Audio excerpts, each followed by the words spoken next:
It was day 3 of the first leg of the Grand Chess Tour here in Paris. After 2 thrilling days of rapid chess, it was on to Blitz. While most of the players struggled to adjust to the change, the lightning-fast Hikaru Nakamura made it look easy, winning game after game to take a commanding lead in the event.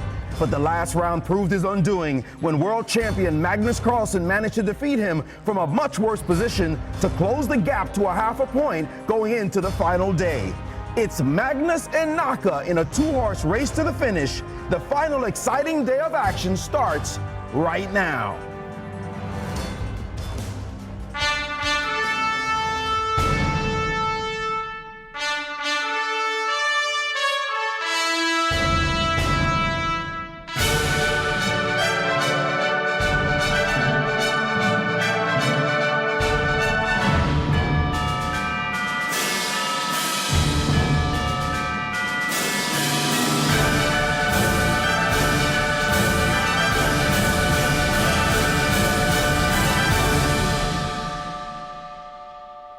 Welcome to day 4 here in the Paris Grand Chess Tour. It's going to be another 9 rounds of exciting blitz as Magnus Carlsen and Hikaru Nakamura go into the day with a huge lead over their opponents. We are here in a gorgeous stage. The lighting, the boards, it's an amazing feeling here for the players.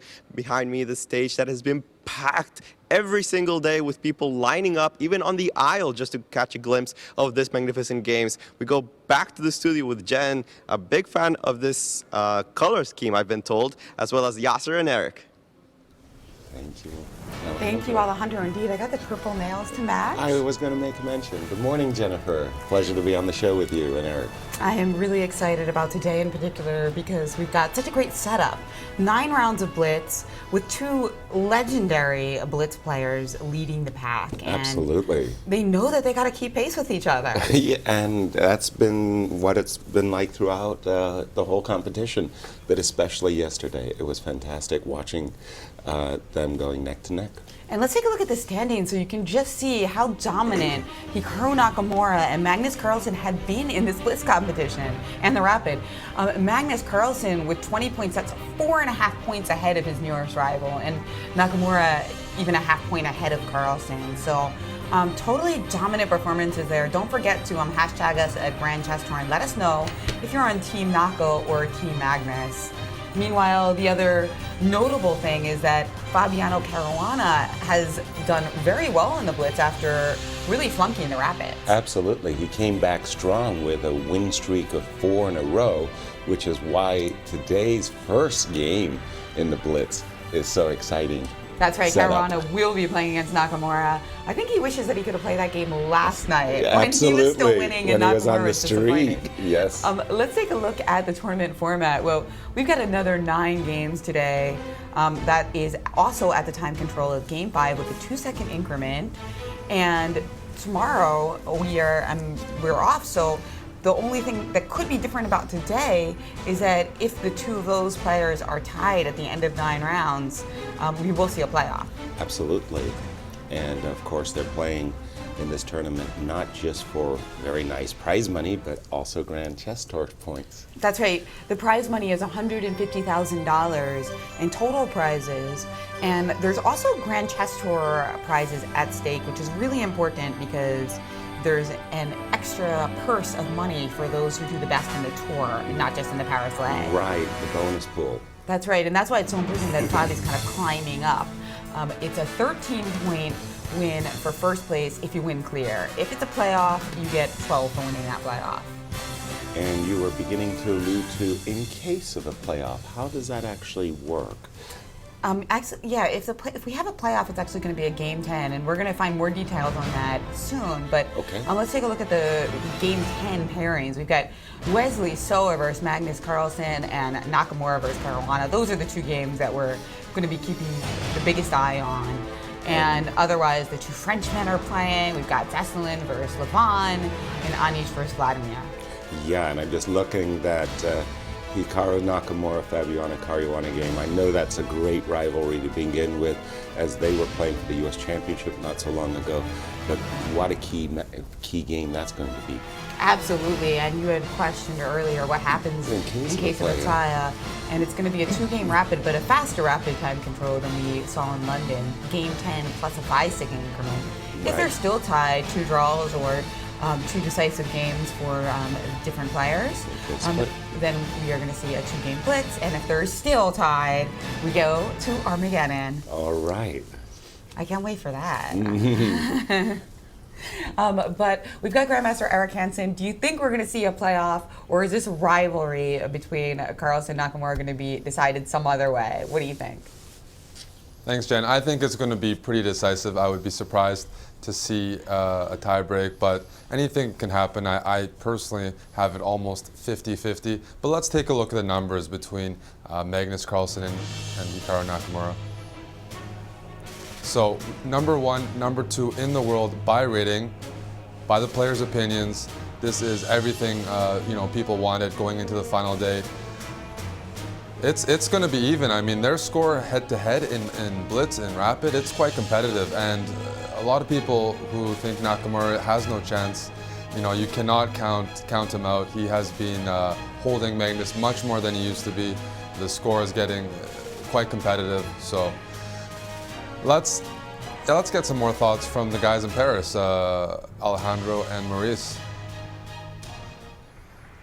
Well, the event is just about to begin. We can hear the applause in the background as they are introducing the players. It's really been just a 2-horse race here in Paris. Sometimes it's anticlimactic when someone's running away with the lead, but in this case, it's 2 players. They're going to be hopping over each other. And look, Hikaru would have completely dominated this whole thing if he had just won yesterday. 2.5-point lead would have almost been insurmountable. But that win by Magnus really hurt. Do you think he'll be able to come back from that kind of disaster now that he only needs a slim half-a-point lead? Hikaru's the type of person that once he's knocked down, he falls hard, but he gets back up with a vengeance. I've seen him lose 1 game, and because of that loss, he gets that energy and wins 4 or 5 games straight. I wouldn't be surprised that he's upset with himself, but that he comes back in the first few rounds with a string of wins. And he doesn't have to play Magnus until the very last game. What more can we ask for? So we can look to see him try to dominate the field to make sure Magnus will have to keep pace. And if he could just run away with it, it may not matter what the last game is going to be about. But we'll see how it transpires as the games are about to begin here in Paris. Thank you, Alejandro and Maurice. And in a certain sense, we should be really glad that Magnus did win the 9th game at the Blitz.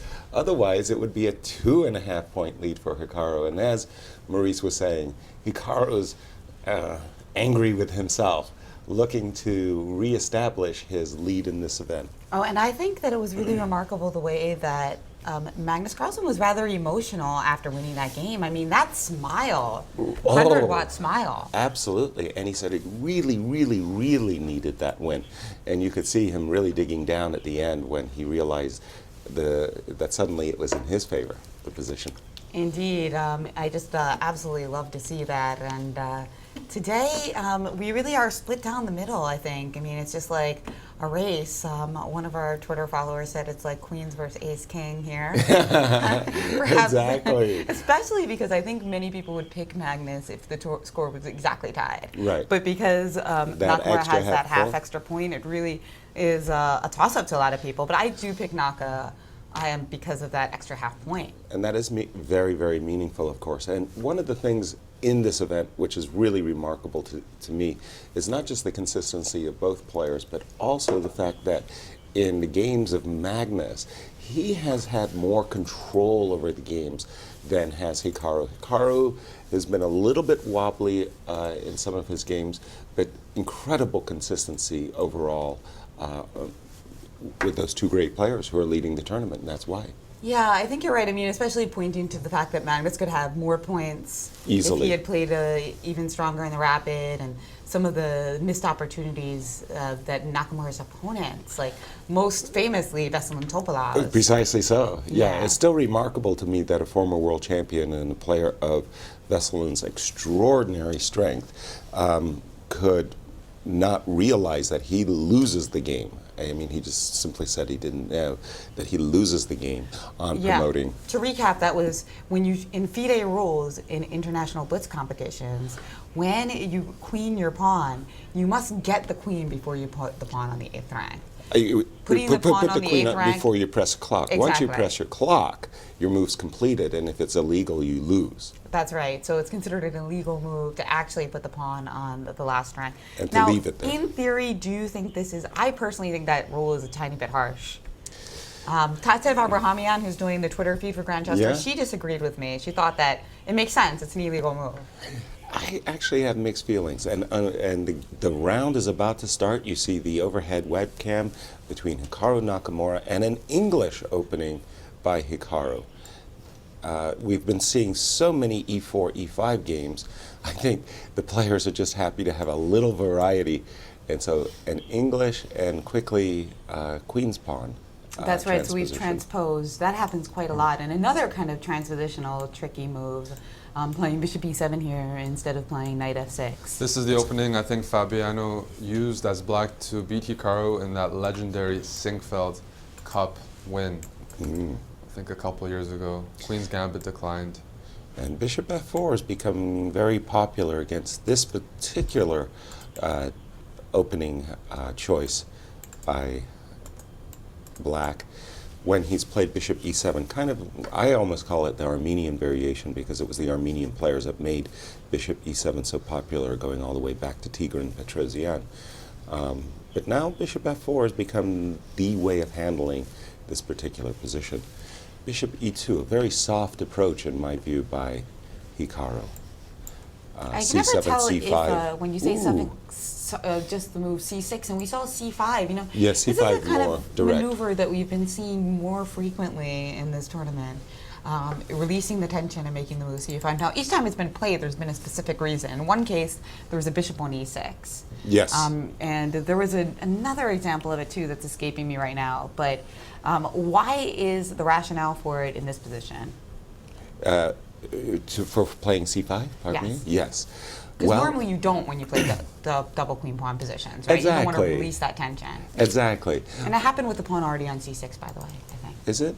Yeah. Okay, let me just, let's see how the players actually got here. So it was e3, knight b7, c5 right away.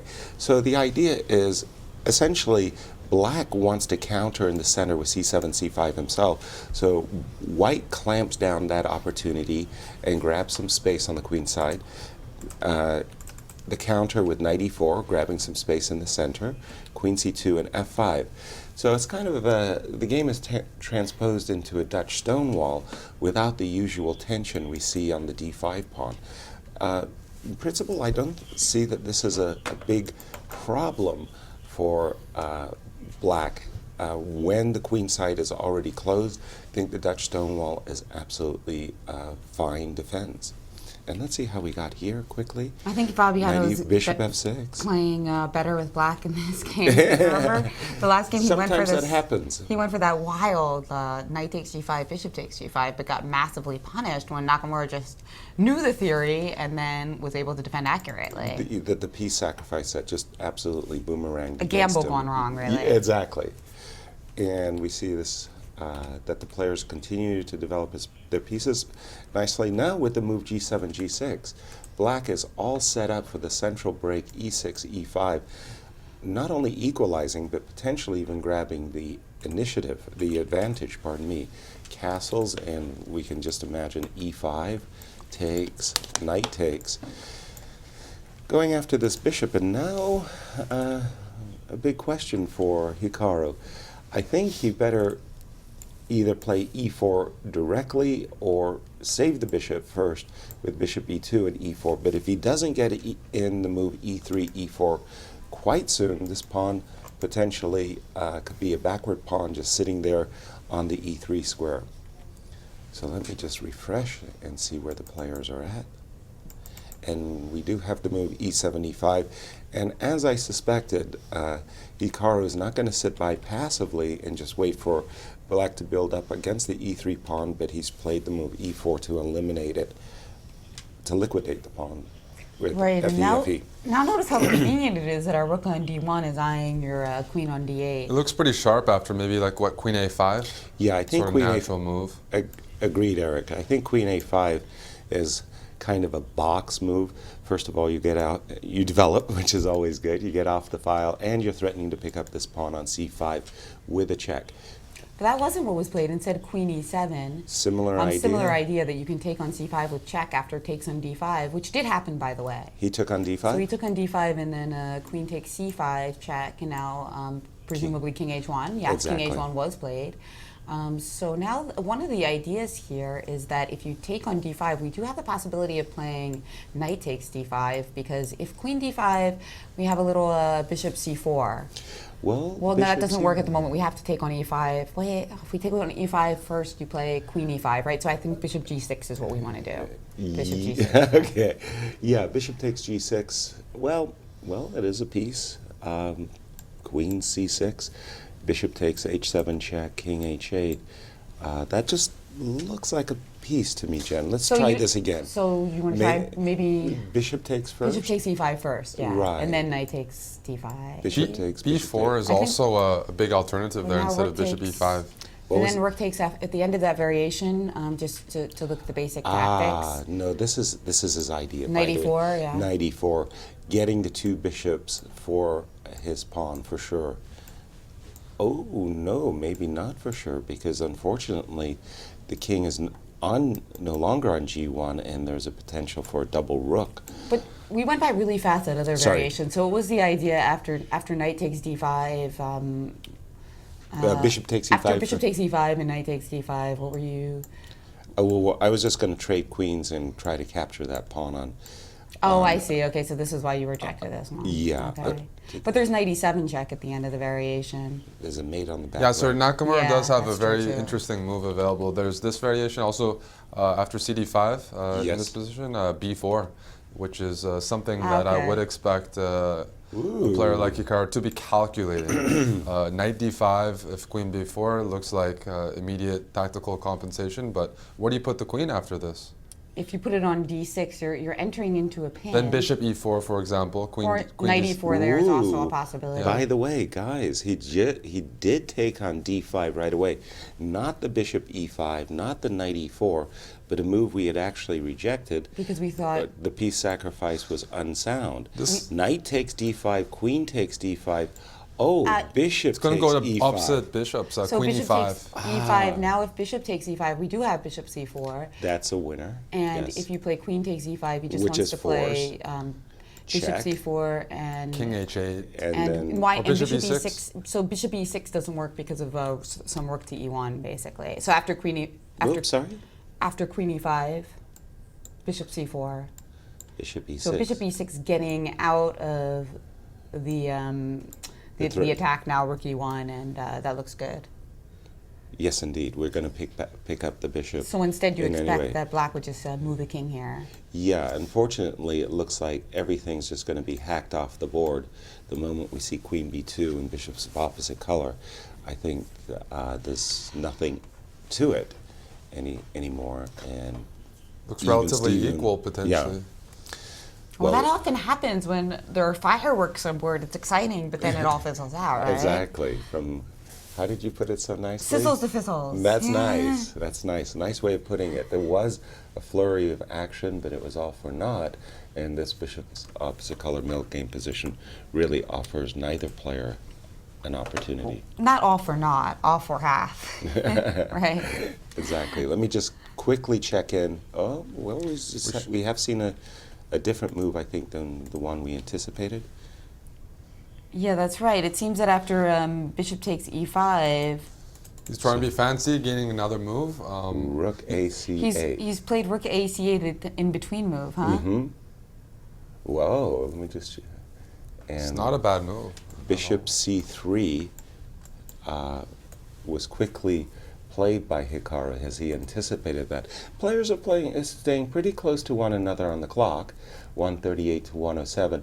That extra half a minute, though, can be very meaningful. Hikaru is so fast, and we we quickly see bishop takes c3. This should be a bit of a better pawn structure, Yasser. What do you make of the end game here after like rook f8, king f8, bc3? Rook f8, king f8. I prefer, of course, anytime I see a damaged pawn structure, I get happy. I like going after pawns, and one of the first things you have to do is weaken them in order to get them. I think black is a little bit better. Exactly. Bishop takes c3, b takes c3. Let me just update my board, sorry. So, unless bishop g6 is a real idea here, the discovered attack on the queen. bishop takes g6 looks like a very good idea to bail out. He didn't play it. He played instead bishop, what did he do? Bishop e4? No. Yes, bishop e4 and bishop e4 has been played by Fabiano as well, trading off the bishops. Just a second, let me refresh the board. I would like to say that Oh, so So after there was it's a just queen g5. rook fe1, queen g5. Otherwise, I thought there was a queen on d5. I thought, oh my gosh, did Hikaru just blunder? After bishop e4, queen e4. Am I up to date now with the players? No, not quite yet. And big news, Magnus Carlsen has just lost to Wesley So. So Whoa. if Nakamura can even draw this game, he's going to massively extend his lead. And it looks like they're playing pretty. no, the result was wrong. Magnus won the game. Whoa. For the very nice tactic. Apparently there was a result that Wrong was posting. wrong on the website, but actually Magnus Carlsen won. With a very nice finish. So to the contrary, now a draw will only keep Nakamura tied. even. I think we should just go to the Yeah. overhead shot and do away with the 2D board so we can see these players in action. Indeed, and it looks like a double rook endgame now with even pawns, but that pawn on c5 is just going to be captured, and so now Fabiano, a pawn This is a up. technical position. It's right. no risk for black, and as a Grunfeld player, he has to be very happy with this. excellent chances. And you know what? Fabi's got a lot of time on the clock. This isn't one of those scrambles where we've got like 5 seconds for each player, right? Yeah. He's got a little time to try to find the accurate moves, as in 30 seconds. Exactly. No, he plays this very rook good move, rook c6. c6, inviting. Ooh! Oops. A little tactic there by And now it's Nakamura, this- evening the game. God, he Hikaru is so quick. sharp. Yes. Yeah, the moment he saw that rook b7, found a complete equalizer, he just did it so quickly. Yeah. And we've seen Fabiano collapse after messing up an advantage against Hikaru. That happened in the rapid. Let's hope here he holds his nerves a bit better. Yeah, well, it's such a dead drawn position. Well, Nakamura will play on, potentially. I've seen him do this. Because he thinks that Fabi is Well, like shaken after missing that rook takes b7. Right. Well, And we all are. We all get shaken after blundering a pawn like that. But this is his very, best very- position, too. So Many people wouldn't see that in a blitz game, though. Yeah, easy to especially miss. quickly. Easy to miss. And I have the feeling that Hikaru wants to keep his chances alive, but at the same time, I feel that, in fact, Fabi, if there's His king is- anybody yes. better, it's actually Fabi. Nakamura might. Wow. Yeah. Okay, so he couldn't play king g3 because there of was rook rook g4 g4. check. Otherwise, that would be really sweet. Nakamura doing the head shake. I think As that if he means missed an opportunity or something. I have a yeah. question. Can you play king f4, king g3, king f2, and after rook takes g5, I have rook e3 check and rook g3. Yeah. Yeah, except rook h5 in that Yeah. position and h4 is So hanging. no. No, the players are going to agree by perpetual check, it looks to me. And this will even the scores. Right. So Nakamura and And Magnus. there you have it, a draw. That's right. Magnus Carlsen and Hikaru Nakamura now tied in Paris. So Take us through the results. We did get that missed reported result of Wesley So The rest- having reportedly won, but that wasn't the case. They fixed that, and Yeah. it was actually Magnus. that's right. And we got two draws with Veselin Topalov And drawing Levon. against Levon Aronian, and Anish Giri also drawing against Vladimir Kramnik, and the two Frenchmen also drew. So the only blood spilled in this round was by Magnus Carlsen himself. Well, I'm sure Magnus was very pleased about that. Maybe another smile? Let's just take a quick gander at that game, because the rivalry, the All-American rivalry, really kept us in our seats. Wesley So in English, Again, we get this reversed dragon, very popular ever since the days of Michael Bodvinnik, has been this reverse dragon. But it looks like Magnus did just fine out of the opening, and that rook takes e2 pretty much equalizes. Whoa. So if Wesley wanted, he could have traded queens and taken on d4, but the more ambitious. Whoa. Well, this is slightly better for white. So we can't take on d3 because there's a, There was a queen b1 check, right? Right. Okay, so that would have won. And somehow Magnus, the world champion, won a very even-looking position. Let's go to the boys in Paris and hear their thoughts. And we're with co-leader Hikaru Nakamura after a draw against his countryman Fabiano Caruana. Hikaru, tell us about the game. It seemed like it was pretty close, but then tactical flurry after the move e4. What was the result? Yeah, I think it was pretty balanced throughout. I mean, probably I didn't play the most inspiring opening, but still I think the position was interesting. But nevertheless, Fabiano found the right moves. I mean, he was especially precise, I think, with this Queen e7 taking c5, and then also when he went rook a c8 after bishop takes e5, just pretty much killing it. So, you know, it's a draw. It's not a bad result. It's only the first game today, so there are many more to go. Last night you had a tough game against Magnus to close out the day. How are your thoughts coming into today? You have a slim half-a-point lead. Now you're tied after his victory. Well, it doesn't matter. I mean, obviously I was winning yesterday, and then I tried too hard. So those sorts of things happen. That being said, there were at least 2 games yesterday where I was completely lost before that game. So, I mean, not a big deal. And obviously with nine rounds after yesterday, it's still anything can happen, and I still have the lead. So you can't really ask for more after 3 days. Anything can indeed happen. Nakamura tied for first. Right away, the rivalry begins here in Paris. Thank you, Maurice and Hikaru. Well, nice way of starting the day. The only decisive game by Magnus Carlsen, winning with black against Wesley So, and Hikaru making a draw to make so it's, again, that 2-horse race. Let's see the standings. well, 21, a perfect blackjack for both Nakamura and Magnus Carlsen, and a full 5 points behind Maxime Vachier-Lagrave.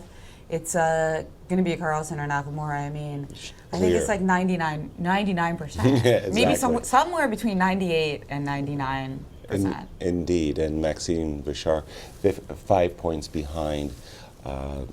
Definitely huge gap. Well, while we wait to get set up for the next round in just a few minutes, we have a little puzzle for you. So never stop. Yeah, Chess. Never stop, and guys. we'll go on a break.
and welcome back. We are going into round 11 here of this very thrilling Paris leg of the Grand Chess Tour. Exactly. And let's go to Maurice and Alejandro to set us up for what we have in store. Well, we couldn't have had a more thrilling beginning. It involved all the American players. First of all, it was Nakamura and Fabiano drawing that game, and Nakamura being the leader, he needs to get those points, keep getting those points to maintain the lead. But in the other game, it was Magnus Carlsen against American Wesley So, and a dramatic turn of events. Wesley So made a move he thought was simply winning, except it wasn't. Alejandro, take us through it. It was absolutely brilliant. Here Wesley plays the move Queen D7, forking the rook on E8 and the bishop on D3. It looks completely busted for Magnus Carlsen, but as soon as Wesley played Queen D7, Carlsen didn't even hesitate. He instantly took this rook on D1, and Wesley just kind of looked at it for a little bit. He was a little discombobulated, and he resigned. And the reason that he resigned is because, well, you have to take the queen, of course, and then the rook comes crashing down on E1, which looks like, okay, no big deal, I can run away. King G2, then bishop F1, check follows. If you retreat to the back rank, either H1 or G1, the bishop goes to H3, and that's it. Classic mate. Classic mate. You have to play King F3, and here is the finisher. Knight E5 check would follow, takes that queen on D7, and that would have been game over. Wesley So had no choice but to resign as soon as the queen took the rook. A fantastic finish on that game. Brilliant finish indeed, and Wesley So shaken, but Magnus Carlsen was all grins coming out of the room. He is now tied for first, a hot start for him as the two thoroughbred race continues here in Paris. Thank you. Thank you. That was a lovely combination. Nice. What a trap. Queen D7, you think you're winning. Queen takes D1 check, and Magnus Carlsen is co-leader. That's right. I mean, once again. Keep studying your back rank tricks, And right? that was a lovely one, yes. And for this round 11, we do have U.S. champion Fabiano Caruana, number 2 rated player in the world by classical chess rating. I don't think Fabiano has a great Blitz rating, but he will be up against Magnus Carlsen. And let's go to Eric as we get the players set up for the next round. Well, so far, still a good start for Fabiano Caruana. He's stabilized, he's getting good positions, and as we saw last game, at least he held it together. Yesterday, if I recall, the first 2 rounds, he does play Magnus and Hikaru, and he was pushing both of them. He was winning against the world champion. So nice to see some of the players recover, because it is really like riding a wave. You've seen a few of the players just unable to find their form again after taking a few bad losses. Yeah, this round it's going to definitely be Caruana against Carlsen on my watch. Agreed. U.S. champion Fabiano Caruana again coming out of yesterday's first round of Blitz with that 4-0 result. Just drew the tournament leader. And he was on the top of that draw. I mean, despite missing that tactic. He was a pawn up in a rook ending, a 4-rook ending. Just missed rook takes B7 he could have to slowed allow down the a equalizer. little bit, to be fair. Like, he was really blitzing the moves, and he had 40 seconds with a 2-second increment. So that would be my only criticism. That it seemed like, you know how Naka likes to play really fast when he's a little worse? Mm-hmm. And it benefits him. Yeah, but he infects his opponent, so to speak. When he starts really blitzing, they do in turn as well. Understandably, nobody wants to be playing Naka with a time disadvantage, but it's unfortunate because if Fabi had slowed down a little there, he wouldn't have hung that pawn. Exactly. He would have played B6 and continued a pawn up, tried to torture his opponent a little bit in that ending. So, Fabiano, great form. Magnus, great form. So let's go to the game. Exactly. The players are beginning, and is it going to be another Roy Lopez, Yasser's favorite? No. I mean, come on. But we should expect E4 by Fabiano. And then again, this beautiful shot of the players' overhead shot as they're getting on their game faces. And the arbiter is about to start the clock. Yeah, predictions? So predictions? Yeah. I think Fabi's going to push Magnus around a little bit, and then I think Magnus is going to equalize and the game's going to draw. Okay, fair enough. I'm going to say Carlsen, great form. It's going to be a rich game, and he's going to come out on top. Good. What do you think? Eric? I'm taking Fabiano. All right, we got all three results covered. A divided panel is what we have here, and there's the handshake. Well, Magnus was in a tough position last round against Wesley, so he pulled it out of the bag, but he's pushing it. No surprises. Everybody's favorite Italian opening, and That's there right. you have it, Bishop C5. Although it's funny because a lot of the Bishop B5 Roy Lopez's that have been playing have a lot of similarities with the Italian game in the way that the game develops, like with the slow D3, C3 type center. So Which we actually, indeed is what has happened. we could actually almost not be able to tell sometimes which is which. Yeah, there's the quite Basically- transpositional Right. C2, C3. H7, H6, not even allowing the bishop, the piece sacrifice that Fabi had essayed. Now A4, A5, we've seen this before. That stops the idea of B4 and A5, and now knight A3. And You should put the knight to C2. Whoa. And now a very unusual positional Shocking. decision here to take Yeah. the bishop for the knight. Yaz, you hate that. Oh, I really do. I mean, what? Okay. But the world champion basically says there's no knight b5, there's no knight c2, d4. Obviously, white is trying to get in this move d4. And maybe the bishop, the world champion Magnus Carlsen, just felt that the bishop on c5 was more of a tactical target, gave up the two bishops. I don't like the decision, but I can understand. I can at least understand it. Yeah, so he must have prepared that, right? Maybe he just wants Yes. to play knight e7, knight g6, rook e8, bishop e6, try to trade off one pair of bishops. But I think he just wanted to play some sort of system this game, something a bit unorthodox, and maybe he's giving some respect to Fabiano, avoiding playing, let's say, main line. But yeah, I guess if black manages to get off, let's say, swap off the light squared bishops, what do you make of that structure? It all depends if white can get in the move d3, d4 in time. Just a second. Let's see. We have had a couple of moves here. After h3, bishop e6, there was bishop e3. That's how. I thought, without the move bishop e3, by the way, I really thought that Fabi was playing for d4. That was not the case. He went bishop e3. Still a big, just a lot of maneuvering. But exactly as, I guess, knight e7, knight g6, and you probably want to play bishop e6 as black, maybe recapture with the rook, and then play d5 yourself. Mm-hmm.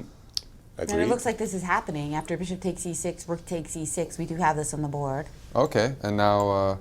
And so I like It actually that. went queen b3, tickling two pawns, the pawn on f7 as well as the pawn on b7. Magnus was not worried about his b7 pawn. Because we have rook b8. Because we have rook b8. Yeah, But he can go for that still, I think. And he has. Yeah. He has. because we can Queen also takes tickle b7. the a pawn. Exactly. Lots of tickling involved. Yeah. Nice. Well, Okay, you know, so from a let's see. strategic Let's point of see. view, Rook b8, queen a6. from a strategic point of view, I like Eric's idea and the one that was played that, you know, instead of two bishops, now white only has one. So that's why this bishop e6 is kind of integral to also taking the bishop off on a3. Agreed. I think there was a mistake that Magnus played with the move bishop d7 earlier. I wanted to mention that he had knight a7. We can go back to that at some point, but if they do go for this position that I have on my board, which is rook take, this is the current position. Yeah, if and he we hasn't do see played rook rook b2 takes yet. b2, queen takes a5, it's a clean extra pawn. All other things being equal, good technique should win the game. I agree with Yasser. I have an interesting idea here. Yes. Maybe Magnus is, well, he's going to played be rook down a b2. pawn. Yeah. And queen a5, Maybe yes. knight h5. Try Yeah. to put a knight on f4 and play rook g6 and try to change the position, because otherwise that a pawn is coming down very quickly and black's going to just be playing, reacting to white. But maybe knight h5, knight f4, rook g6, queen d7, and try to pose some practical problems for I agree. Fabiano. I mean, Agreed. that also hits d3. I think black has a little bit of compensation here. Okay, after queen a5, a different approach by Magnus. There was a lot to be said, actually, for knight h5, knight f4, Eric and Jennifer. Instead, bit of a surprise, breaking in the center, d6, d5. That seems like that would benefit some of White's pieces too. Exactly. That's why. I'm that's kind of why like it's so taken strange aback. because the rook in E1 and the knight on F3 are both released to some extent with that move. But so let's see. After takes on D5, he's planning to Knight takes recapture with the D5. knight, which also brings that same idea of sticking a knight into F4. Exactly. But instead, it looks like Fabi's played Rook A1. yeah, If rook on the third rank. A3 to A1, and Yeah. now there's going to be a double capture on E4, I suppose. Takes, knight takes E4. Yeah, I guess was he winning trying back to the pawn. was he trying to take on H6 here, perhaps? There's F2 is hanging Yeah, too. F2 is hanging in the Bishop variation. H6. Bishop knight C1, Bishop C1 is a C1, double right. attack. Thank you. But you know, That clears the cobwebs yes. a bit. There's a double attack against the knight as well as the rook. Is that the end of the variation though, Yeah. Eric? Are we sure? After rook F2? After rook F2, rook E4, rook F3, White's king is kind of exposed, aren't we?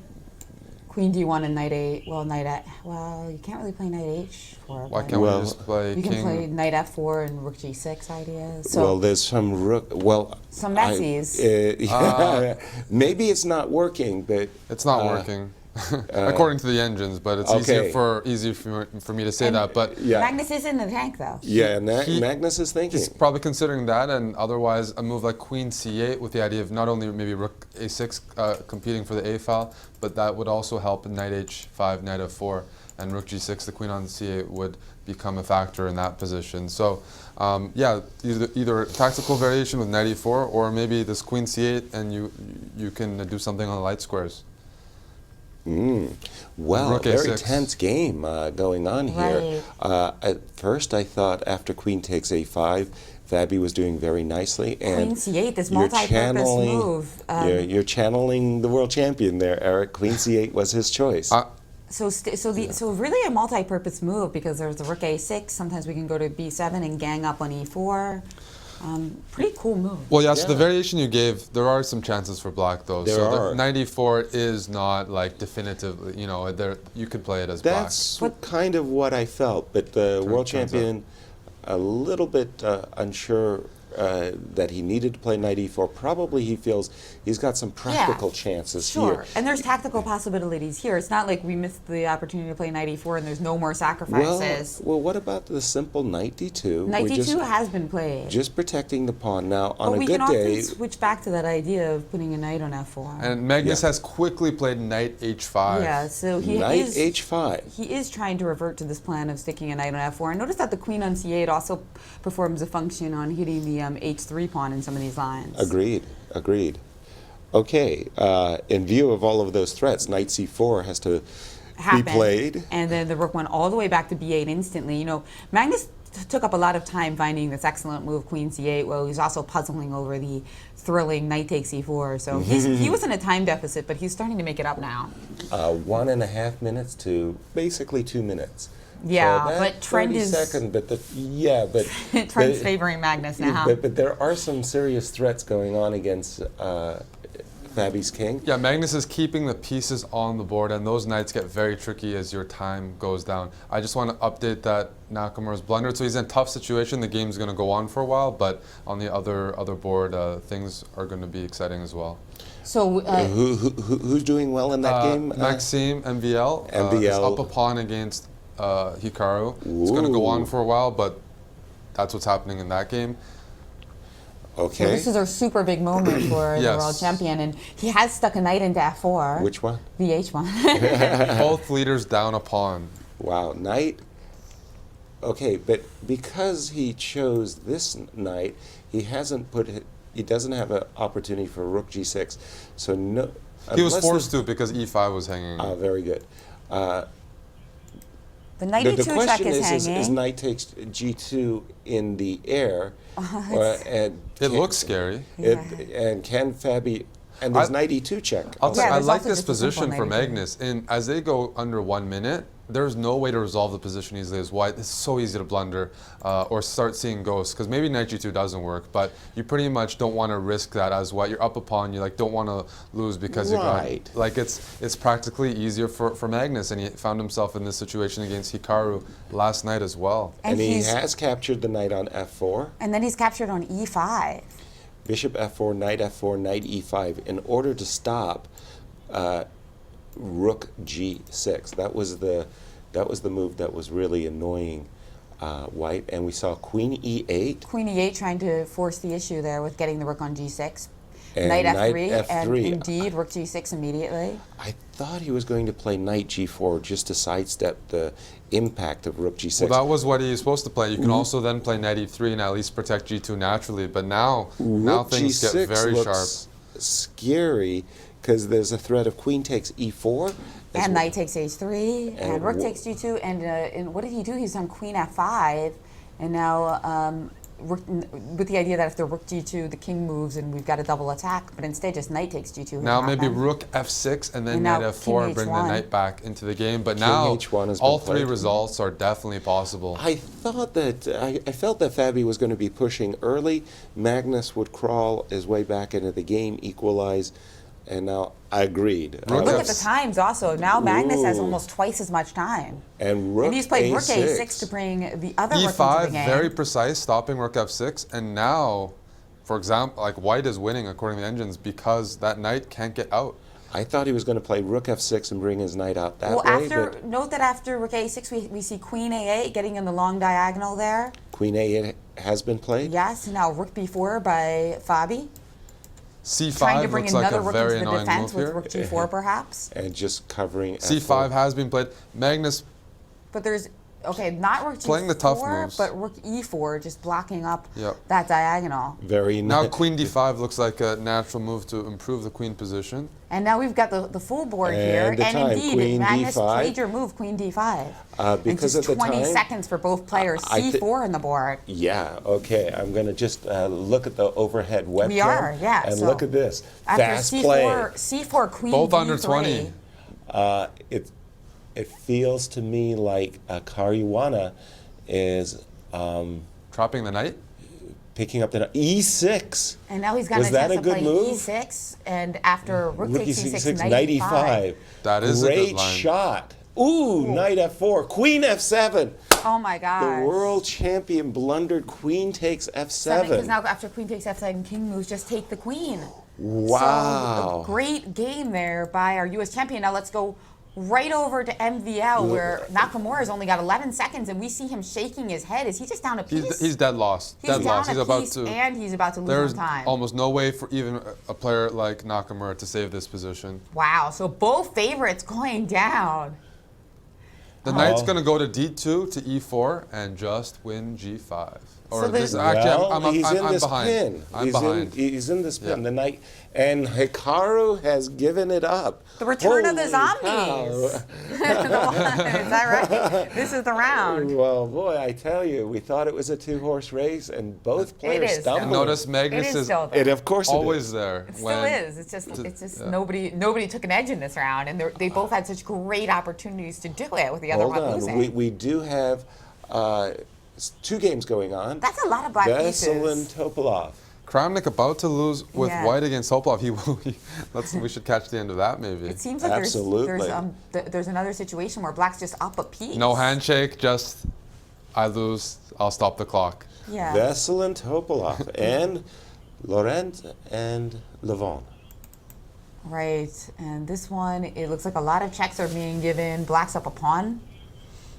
Yeah, But, the Wada pawn as well. That's a huge. But if he stops checking, then Levon's going to have the perpetual of his checkmate. own. Or where's the checkmate? Oh, there's a knight on F6. Knight G6, yeah. And So okay, is it there looks any at way to least stop? I don't a think perpetual so. check.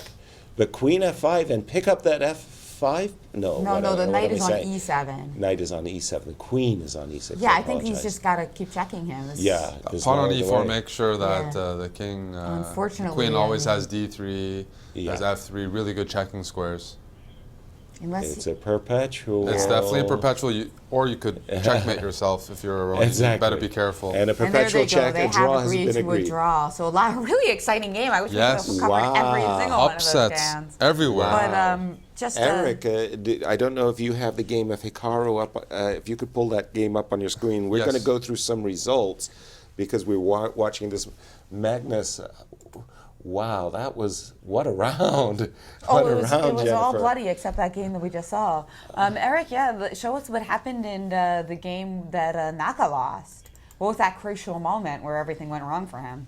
Well, he ended up being down a pawn after a very reasonable opening. It happened in this instance after knight d5 by Maxime, knight d5, ed5. There's no good way to defend the pawn. The problem is Hikaru thought, okay, if I play bishop d6, after knight e5, I'll have rook e8 and I'll pick up the knight because of the pin. But it turns out you can just take this pawn as white because after a move like rook here, knight c4, the tactics work in favor. There's the queen and the rook are being hit. So example, like queen d8, I'll just play queen d3, everything is protected.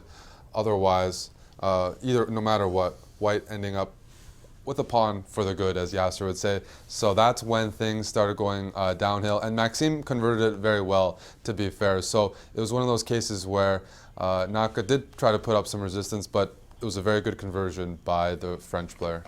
Thank you, Eric. And I'll just bring up on my screen the final position because it went so fast between Fabi and Magnus. Essentially, with the world champion in big trouble, Magnus had just taken this pawn because there's this knight on g2 is basically trapped inside White's camp. Nice break, e5, e6, rook takes e6, all kinds of pins and tactics at the very end here. The rook on e4 is pinned to the queen on f5, but this nice little move, knight e5, is what Fabi had in mind. The world champion had to capture the knight. Instead, he played the move knight h4, perceiving that since White's queen is under attack and there's a queen h3 check in the position for Magnus, he thought he had a shot, but queen takes f7, clears the cobwebs, checkmate on the next move. Queen takes g7, check and mate would have ended the game. Magnus resigned. Yeah, I mean, we could also just take a free queen. I'll also take just a free to make queen. you suffer. I'll take the mate.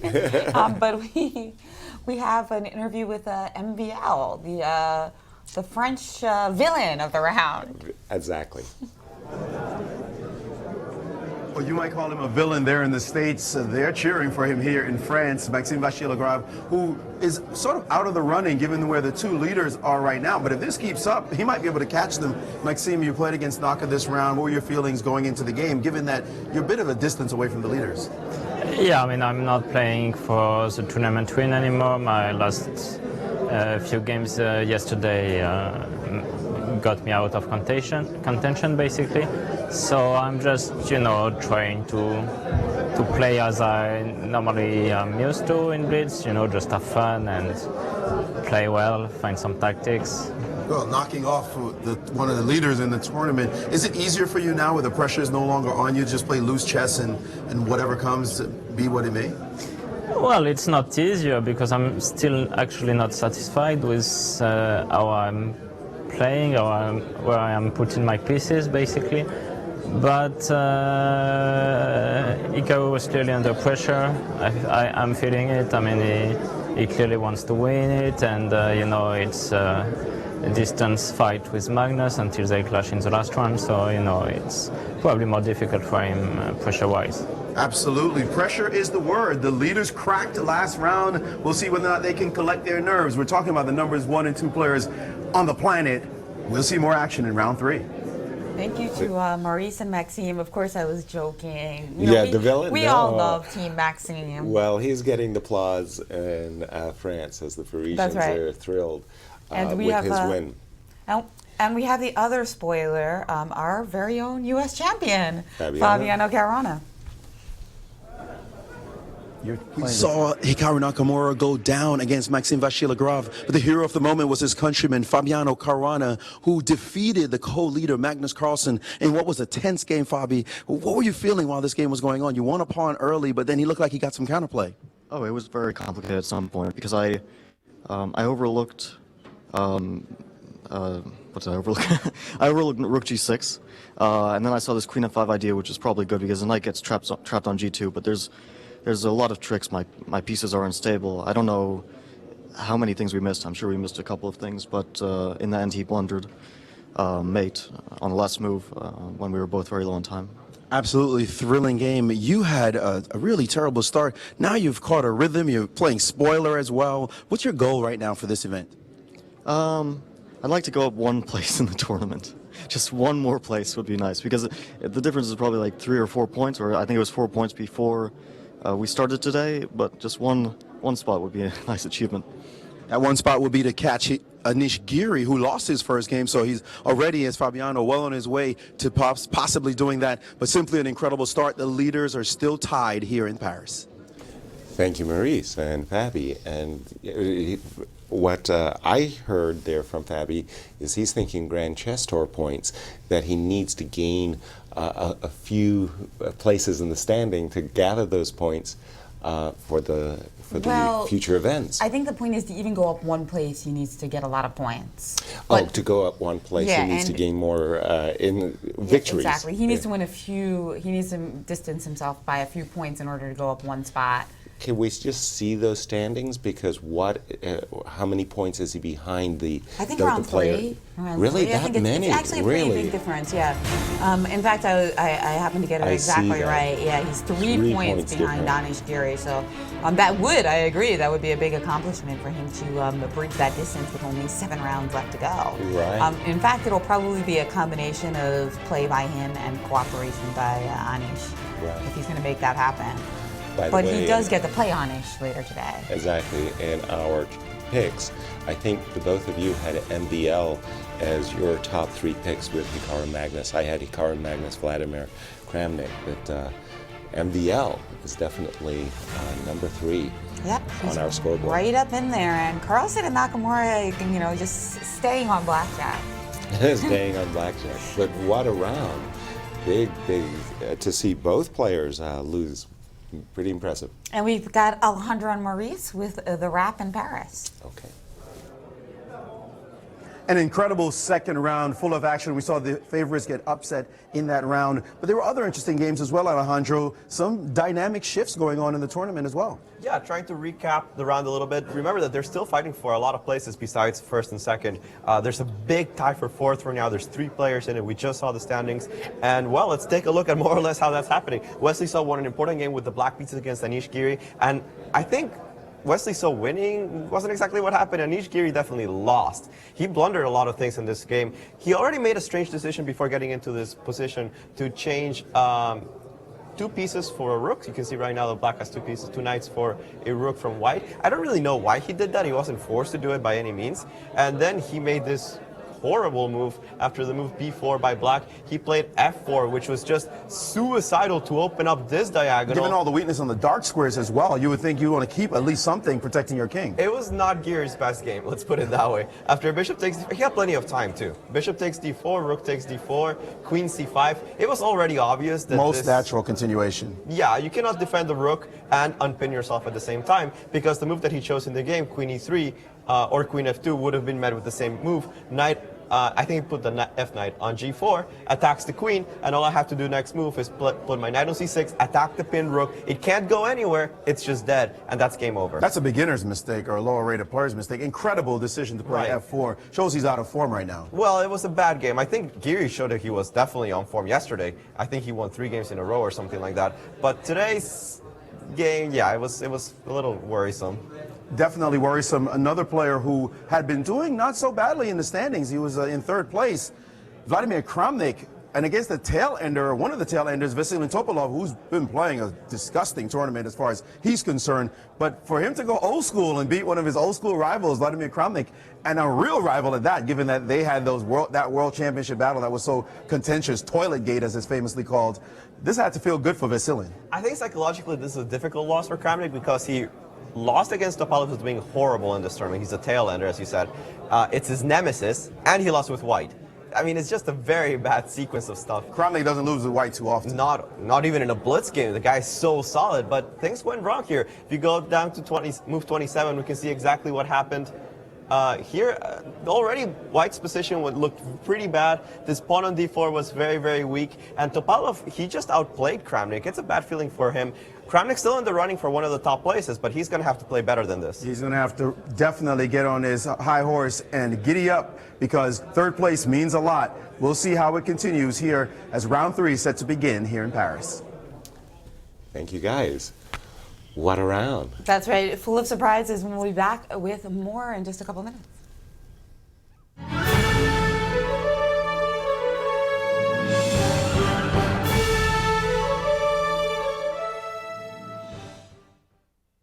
I'm Mike Matheny.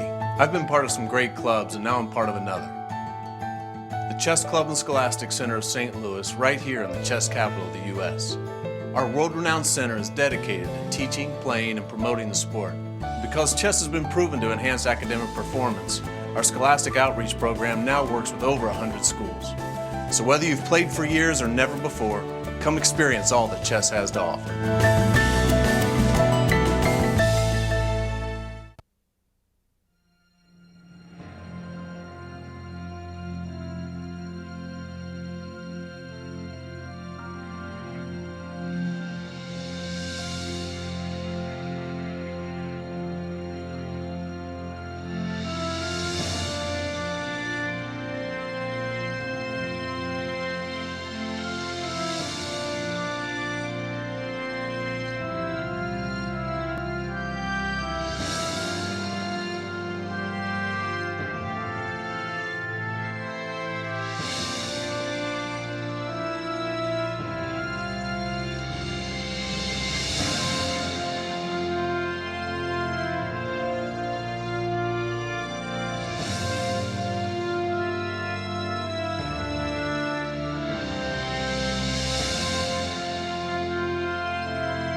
Hello and welcome back to the Paris Grand Chess Tour. We're in round 12. We've got one comment from Biberatis at our hashtag Grand Chess Tour, also our Twitter account at Grand Chess Tour.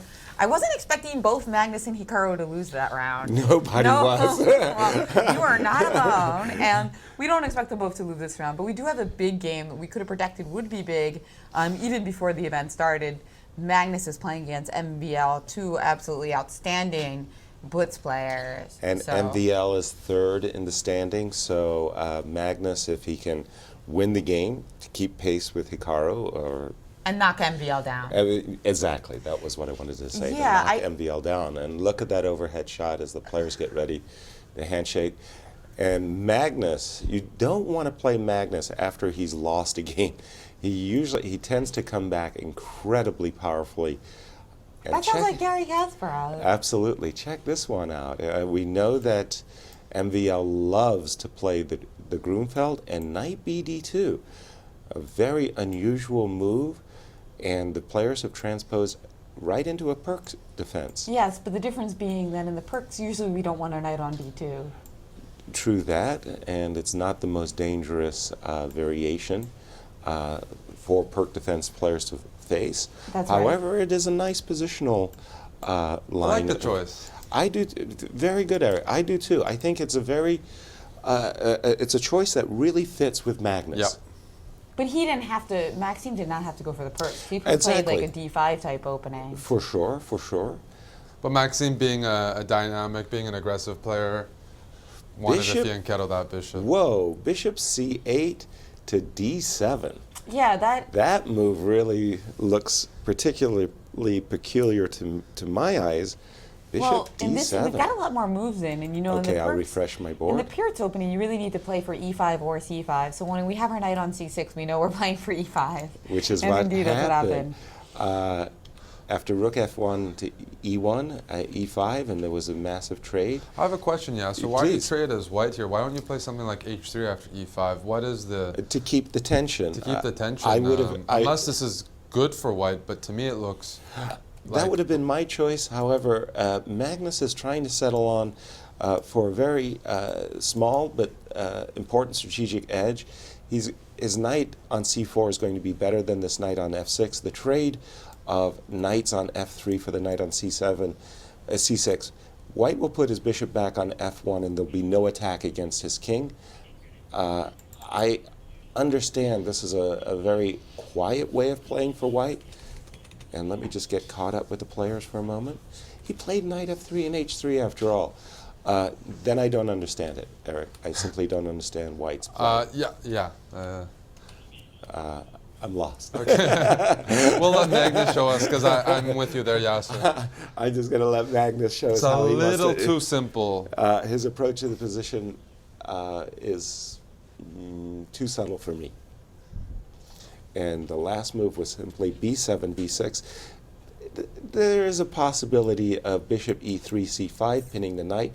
Might have been a little bit annoying for the second player, so MVL just cut that out with b7, b6. And Magnus has played... Finally, knight d2. The knight was on d2, and it's just kind of been flip-flopping back and forth between d2 and f3. I always thought the knight should have gone to the c4 square a long while ago, and Not too late. not too late. Now the big question is, does MVL feel ambitious? Is he feeling ambitious enough to play the move f7, f5, a double-edged move? It depends on his form. He didn't play that. He played another move. What was the move? I have to refresh my board. They traded a4, a5 in. Yeah, but Black played another move besides that. Yeah, you got it up to Bishop yeah, he e6? put bishop e6, Yeah. attacking a2 rather. And now a4, a5, and we're up to date. One thing that was funny, I thought, when you compared Magnus and Garry Kasparov, is they both do rebound well, but we see the demeanor. We see Magnus in a t-shirt. He's playing relaxed chess. He's avoiding confrontational, let's say, openings, and in that sense, they're quite a bit different. I don't think we'd see Gary wearing a t-shirt and just lounging around, but a lot of poison to his chess, but you wouldn't necessarily tell if you just saw Magnus walking around.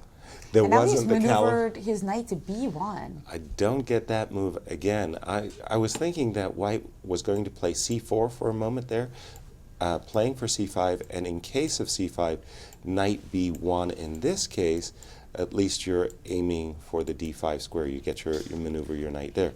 Knight But b1 he has used the immediately. same idea. So Just starting with knight b1, and then now he's followed up with c4. Aha, he did it in a different move order. But he didn't force, his particular move order did not force black to play the move c5. Queen e8 was MVL's choice, c4, and now queen c6, and the e4 pawn is under fire. Right, and as that is you're the also C4 pawn. attacking C4, so Oh my we can't just play goodness. an immediate knight He has to give up C3. a pawn, most likely, with just knight c3. If you play b3, I can take on e4 with the queen.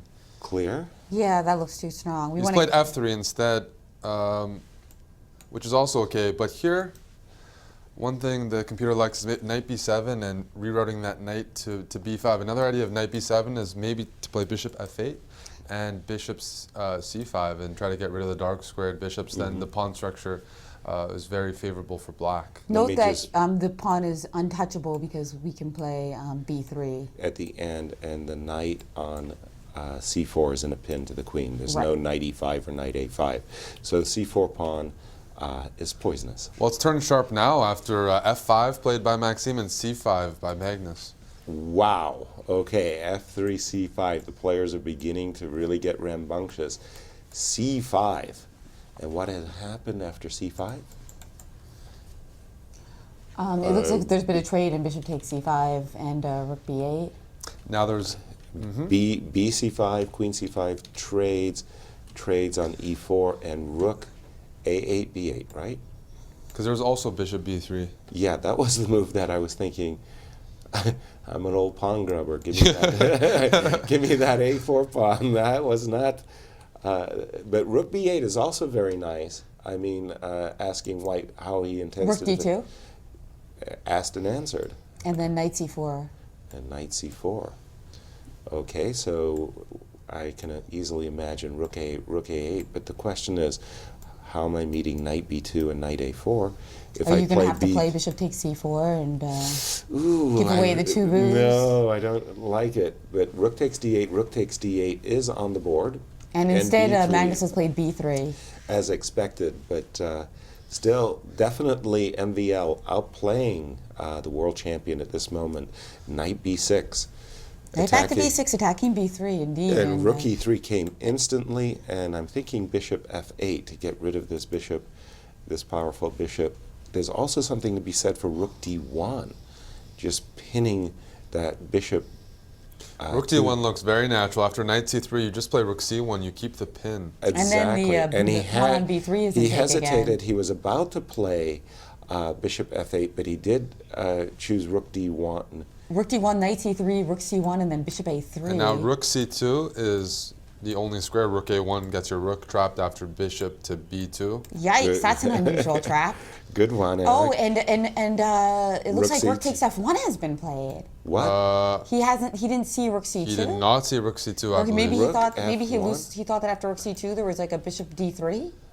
But Oh, in then any the case, knight's hanging. I can't explain that, but that is a mistake by MVL for sure. Now Yeah, Magnus, the knight would be hanging, now it's up to and, Magnus to convert up in exchange for a But couple pawns. there's a big knight c4 threat. Let me refresh the board because the players. is it that he thought that this was okay, or he missed rook c2? I think Maybe, he just simply but, missed rook c2. Seriously. Yeah, I Yeah. think so That's too, a- because that's it's a big- preferable for black if you find rook c2. Exactly, and this is definitely two results for white here. So huge turnaround there just by missing that rook retreat. Exactly. When we say that he missed rook c2, I think he hallucinated some way for Magnus to trap the rook. It's not like he Exactly. literally missed that it was a square. But go having to. said that, 2 pawns for a bishop versus an exchange. Bishop's in an open position, and we're just going to keep our overhead overhead cam. shot, indeed, where we've got a Rook takes c7, so white's rook has crashed through black's camp. I don't think MVL is going to be able to save this. no, especially if he loses that a pawn as well. Check. Well, there is this one. I have a question, yeah. Yes, So what please. if you play black, you put your pawns on g5, keep that bishop on f4, and try to get your bishop, let's say, on d1, get a pawn on a4, and constantly harass the g4 pawn while protecting a4. But to play g5, fix that pawn, and start, just keep trying to get like a bishop on d1 or d3. I understood what you're talking about there, Eric. There's the tactical problem is that after g5, rook g7, there's not a convenient way of playing, defending the pawn on g5. But bishop d1, very much your idea. And there we have it, rook check and rook g7. Not going after the a pawn. The a pawn And now instead going after the g6 pawn, which he has bishop captured. takes g4 would have allowed rook takes g6 check, and you would have had to play bishop e6 Now to hold this on. is a very big problem suddenly for Magnus. Bishop c2. If king f3, bishop d1 check, and we repeat. And So you have to give up the pawn. It looks like giving up, winning the e4 pawn has gotten MVL back into the game, which is just what has happened. But of course Magnus is still going to try, because he does have the pass pawn now. He's got the exchange, of course. That's The exchange, yeah, and he has a pawn to work of his with. own, Yeah. his g5 pawn. Here we go. No, but how is he going to? That's the question. How's he going to start moving that pawn forward? Those bishops are so well placed to blockade it, aren't think they? rook a6 is basically your best. Well, rook f6 was Magnus's choice. There's no g5 trick at the moment, and temporizing move king d7, rook a6, bishop c6. I think this is quite close to a draw because it's very hard to advance that past g pawn. But That's otherwise, right. Exactly. you can't really win the pawn on a4. But what about e3, e4, and playing for e3 check and That's a bit advancing ambitious. Yeah, well, okay, king d6 was his choice. And now rook a5, at least keeping an eye on that pawn, and maybe trying to play g5 at the right moment now. Right, With some e5 tactics after bishop g5 and rook takes e5. E5 is no longer an attractive move because of what you just said, Jen. And he G5. has tried it. He's tried g5 here with the idea that after This is a draw. bishop Yeah, g6 this is a dead. this is a draw. Having taken Because off. if we had taken with a rook, I think you would have had. We can look at that in a minute, but I think that would have been fine. But just simply attack the bishop. Bishop f6 is just easy. Rook and bishop versus rook versus bishop is a dead draw, and I wonder how our other tournament leader is doing here. He's playing against Levan Aronian, so if he wins this game, he is going to be in the clear lead if Magnus can't pull this one out. exactly. A3, very, very good move by MVL. And okay, just going for rook versus bishop. All you have to do is not go. Is now black should just get his king into the h8 corner, not the a8 corner. And ooh, bishop e4. I don't like that. Oh yes, he can do it. He can still get his king over to h8, no problem. The player's looking up. I guess Maybe they were MVL trying- was just looking at the number of So moves. Magnus will play on rook against bishop. We Of can look course. at a little bit of technique here from Maxime. But it's look at how MVL voluntarily Very quickly, and now and he his shows stalemate. it. Well, this is what the spectators want to see. You see that final stalemate. That is the crux of the endgame theory. If that position wasn't a draw, then the rook would have beat the bishop. I think right? it's nice. I think We it's need nice. that stalemate. Yeah. Exactly. So let's take a look and see what happened over here. I think this was also a draw.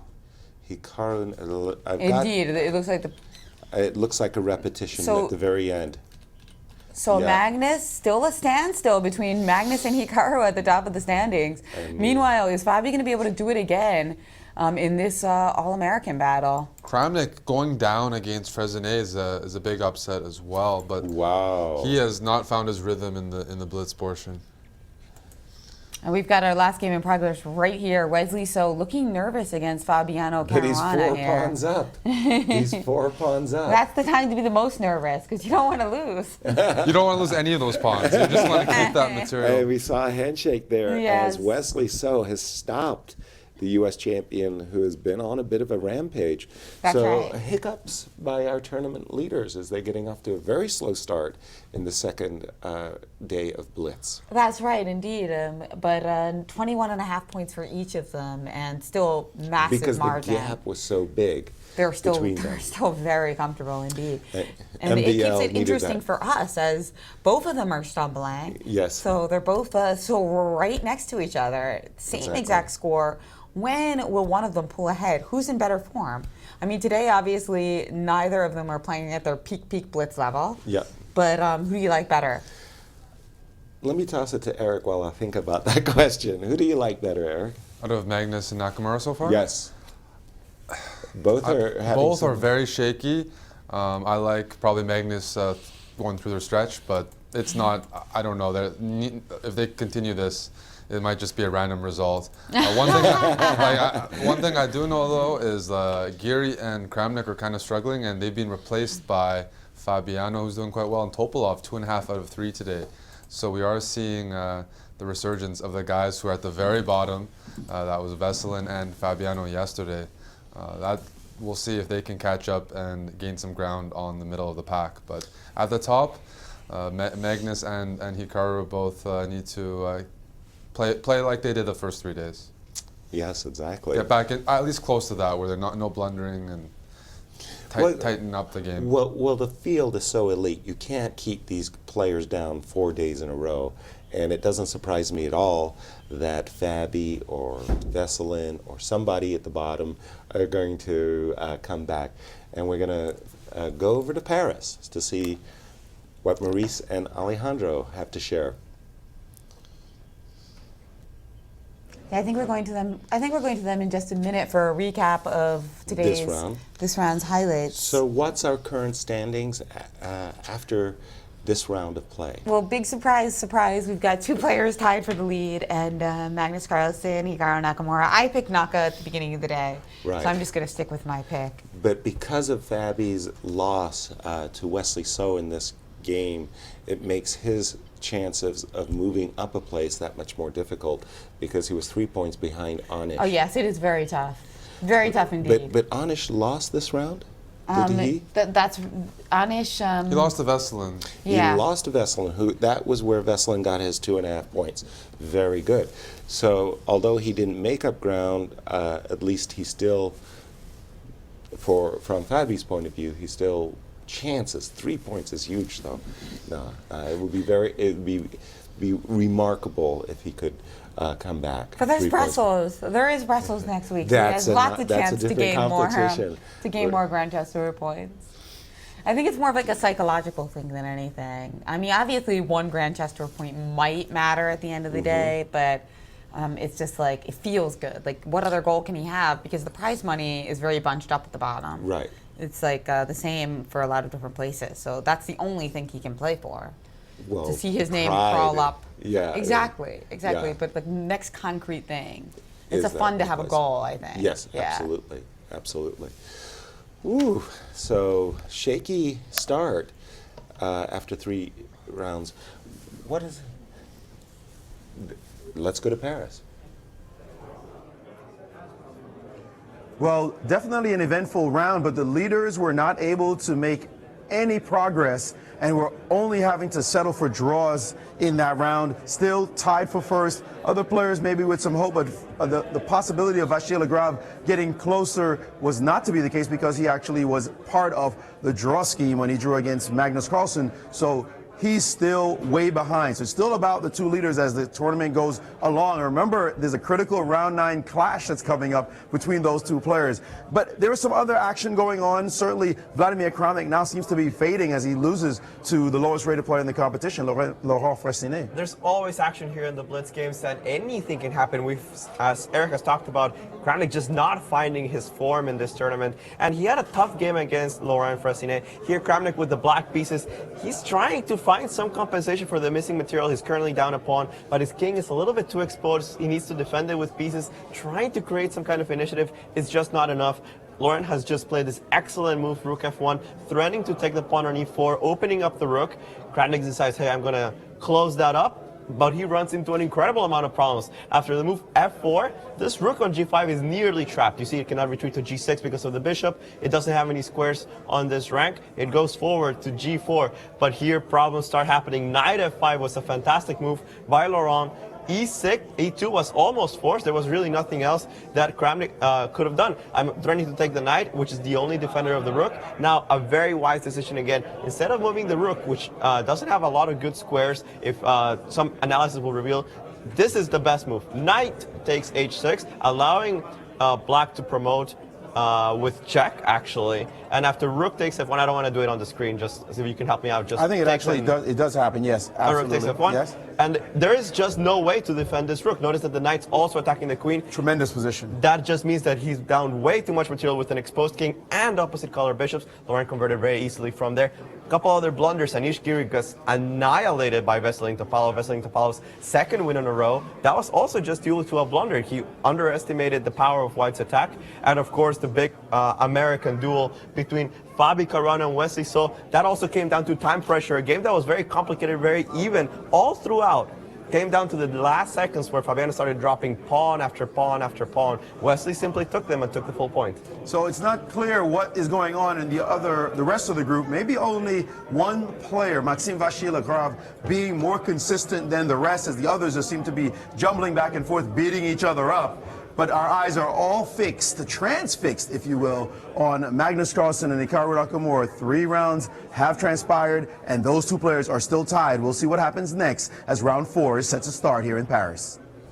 Thank you, Magnus and Alejandro. Magnus, wow. Magnus, Maurice. Apologies. Maurice It's early. getting some It's world still early. rankings. Still early, Jennifer. He does have a good smile as well. So. Yeah. And we are going to take a quick break as we wait for round 4. Are Magnus and Hikaru going to find their mojo? We'll find out soon.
and welcome back to our coverage of the thrilling first stop of the Grand Chess Tour this season in Paris, where we've had a real roller coaster ride in the Blitz. Absolutely. The second day started off with a wobble with our co-leaders Magnus and Hikaru Nakamura.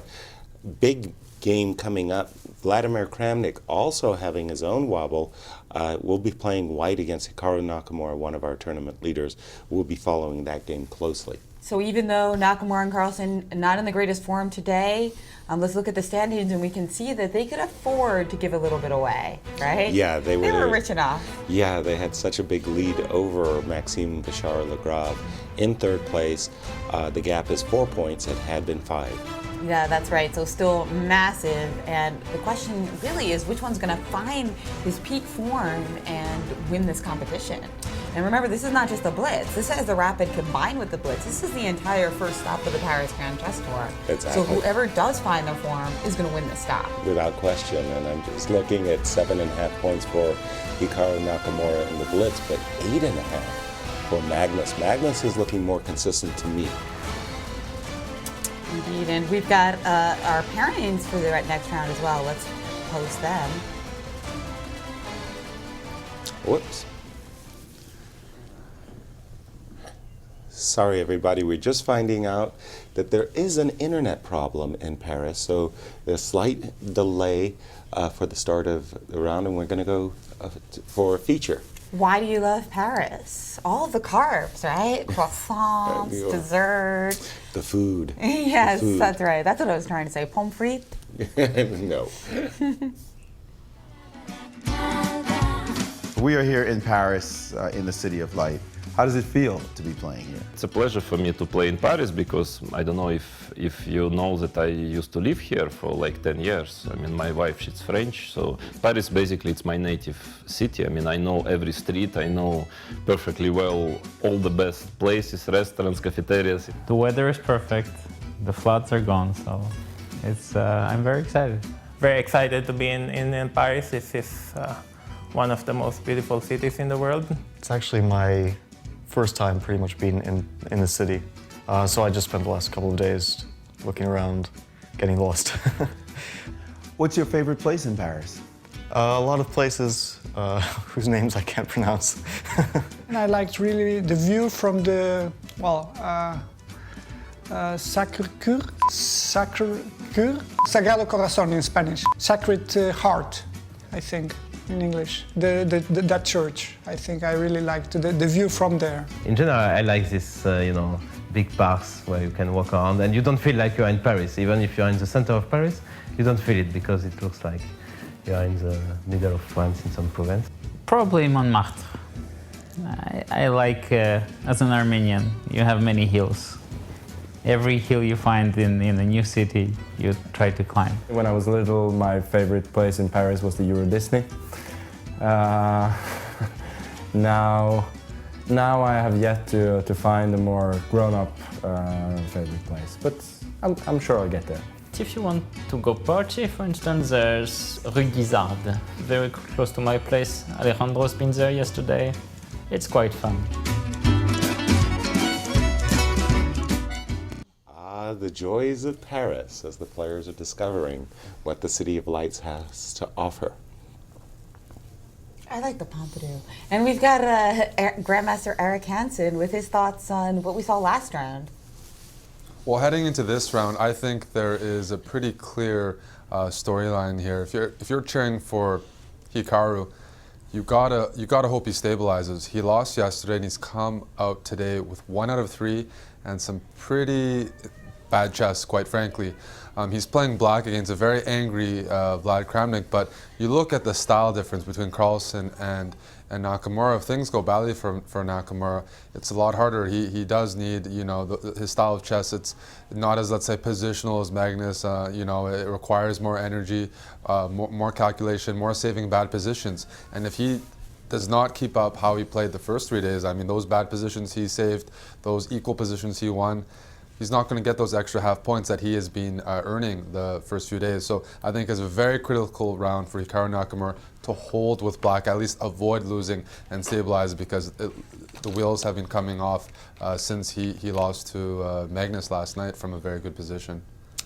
Thank you, Eric. And the current pairings for this upcoming round. Jen, take us through those. Let's take a look at the pairings for our 13th game. We've got Veselin versus Wesley, Anish Giri versus Fressinet, and we've got Kramnik versus Nakamura. That's the game we're going to keep our closest eye on, but of course, Aronian Carlsen. It's all about who can really come to the fore, and this is critical because they're both playing against legendary players with the black pieces. Can one of them gain some distance and win their game? And that MBL Fabiano game also very intriguing match.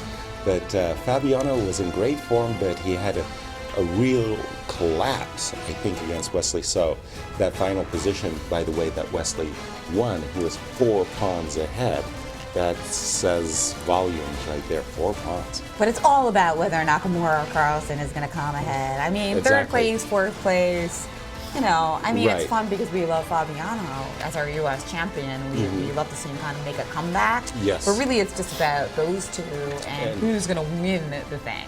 And 'cause that's all that people remember. Exactly. Right? I mean, and the thing that I was reflecting on during our break there, as there has been a transmission problem in Paris that they're solving, which explains the extra time that we're taking now, is -1 after 3 games of play for Hikaru Nakamura, and 50% for Magnus. So Magnus did gain that half a point that he was missing at the start. by winning against Wesley in that nice little combo. Beautiful combination, Queen D1, that Eric took us through. Study your back ranks. So it's and- all about form, and we've got a special coming to you from Paris right now. Well, the players are already nervous, and then to find out that a technical issue is slowing down the beginning of the next round must be making them even more nervous. Of course, in particular, the 2 leaders, Magnus Carlsen and Hikaru Nakamura, who really look very shaky up to this point in the last day. It just seems like they can't get it going yet. Well, they started out with less than optimal games today. I mean, losing a game within the first 3 was not what they wanted. They're kind of lucky that the other one also lost, that they don't have to play catch-up.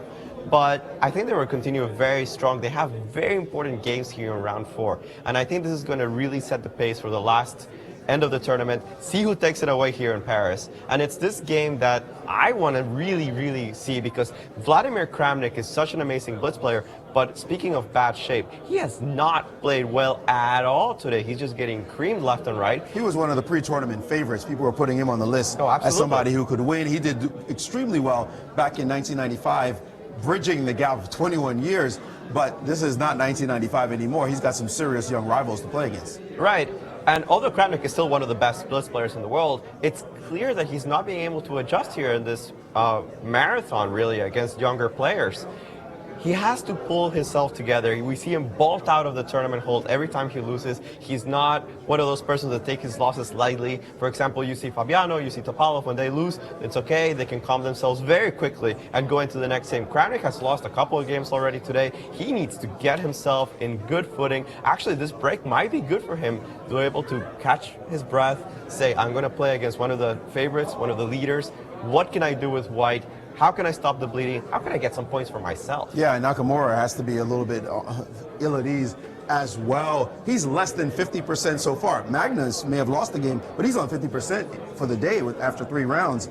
The normally spectacular Hikaru in Blitz is less than 50% at -1, having lost the game and drawn the other 2. So he's going to have to get himself together. Magnus has a challenge, however. He has to play against old nemesis, Levon Aronian, who really, we have barely mentioned Levon's name throughout the last several days, as he hasn't been doing much. But we know Levon can win games, and Magnus is going to have to watch out. This is the good thing about a tournament like this. You cannot count anybody out for a specific game. Levon, yes, he's had more of a quiet tournament. I wouldn't even say it's particularly bad.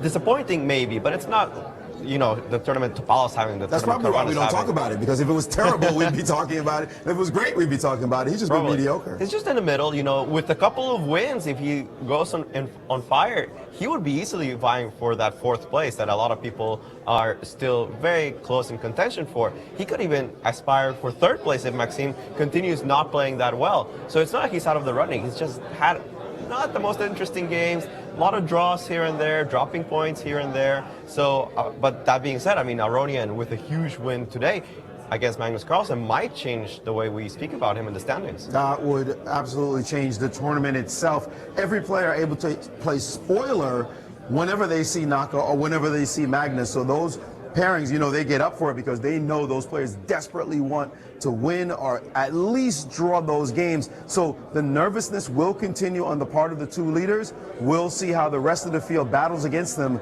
as the round will soon start as we try to figure out all the technical difficulties here, but we're sure that it'll be starting in a few minutes.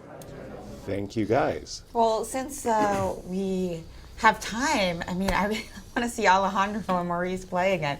Will the result be the same each time, though?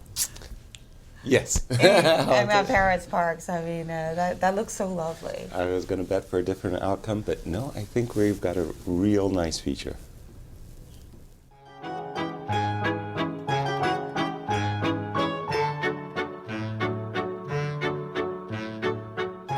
Paris in the Luxembourg Gardens where they play some chess, apparently. So Alejandro and I are going to see what we can find out, get some games on. Are these guys play chess here?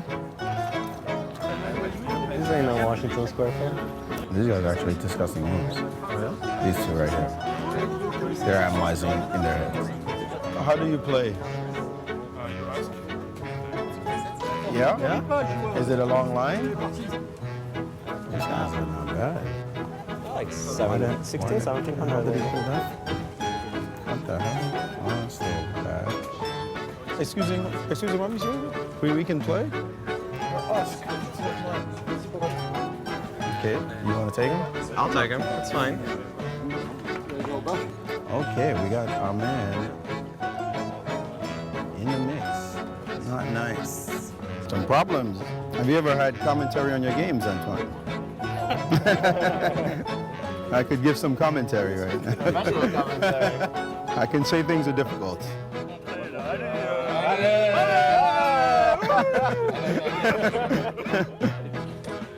Too much fun.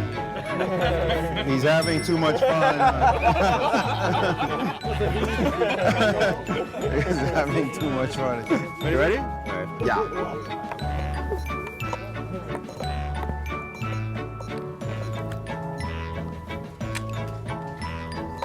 It's ugly. You teach your kids to play chess like this? Don't worry. You'll be one of my kids in a second.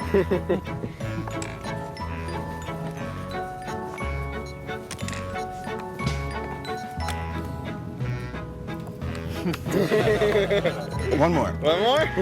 Revenge? Go. What else am I supposed to do? What kind of move is that? Are you still talking? Yeah. Oh! Sorry. Good game. So we're finished here at the Jardin Luxembourg, the Luxembourg Gardens. We had a lot of fun, the players playing in the back. Alejandro was the big winner today. How did it feel? Well, it was good. I mean, it's not every day I can say I've beaten a Grandmaster soundly in 2 different continents. Oh, God, he's always trash talking. It's incredible. Well, when you win, it's easy. But no, we had a lot of fun here. The players are actually quite good. You can hear them discuss moves during the games. Absolutely. You feel the culture here. There's several chess games going on. And I mean, I think it was just impressive the amount of knowledge that these people have. They actually knew who we were. Yeah. They didn't know when we walked up, face recognition, but as soon as people started talking and it was like, oh yeah, chess-based videos and Ashley, it was very nice to be able to hang out with these players. And like you said, they're pretty good players. No, they were for sure. It was a fun event. Yeah, absolutely. Here in France, you never know what you're going to find.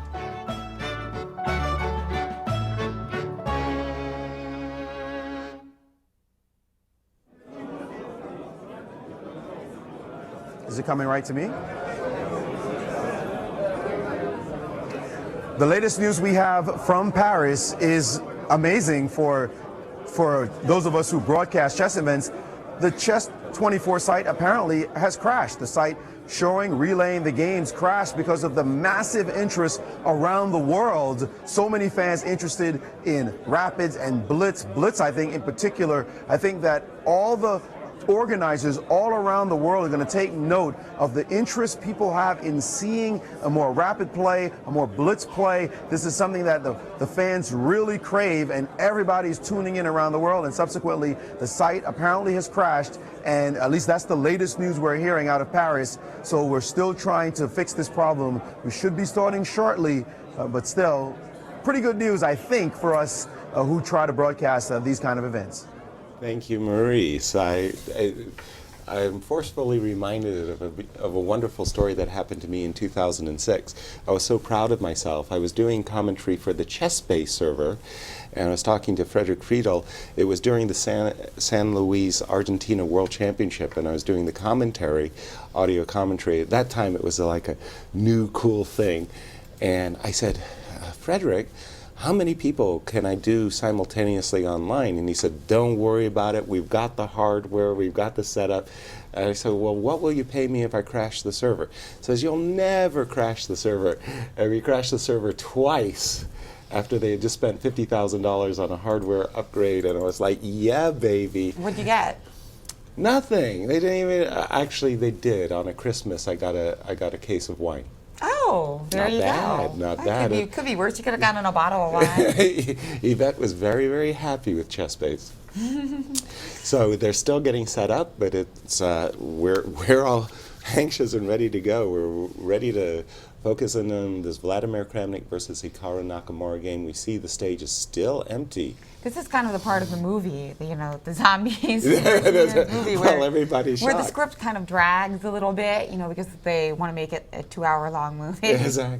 Well, but something that there's a romantic subplot that really has nothing to do with the movie. Yeah, but Maurice said something very important there, that Blitz chess is the most popular form of chess around the world, and because the Grand Chess Tour for the very first time is featuring both Rapids and Blitz, it's really is resonating very, very well with the international audience because it's so full of action. It is, absolutely. I mean, you love to be able to see players actually make mistakes. That's really fun for the fans at home to see Wesley So miss Queen takes D1 and Rook E1, Well, it's a beautiful combination, isn't it? Exactly, but still not going to happen in classical, probably not even in Rapid. Yeah, but it was just so nice. And we're going back to Maurice for an update. Yes, we have news about what is happening here, and it looks like it's going to be a 35-minute break on top of right now. So on the half hour here, it will be 4:30 in Paris. I guess it's 9:30 there in St. Louis. So we do have some time before the next round begins. Unfortunately, the problem will not be resolved immediately. So we can probably take a little bit of a break, guys, because we're not going to be able to get on the air anytime soon. Well, soon, but not. This is my chance, Yasser. All right, Eric, get in there. We got to do like a blitz match or something. We got 30 minutes. Maybe we should turn this into our own mini blitz tournament. Who's Magnus and who's Nakamura? I'm Magnus, he's Nakamura. Wait. That was fast. That was really fast. I didn't even get a chance to realize I was being challenged before I was already being... To a duel, yeah. Yeah, there we go. Okay, wow. Well, thank goodness you didn't say push-ups. I'd hate to shame you in front of our audience. Wow, 35-minute break. We are going to take a little break, and we also have a puzzle for you guys to solve, and we will be back as soon as we can with more action from Paris.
Hello and welcome back to our coverage of the Grand Chess Tour in Paris. We've got for you Magnus Carlsen and Hikaru Nakamura. They're going to be playing Blitz right here in studio. Right. But actually it's Yasser Seirawan. And The ultimate Blitz challenge versus Eric Hansen. Exactly. And Eric Hansen, who is also going to be adding a little twist to this Blitz match. Eric told me that he feels like he really needs a workout. So he's going to be combining this Blitz game with push-ups. That's why Yasser has only 3 minutes and Eric has 6 minutes. But every time Yasser captures one of Eric's pawns or pieces, Eric is going to have to do 5 push-ups. So adding a little bit of a twist to this, if Yasser captures a lot of pieces late in the game, Eric might just lose on time. And you're going to be exhausted, dude. Let's go, guys. Ready for the challenge? And make sure to tweet us and let us know if you're on Team Yaz or Team Eric. Oh, it's without a doubt Team Eric. Let's do it. English. I have faith in my fans. English. Well, starting with the English, Yasser Seirawan, no surprises there. Now we've got Magnus playing, is he going to play the Nimzo? Nope. Looks like we're getting a Grunfeld-esque position, but Yasser's going for the Fianchetto. Absolutely. Absolutely. No straight Grunfeld. You don't really you like the anti-Grunfelds, don't you? Mostly I am. Absolutely. Yasser's afraid of main lines. Hey, you're not doing the push-ups. Oh! Yeah. Oh! You gotta inform him every time. 5. Whoa. Oh no, you're gonna drag. How many is that, 10? No, 5. I'm wearing a 3-piece. No, you Yeah, so you couldn't do 1 push-up in a 3-piece. 1, 2. I think that's almost 10, yeah. 3. Yasser couldn't do 1 push-up in a 3-piece. 4. I did 10. There you go. No. Yeah, it's 5 for every piece and every pawn. I totally forgot. Yeah, that's why it's otherwise. Yeah, sir, I just did 10. I went rook b1. Okay. You better go fast. He might capture another piece. Poor guy. No, Who came up with these rules? Yeah, Knight sir. c6. Yeah, sir. Does this sound familiar? Too weak, too slow? Too weak, too slow. Let me take that push-ups. This is great. Only 5 this time. I got 15 seconds to a minute 10. 1, 2. There we go. Come on back. You better take that fast. My clothes are far too tight. All right, pawn takes c6, queen a4. So Yasser, he's got the 2 bishops. Yeah, but How's that feel? I feel like I'm winning a pawn. I'm happy. You better save your time for some push-ups, Eric. We might have to adjust the rules. No stalling. Queen to d5, knight f3, no captures though, so very aggressive. Eric is getting a chance to catch his breath, stopping you from castling with this move, bishop h3. Yeah, so giving up the bishop pair, American chess over here. A little bit of a threat ski there. How do you feel? A little bit worried. Attacking the queen. Attacking the queen. I mean, essentially, Yasser has a big time advantage here because I think Eric's been a little bit slow, especially considering the push-ups that he's going to have to make. So I think he's going to have to speed up, or with some well-timed captures, Yasser's going to seal the deal. Exactly. Bishop to b2. Now, instead of trading, Eric's playing rook to b2. Bishop takes g7 would have led to rook b1 check. That's a check. That's right. That would have been brutal. A queen c2 here by Yasser. Mm-hmm. But now I'm kind of messed up with my king. I can't get out of dodge. Uh-oh. Eric. Queen f5. Offering the queen trade here. If queen f5, bishop f5, same issues. Exactly. Oh, I'm not supposed to. Giving the annotations, are we? Huh? Well, I've got some problems. Queen f5, guys. Wow. Good move. Yeah, sir. Good move. Now, stop it. Now, Eric. Yeah, sir. If you resign here, you'll only have to do 20 push-ups in front of the world. There will be no resigning, right? I mean, he always has a chance to flag you if he makes enough embarrassing, enough capture. You losing to a Canadian on television? How do you feel about that? Not good. Not good at all. All right. Not good. This has not worked out well. Good thing you don't have to do push-ups when you capture a piece. Yeah, so running here. Running like rabbit. I'm scared.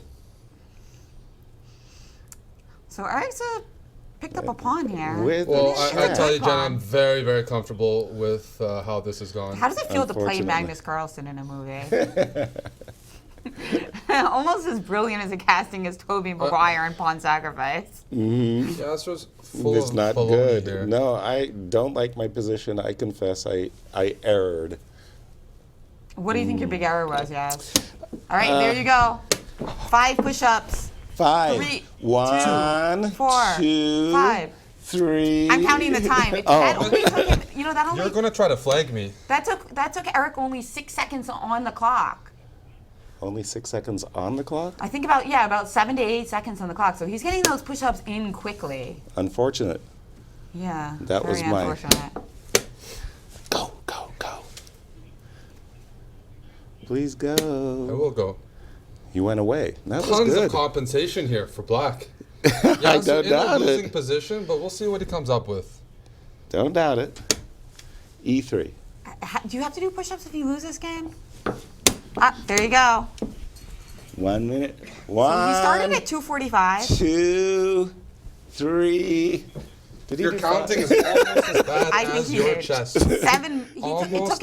It took him 7 seconds, Eric. So if you're wondering how long it takes you to do these push-ups, Almost it's as about bad as 7 your chest. seconds. Your counting abilities.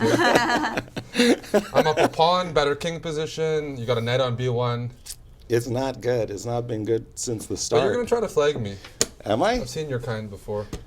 Shadoop. Well, especially in this format.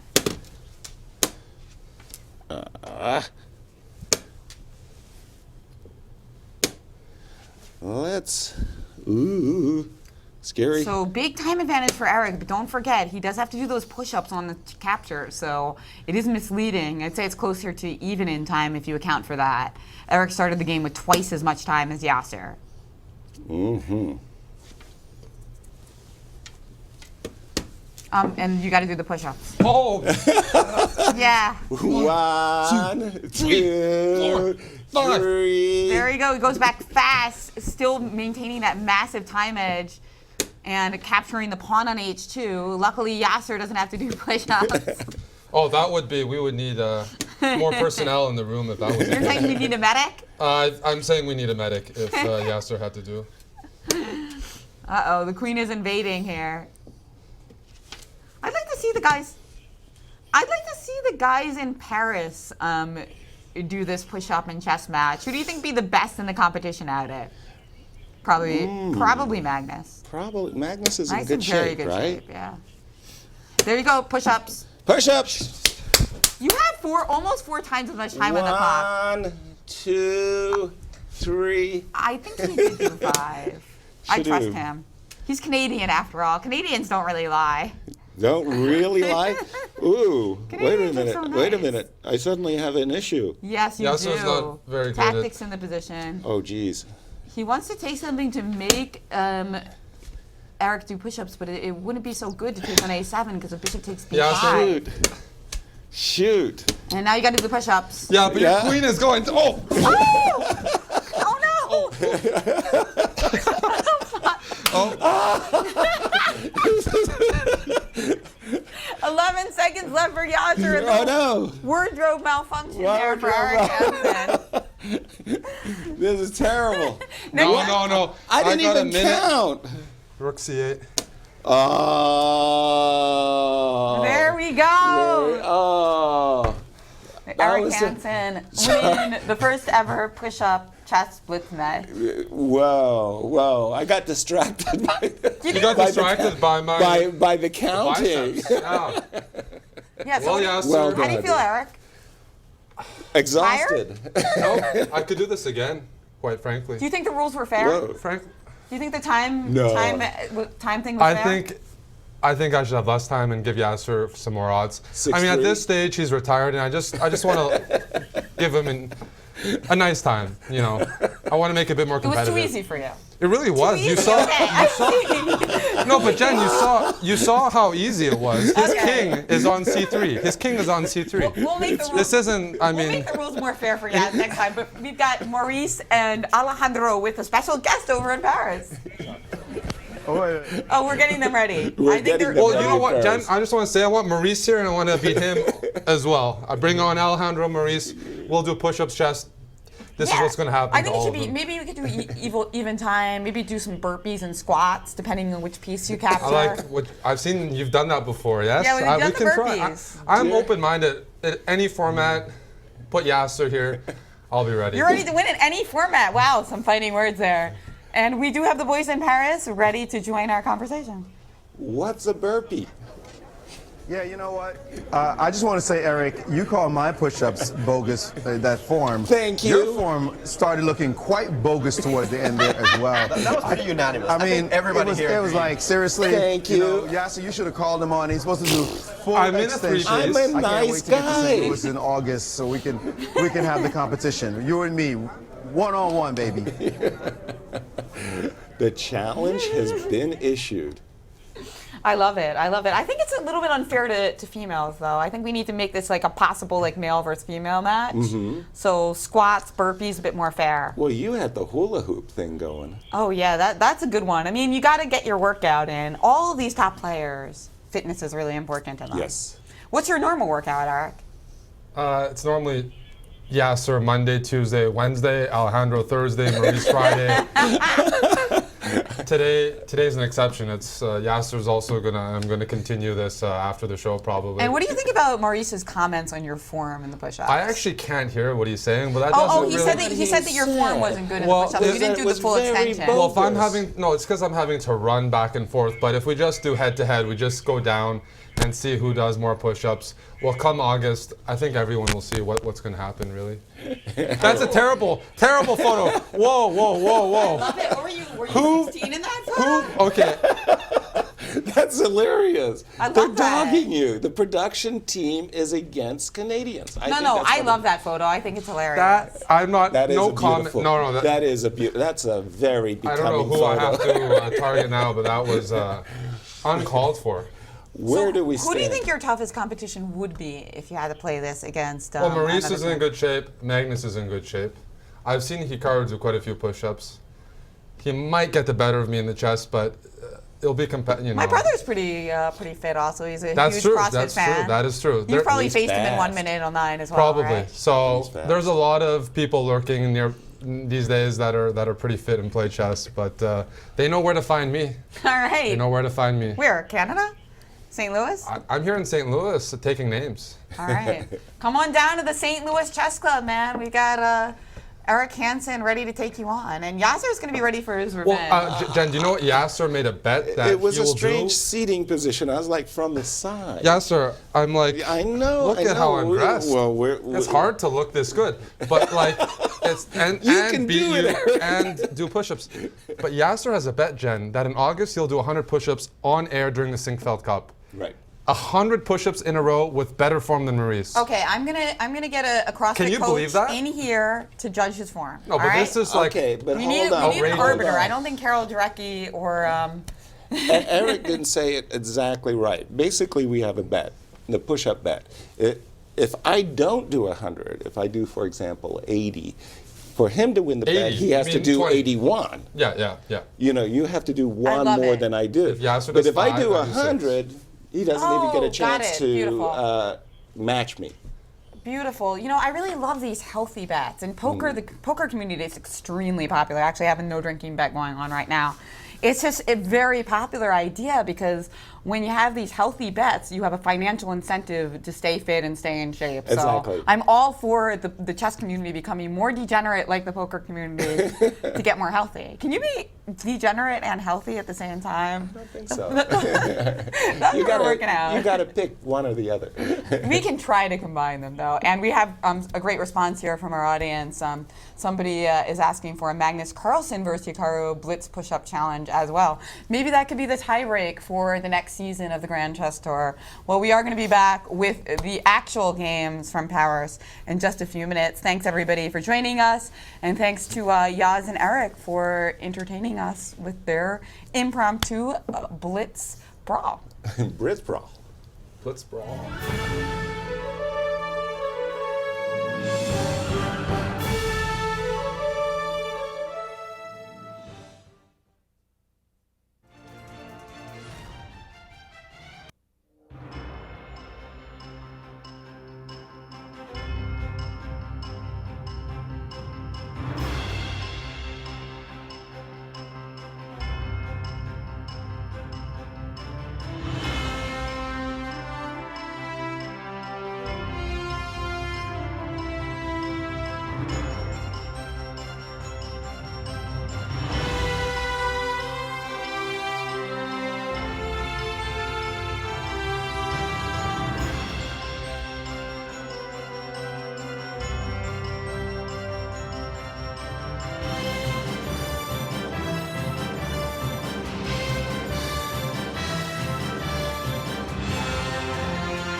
Welcome back to the Paris Grand Chess Tour coverage. I hope you guys all did lots of push-ups in the break as well as chess tactics.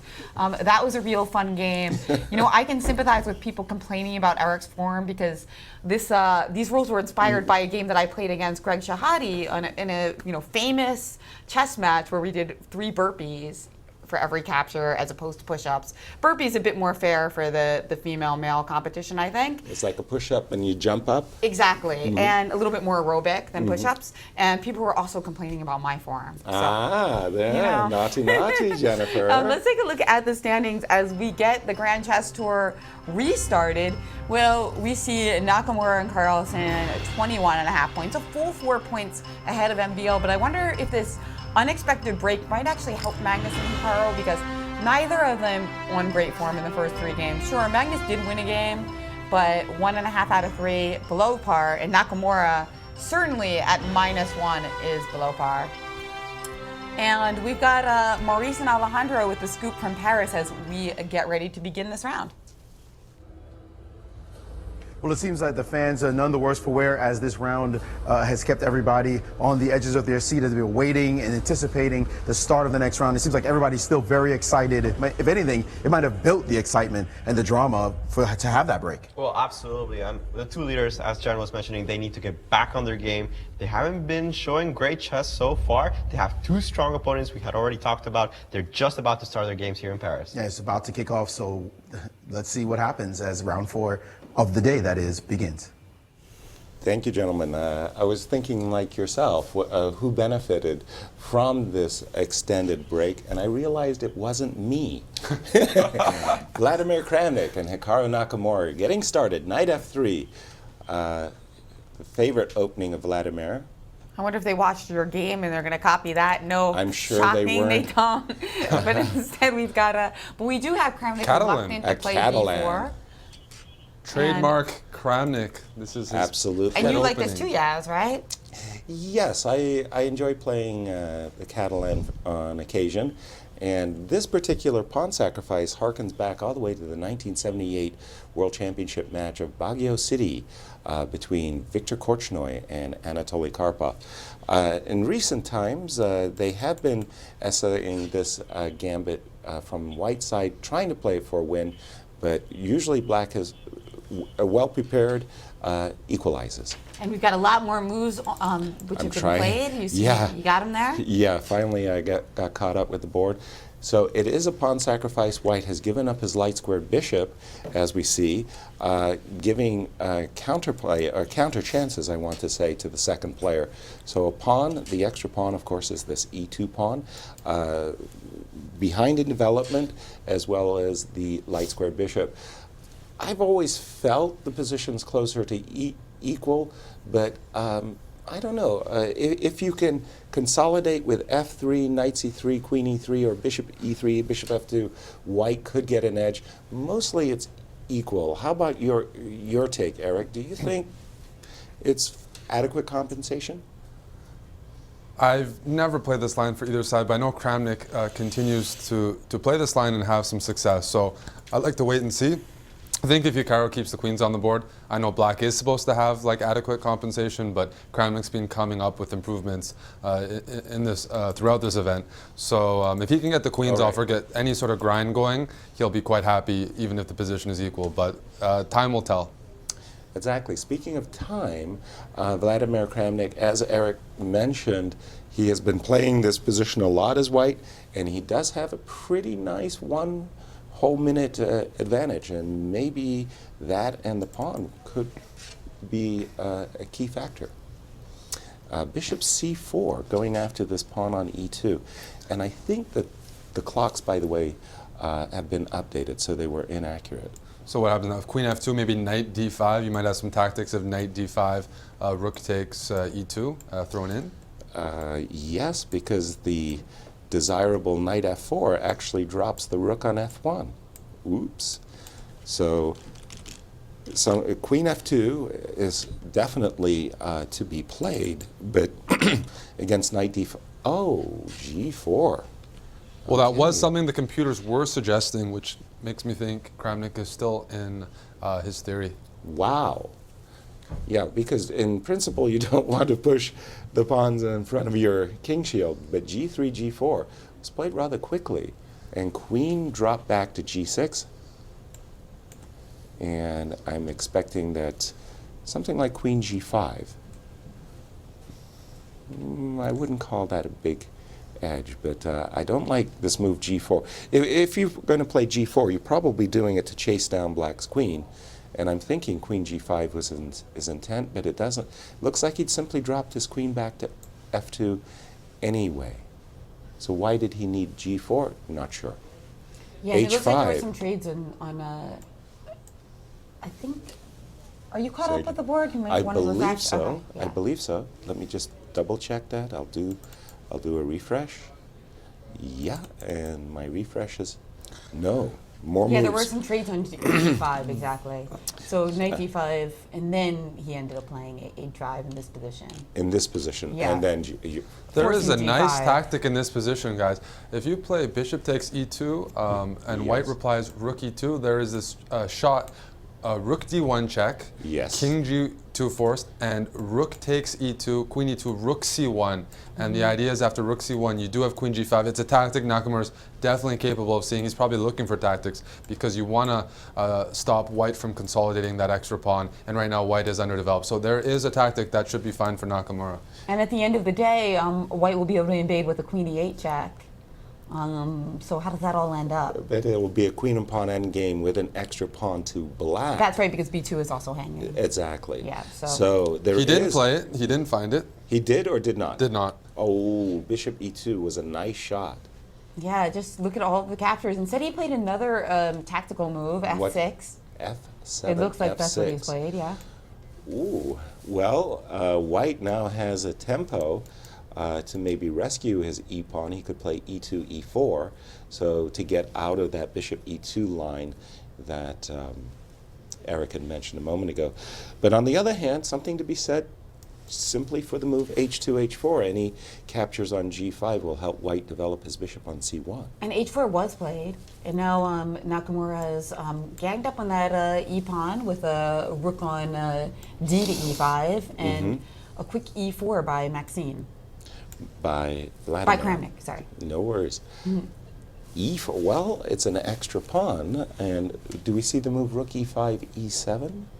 I believe that has been played. Well, I don't know about you, Eric, but I like the extra pawn here. I think Kramnik's doing great. I agree with you completely, Yasser. The worst is over. Now white is not going to have to deal with tactics from black. Now it's a matter of Kramnik trying to convert an extra pawn with some very reasonable drawing chances, but it's 2 results as it stands right now, Yasser. Anything can happen to Blitz, though. Are we anything can happen, f5?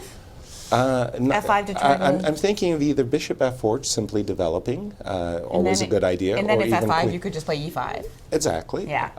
Or queen c5. I'm thinking there's a queen c5 kind of a tactic to be able to hit the loose bishop. The loose bishop as well as that rook on e7.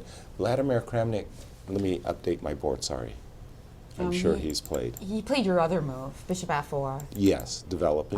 And then f5 was played, it looks like. Rook c1 came quickly. So instead of playing e5 right away, he just played rook c1 first. I was wondering about queen c5, but I guess bishop d3 is a reasonable answer. So rook c1. Because you wanted to take on f5 as well. With the idea of being able to capture this pawn on c7 as well. Okay. So Hikaru in a bit of a pickle. Yeah, a little decided bit. to go grab a patty on a6, a2. A2. Bishop takes a2. I should call them croissants. You always like to say patties, but we are at the Paris Grand Chess Tour, so he grabbed a brioche. A brioche. One quick note: Fresnay blundered checkmate against Giri and lost in a pretty embarrassing, pretty bad way. Blundering check. Blundering. We'll get to watch that later. I mean, look at can't wait to this. see. I love seeing checkmates on the board. A7.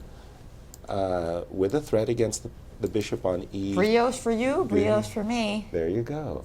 And now the Well, we're getting again to a position where Nakamura is going to do a blockade, and Jen was talking a lot yesterday about how good Nakamura is at putting up a defense in a fortress. And we see here at some point White probably has to play a move like e5 or deal with attention and do e takes f5, but black having good chances. Nakamura is very comfortable, at least playing these positions with blockades and fortresses involved. But if white wins c7 as well, isn't that 2 pawns?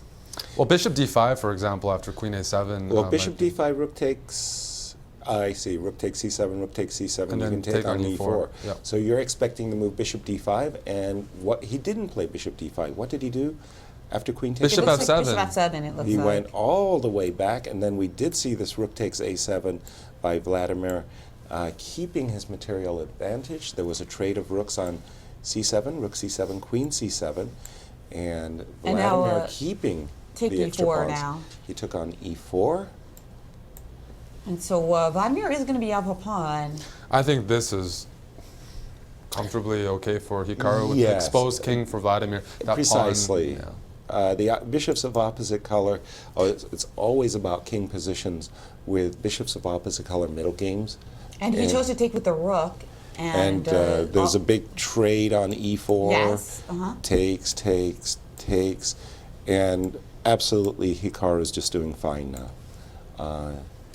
No worries. That extra pawn on b2 is not meaningful. King is just so exposed indeed. Exactly. It's just You almost think, you start to think to yourself, okay, I better play a move like queen e5 and start thinking about consolidating my position.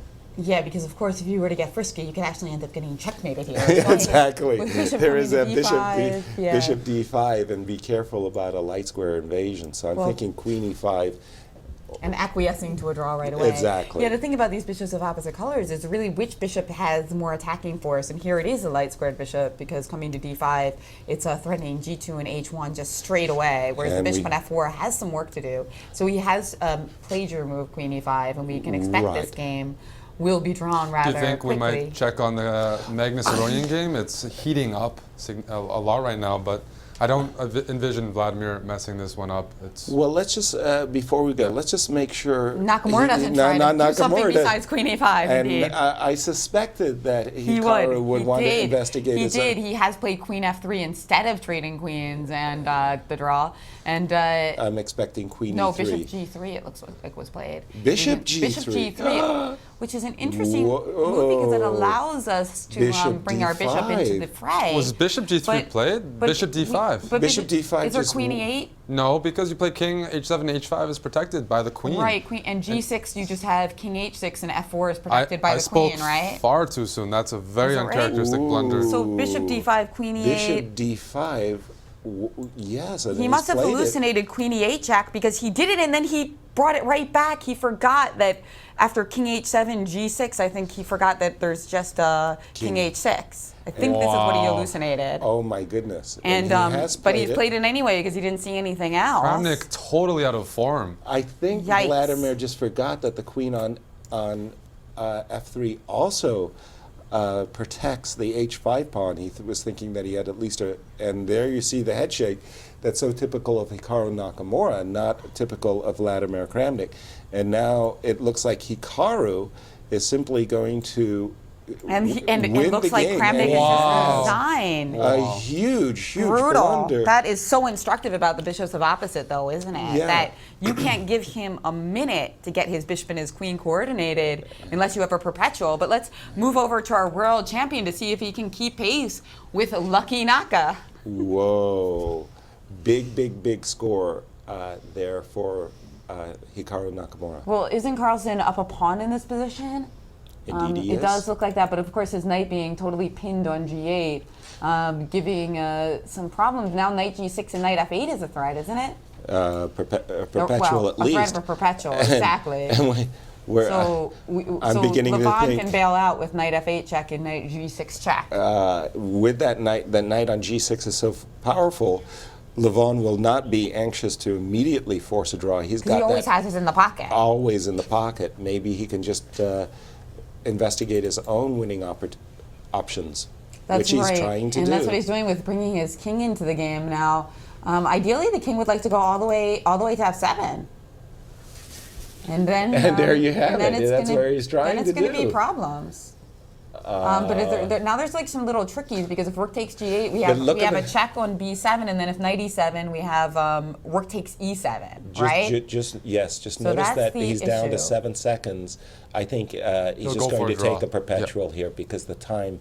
No! No! He's Wow. playing for the win. Remarkable. Well- Oh no, it's still at least a perpetual. Yeah, And he's won. Yeah. Oh. I don't think he should take perpetuals. There's 2-second increment. I keep forgetting. Yeah, You're absolutely yeah. right. The 2 seconds is a lot. I mean, But he could have always perpetuated later, and he was just, he's crushing in that position. But yeah, fantastic. Hikaru Levon Nakamura. Aronian just Point lead now. Ooh. saving Hikaru and giving him a full point lead in a really dramatic round where Kramnik looked to be just better and with an extra pawn, but just allowed this mating battery. Right, and needed to acquiesce to the draw. But fascinating game. We would have liked to see how Levon got that positional bind. A beautiful finish by Levon, if I can just show it. Very early, essentially, Black's king and knight are frozen thanks to this rook h8 mate. So what Levon had in mind was to bring his king all the way up to the board to the f7 square and capture this knight. The world champion essentially allowed precisely that, and now we see that there's the threat of rook takes g8 and mate, and then we had this wonderful finish right here. Now, thanks to rook takes g8, he could do everything he wanted with a check, and that was why Magnus gave up, because after knight here, rook here, you're just winning this rook. Yeah, Let's and the go to pawn Paris. is with the man himself. Yes. Absolutely playing spoiler is Levon Aronian defeating Magnus Carlsen in a critical game, round 4. Levon, you were coming into this game. It's not like you can win the tournament, but certainly defeating the world champion under any time control is always a good thing. Especially when I've lost the Blitz game against him in a very bad manner. So, Do you feel like you're playing for something in this tournament right now at this stage? you always play for something, you know. You have to prove that you're a good player, even if you're playing in a park. So. Well, we're used to playing in parks. You see them battling back and forth first and second. They're not exactly playing very well. You haven't been able to watch, but at least the results are showing they're not playing very well. What's going on in the minds of these two top players as they're trying to figure out how to close out this tournament? Nobody plays well in Blitz. I think that's just generally what happens. Yeah, but their results yesterday were great. Today, not so much. Yeah, but it's just that the players that have been losing so much yesterday decided to take it seriously today. So that makes a difference. Okay, well, we see it happening. Certainly, Levon very happy defeating Magnus Carlsen and throwing him into second place, a point behind Hikaru Nakamura after the American was able to score a very interesting and surprising victory. Thank you, Maurice. And how did that impact our standings, Jennifer? Well, let's take a look. Now we've had Nakamura in the clear lead with 22.5 points. He's a point ahead of Magnus Carlsen. Magnus Carlsen, lucky in a sense that he controls his own destiny. He plays Hikaru in the last round, so he knows what he needs to do. As long as there's not too big of a differential between them, he will have a chance. And those two are the guys who are going to win the tournament. But you notice that both games were decided by mating nets, right? That you really have to watch out in Blitz for those mating ideas, like as you were mentioning yesterday, this kind of a knight f5, g4 mating net that was set up at the last minute. And these guys are hardwired for those mating nets. They've gone through so many tactical puzzles and checkmating combinations. They know exactly what they're doing, even when they have no time on their clocks. What happened in the other games? We were focused so much on their two leaders, I hardly got a chance to see how Wesley and the other players played. Well, I did hear that there was a checkmate on the board, and I think Eric was going to set that up for us. Oh, please, Eric. Because we don't get to see that too often, do we? Checkmate on the board? Well, not on the board, but just a really, really elementary blunder here. In this position, as black, Fresnate played bishop f5, trying to take advantage of the pressure from the rook on e8. But it runs into a very elementary move, bishop f5, check, queen f5, and just queen takes e8. And after you recapture, that is a checkmate on the back rank. So he resigned before the checkmate was played out, but a really, really bad blunder by the French player. So back rank checkmates, we've seen 2 back rank issues in the tournament so far with Magnus Carlsen and queen takes D1 and then queen takes E8 in this game. So, you know, you got to watch out for your back rank. I mean, look, it happens to the best in the world, so it can happen to you. Yeah, and Eric said it very well. He said it's elementary, so a little bit big surprise. But back to Paris. That's right, we've got Alejandro Ramirez. Well, anything can happen in Blitz. I mean, it's Blitz after all, so you fall for all kinds of tricks. I've fallen for a couple against this clown next to me. But this tournament is so big, it's so important, and the pressure is on. I mean, they want to perform, but it doesn't matter. Maybe it's, in fact, because of the pressure, why we're seeing so many mistakes. Well, there's so many things, so many factors to consider nowadays. We are now on the 4th day of chess, and this has been marathon rounds. They had 9 games of rapid already, 9 blitz yesterday, and today they've already played a fair amount of games. It starts getting to you, you know, it's a lot of games. You start going kind of crazy, but you know, we have seen some great games still from these players. Can they close it out? That's the big question here. Who's got the stamina for it? 5 more rounds to go. You named all those games. We've been doing commentary in all those games, and it's just rich. You try to remember what games were played, how many mistakes were made. You almost have to review it after the fact to get the full picture. But this game, certainly Fabiano, he was doing pretty well. 4 games to close out yesterday, then he won again today. But now it looks like he's starting to be shaky a little bit. Well, MVL came back huge in this game. He had a rough morning, but it was in this sequence, and actually it was a pretty long sequence that I can talk about for a bit, as F6 was played by Fabiano Caruana, and this started a whole series of kind of forced moves that made the game very, very, very complicated. The idea here is after the knight retreats to C4, we can already see this is a very messy position, pieces in very unusual squares, and Caruana used this time to go knight D3. This forks the queen and both rooks, so there's no changing this scenario.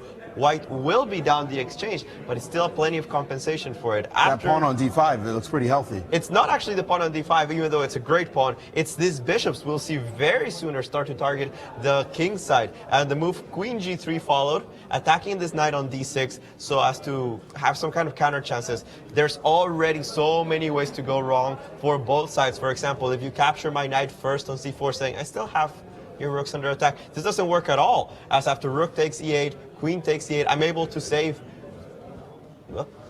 save this rook by taking the knight on C4, and then the 2 bishops would be overwhelming. If we can go back to the position after queen G3, Fabiano chose the correct rook takes E1, which tactically is the most sound move, and MVL instantly replied by taking the knight on D6, creating even more hanging pieces. The knight now capturing the bishop on F5. This rook on C1 is still nobody's defending it.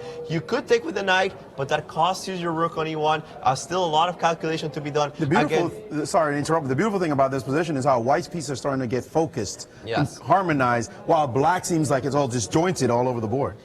Fabiano here chose again the correct way of continuing. Rook takes C1, knight takes F5, and now you have to be careful because suddenly there's a checkmate threat on G7. There's no really good way of defending against it, and actually the paradoxical thing about this position is that the best way of defending this king is by making it even weaker. You had to give it some room by playing G5 if you wanted to keep up an advantage. Not an easy move in Blitz. Intuitively in Blitz, you don't want to weaken your king. No, horrible move to play in any kind of chess, actually. Even if I had time to calculate this position, I would be like, G5 doesn't feel right.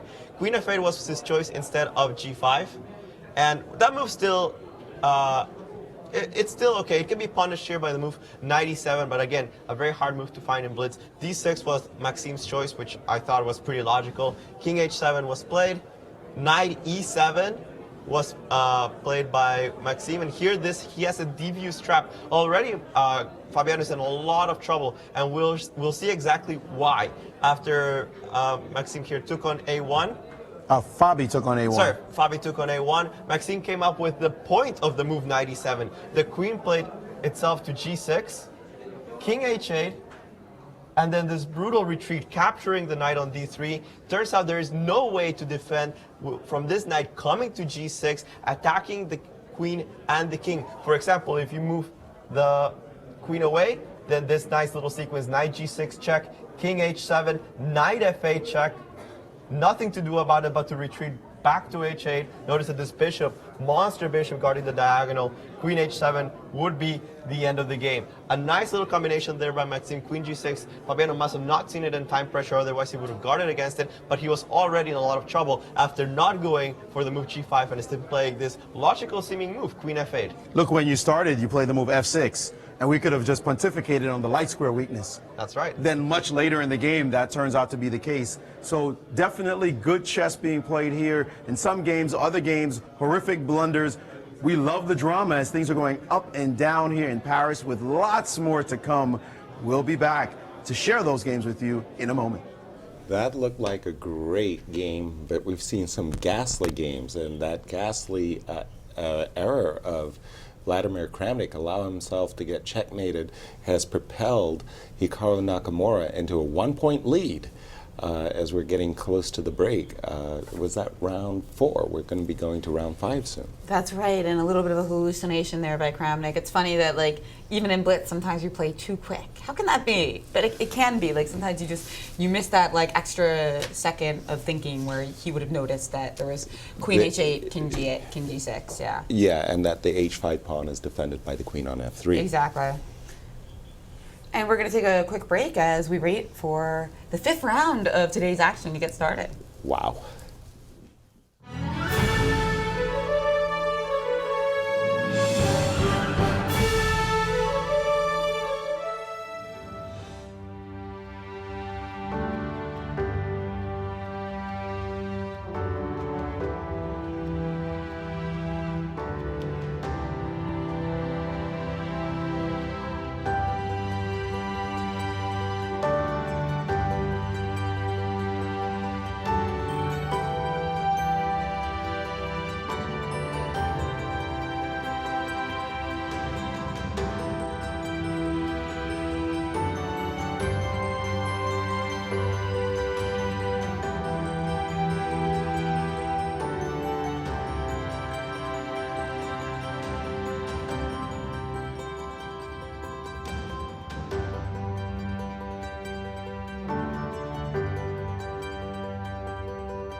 Hello and welcome back to our coverage of the Paris leg of the Grand Chess Tour, where Nakamura currently stands a point ahead of the rest of the field, and he is facing Giri this round. So and Magnus is facing Vladimir Kramnik, who just lost a horrifying game.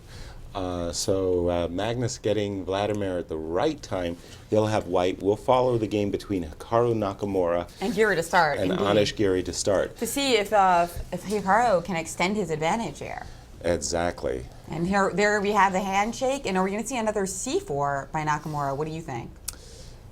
Nope. No. But it could be a transposition. Could be a transposition, but instead he's playing more of like an anti-theoretical line. Well, I like to think of this as the Larsen opening, the early fianchetto of the Queen's Bishop, so that there's no fianchetto by black of his King's Bishop. Ooh, knight e5. Yeah, he met the early bishop g4 by Giri with just a quick knight e5. Well, yeah, so we say one benefit of this move order in the Larsen is you're avoiding black responding with e5. Normally b3, black plays e5 as the main line. With this move order, white has more control over the center with that bishop. True, but okay, you give and take. Something to be said from black's point of view, that early trade of knights does ease the disadvantage for the second player. Players are playing quite quickly, as I see that this is a very thematic way of play for white.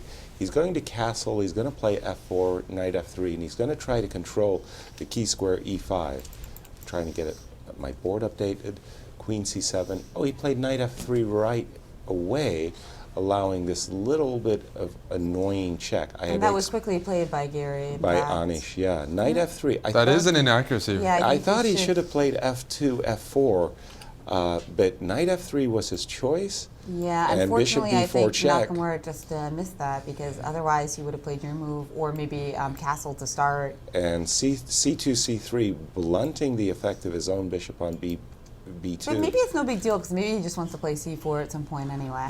Bishop went back to e7. I thought it was going to go to d6 to support e5, but bishop e7 and now Nakamura going after the light squared bishop with knight h4, bishop g6. Very reasonable, yeah. He's trying to get something, some type of opening edge. I think black is very comfortable here, though. Yeah, but it's Blitz, you know. Yeah, Nakamura exactly. is just trying to get a position that he can play. Exactly. Because as we know, he plays well. Knight d7, he has snapped off the bishop on g6, and there's a recapture. Giri naturally capturing with the h pawn, and Nakamura getting in that c4 move that he had endeavored for, but there was one other move played before that, queen c2, a5, and then c4. I think Nakamura picked this line. It does, his pawns are on b2, c3, d3, e3.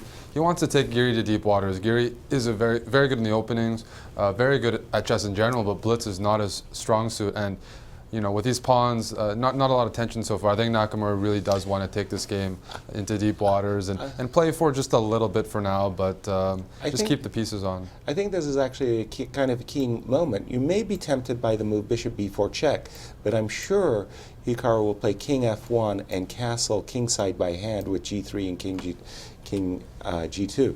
Instead of the move bishop b4 check, which I believe is wrong, trading one pair bishop of bishops. f6. Yeah.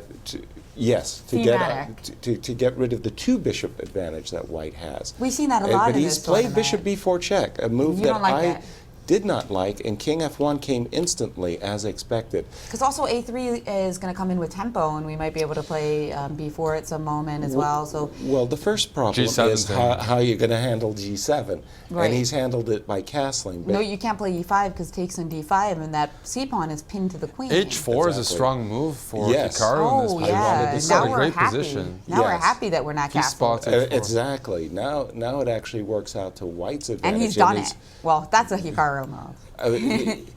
He's in full control right now. Yeah, he's so tactically aware of the situation. So, like, if we make a bad move for Anish for the moment, one of the problems that Anish faces is the bum's rush of the h-pawn, and you can't play oops, thanks to this bishop checkmating. on the long diagonal. So this is the issue that Anish is facing, and he's played against h4. What move? What move? Or he's still thinking. He's retreated his bishop.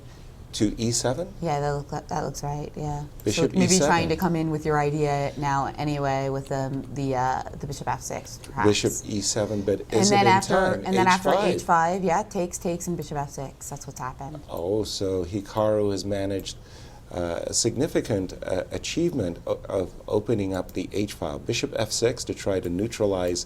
And now Nakamura is on move, so. If he plays d4, there's a g6, right? g6, Precisely. king g7, and rook h8, and White's king might be in a little bit of trouble there. So I suspect g2, g3 will be played, bishop b2. Too bad we can't keep queenside castle here. Queen b2. Long castle. Exactly. Well, I wanted to try to get my rooks doubled on this H line. That's why I'm thinking that Hikaru should go for G3. Right, and probably I'm desperately going to need to put a major on the dark. Put my queen on f6 or something. If you do that. Yeah, the thing because I need to blunt that power in the diagonal. Agreed.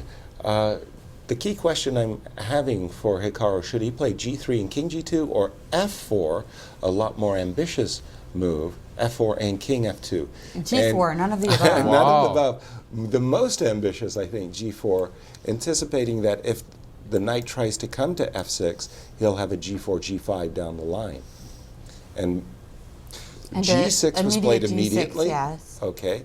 Forcing the rook to step back, probably to h3 square. That's what happened. Which was his choice.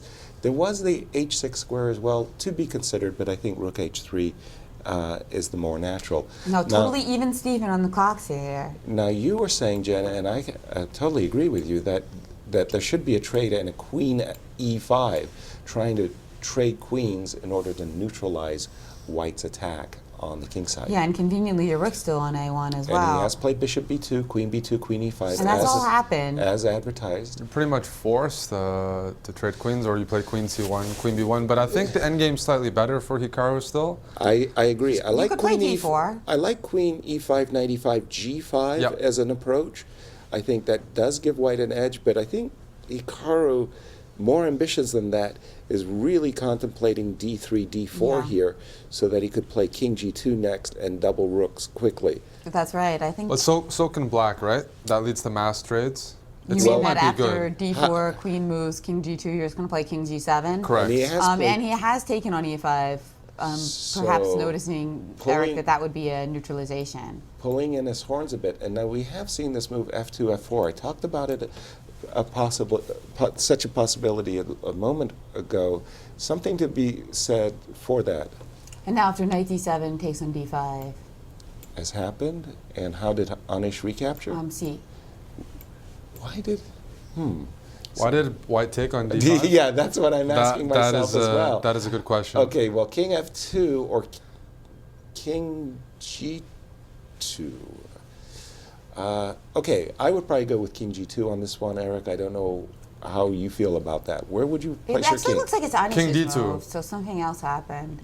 Okay, so he played king e1. Yeah, Okay, that's why I couldn't see it from the camera. I was like, what? Whoa. So ready to put his king on d2. Right, and king g7 and indeed, king g7, king d2 quickly. was played. Okay. Still a slight preference for Hikaru's position, but definitely the storm has been weathered here for Anish. Yeah, just hoping that somehow the combination of rook c1 and rook h1 will give him a little something something, but... I'm thinking that I wouldn't play rook h8, I'd play rook c8, and I'm thinking that after rook c8, if you play rook h1, I want to run with my king to the center, king f6, king e7. Let you have the h-file.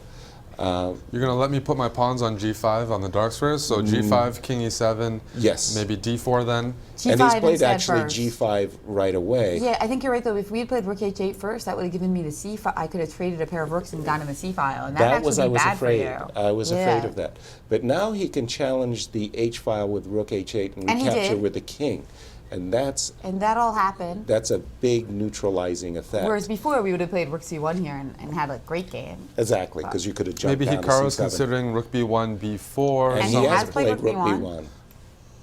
And now we understand why he played king d2. He kind of foresaw that he wasn't going to get much in the h-file and that he was going to need to squeeze a little bit of blood out of the queen side, and he needed his king on d2 to do that. After king g7, b4, take b4, rook b4, this is what we got now. Exactly. So, and I think this is very, very well neutralizing. I wasn't going to say knight c5 right away. I thought rook a8 first to provoke the pawn going to a4. Knight c5, rook b5 on the board. Yeah, that was the problem. Now I don't get to play rook a8 in the very nice way that I had wanted. And we have king f8, bishop f3. King f8, bishop f3. I thought Hikaru was going to go bishop d1 and a4, a5. Rook c7 happened. He's just yeah, he's forcing rook c7 because d4 was a threat. Exactly. And d4 did and happen. d4. Whoa. d4. That. Well, he might consider actually playing e4 at some point, but maybe right now as white, you want to play a4, a5? Well, I was thinking you wanted to get that pawn up to a5. The problem is, I see it as that after the immediate knight d7, a4 is going to be met by b6. And in fact, black wants to play b6 and rook a7. True. And then he'll be just fine. Well, if you play b6 after knight d7, is there a plan of rerouting that bishop back played to knight d7. a4 and b5? Well, yeah, bishop e2. B6, no, bishop e2, king e7 was played, and rook came to a5. Don't like this because you're allowing the knight to activate itself. Instantly, knight b6, and all the advantage is gone. Now, rook a7, and yeah, knight comes to d6, and the knight is perfectly. And the knight has actually managed to get to c4, and we've seen a trade of minors. Dead draw. Big result, Carlsen defeating Kramnik with the white pieces. So this is going to bring him within a half point of Nakamura, making our contest even more exciting. Yeah, as we see in this even Steven rook endgame, this is highly likely to be a draw. Exactly. King so what's the winning plan for Nakamura here? Do you try to play a5 and rook c5 and try to go to a pawn endgame? Is there anything? I don't think there's any winning plan, frankly. I think king c8, king d6. Well, he will try because he also does have an advantage in the clock, 40 seconds. But the pawn endgames, if black ever takes rook c5, then that's good, right? You try to play king d4, king e5. I mean, there's ways to go wrong. Hikaru has just played the move e4, so he's going for a win. He wants to get that king to e5. If one side is better, it's still white, but yes, thanks to the space. Let's see how he tries. If you could get rook b6 check and force the king e5. I think just the fortress like rook d7, rook e7, rook c7, and just asking white, how are you going to improve? Last rook game d8, very, very good move. I like this. He's threatening rook to the a file. And the pawn endgames always need to be calculated. Exactly. Well, rook b6 check, king e7, and Gary's down to 20 seconds though. Yeah, that's less than 20 seconds. You know, he's really playing in the increment, and now Nakamura has gotten the king on e5. But it's not enough. I think. Yeah. I think black is still just keeps his position, but you see. Still impressive to put a little bit of pressure. Oh, but I think Gary's holding. Squeezing so blood from stone here still. Gotta try, man. F6. It is a blitz game. Ooh, I'm not. Because now rook b6? F6 because and rook b6 did happen. We see that on the board. Opening up the sixth rank has caused a weakness. This may be, this is looking very promising for Nakamura now because, yes, the a pawn on a5. Offering a rook trade, which is not going to happen. He's going to have to keep the rooks on the board. But now the king's gotten the b6. King so b6. Both the perfect squares for our pieces, rook f6, king b6, but with so much material off the board, is it enough, Yaz? How do can we maneuver our rook to attack b7? Yeah, he's got to go rook d6, rook d8, rook b8. But he's going to lose the g pawn, but he'll be picking up the b7 pawn. It's going to be a race, but I think Hikaru's faster. Yeah. Certainly faster. Whether it's enough or not, I don't know. Right. But he has. He's tried that, but bringing his rook behind the pawn instead for the race. Well, rook f5 box in order to check, not that way, not that way, no. No, God, you sound like you're really upset. No. Is this going to be another similar? Remember yesterday we saw the you rook fighting against the pawn. No, but, I think this is a win after king b7, rook a7, rook a. Ooh, he played king a. This is just simply too slow for black. I Yeah. think Nakamura is completely winning here. It's not even close. Yeah, I Not mean, even close. So wow. We saw a very similar game by Nakamura yesterday, where he And also it's had a over. rook first a pawn. And it's over. He can just resign it. It's done. Carlsen-esque, where you Rook, just have... rook f8, just rook f8 and resigns. And king f2 and resigns. Same thing, yeah. Yeah. Whoa. He set up a trap at the very end that if you don't play that, if you play rook a2, king h1 leads to stalemate. Yeah. Wow. So big, never, big never ever think that you've got the draw in the bag against Nakamura until the handshake's in there. He squeezed blood from stone in that game. I just wanted to... Keeping a 1-point advantage over That is Carlsen, clutch. who's famous for winning games like that. Right. I just wanted to say a big error. I would have never gone into this rook ending as black. Once he got his knight to d6, the game was super easy for black. Just right here. Because the bishop, because the bishop has no play. Yeah. The knight on d6 covers the pawn on b7. No, zero chances of losing. Knight c4 gave Hikaru a slight edge. I don't think black should have lost the game, but now it's 2 results. With a knight on d6, I think he's absolutely fine. Big judgment error. So forcing too quickly. Well, Yeah, that's a big great error knight. judgment. Like, as the Yasser knight on d6 is just great. Because now we can play rook c8, rook h8. I mean, that bishop on d3 never gets to attack b7, so I would just play rook c8, rook h8 and start harassing white. I mean, You can easily imagine if Hikaru was on the black side, he would have been playing the position. Absolutely. And we didn't see too much. Magnus Carlsen, I was told, did defeat Big Black. That's right. So so that means Magnus at least keeps pace with Nakamura. You know, he needs to keep just 1 point in between them and going into the last round. And if that happens, of course, we will see a playoff if he manages to tie Nakamura by the end. Right. But it's getting closer and closer. I mean, till the end. There's not that much more time. Not many games left. Let's and we go do to have Paris. our tournament leader, Nakamura, with Maurice. I think we're getting them in. We are with the leader in the tournament right now, Hikaru Nakamura, who just squeezed blood from a stone. Those rook and pawn end names, you got to study those.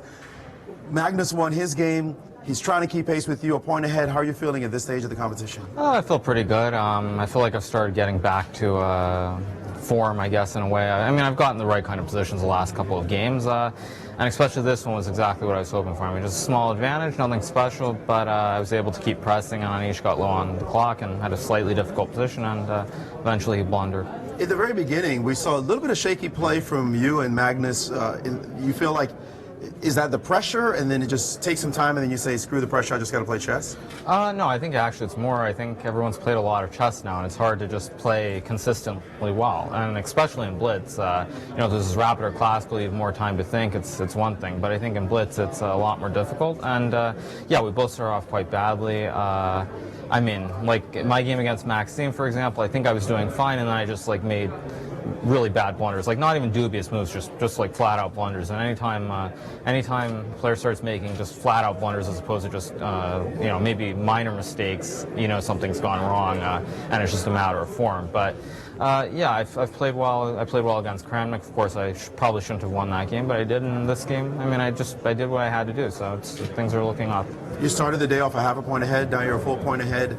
Big clash coming up in the last round. Thinking about that at all? It doesn't matter. There are 3 more games before that, and everyone's so strong that anything can happen.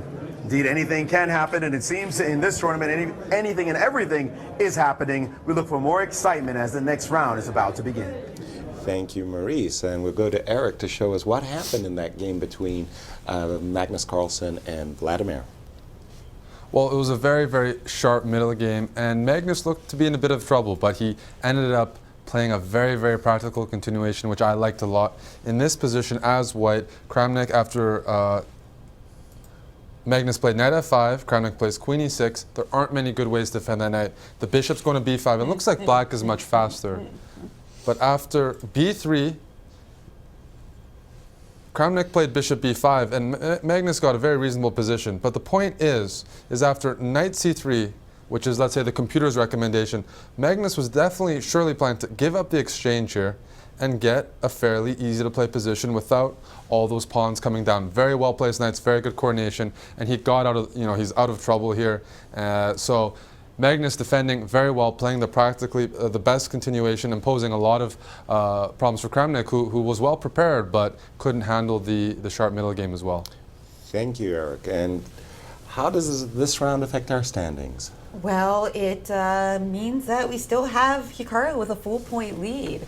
The same thing as we had last time. So both these guys starting out slowly, but now they're keeping pace with each other. Kind of uncanny, really. 23.5 points for Hikaru Nakamura, just massive lead over the third place, Maxime Bachir-Legrave, who actually picked up a little bit of ground from the beginning of the day, but still miles away from Magnus and Hikaru, who are stealing the show in this first stop of the Grand Chess Tour. And Vladimir Kramnik tumbling badly in these last few games, most especially. But Matt MBL, look at him. And Levon Aronian, 8.5 in the Blitz. Impressive as Levon quietly stealing up in terms of how they've been playing in the Blitz. Well, we've got Knock America, and we've got Yaz, and we have somebody writing in with a new nickname for Eric at the hashtag Grand Chess Tour. Don't blush, Eric. Eric Hansen, more like Eric Handsome. There you go. That's what I like to hear. I think that was based on the photo we showed, that very, very attractive probably photo the push-ups. Girls like guys who work out, I guess. And we have Maurice and Alejandro in Paris. Well, we're talking about the excitement now, and now we're starting to project. Nakamura, you ask any of the players, they always say, oh, I'm not thinking about the future at all. Well, that's for the commentators. That's our job. And we're looking at the future. We're seeing that Hikaru has some good pairings coming up. He's got Topalov, who's a tail ender, Fressinet, who's a tail ender, Wesley So, not so easy, but definitely Magnus in the last round. And it means it's going to be critical how he performs. If he can pad that lead just by half a point, it won't matter what Magnus does in the last round to try to catch him. It's always about who's on form, and the fact that Hikaru still has to play against Vesselin. I mean, yeah, everybody here is strong, but Vesselin hasn't been having the best showing. Wesley also has been very shaky here in the Blitz section, and that is Hikaru's 8th round pairing just before he plays Magnus Carlsen in the decisive 9th game. So yeah, the path to success, I think Hikaru, if he keeps up good shape, considering how the other players have been doing in this tournament, he's a clear favorite. But remember, Magnus is also following him in terms of the opponents he plays. So he's going to play Fressinet as well with Magnus and Topalov before he sees Hikaru. So it is imperative for Magnus Carlsen to keep pace. He's got to win those games. That's what's in his brain. Win every single game, because he doesn't want to be out of it completely when they face each other in the last round. That's right. He needs to have that hope that it's still at the last round he can beat his rival and take home at least a playoff possibility, if not the crown. Playoffs? Who likes playoffs? We all love playoffs. I'm sure the American fans are thinking, just close this out, Hikaru, please. But there's a long way to go with 4 rounds still in the books to be played, or at least in the bank. We'll see what happens in the next round. Well, I know Maurice doesn't really believe in mixed feelings, but I think, I have mixed feelings here. I'd love to see a playoff because it's going to be a blast, but I'd also like to see Nakamura take it down. Exactly. Well, I mean, he's such a great Blitz player, and the chess fans are really getting this opportunity to realize what an exceptional talent Hikaru is in these rapid formats, and he's proving it as Magnus fell off the pace by 1 point. That's right. Can he regain at least a half a point? And well, actually, he doesn't even need to. Half a point or 1 point, as long as he keeps it. He needs to be in that range for that epic last round. It can't get worse. It can't get worse. The margin can increase, but if he maintains this margin or reduces it, we're going to be in for an absolutely thrilling final game. Exactly. And let's take a look at the pairings for the next round as we watch these 2 horses race. Nakamura is going to be playing against Vesselin Topalov. And remember, that's an important battle because, Nakamura better get that, Topalov better get that queen ready, just in case he needs it, right? Put it right next to you, Topalov. And then we've also got Anish Giri versus Magnus Carlsen. So And those then- are the two big games to watch. And then Anish is going to be smarting from what he just did in this previous game.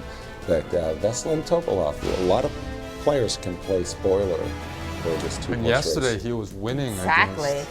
So we're going to be with you for all this action in just a few minutes. Don't go away. Game 15 of the Blitz in Paris. Coming up next.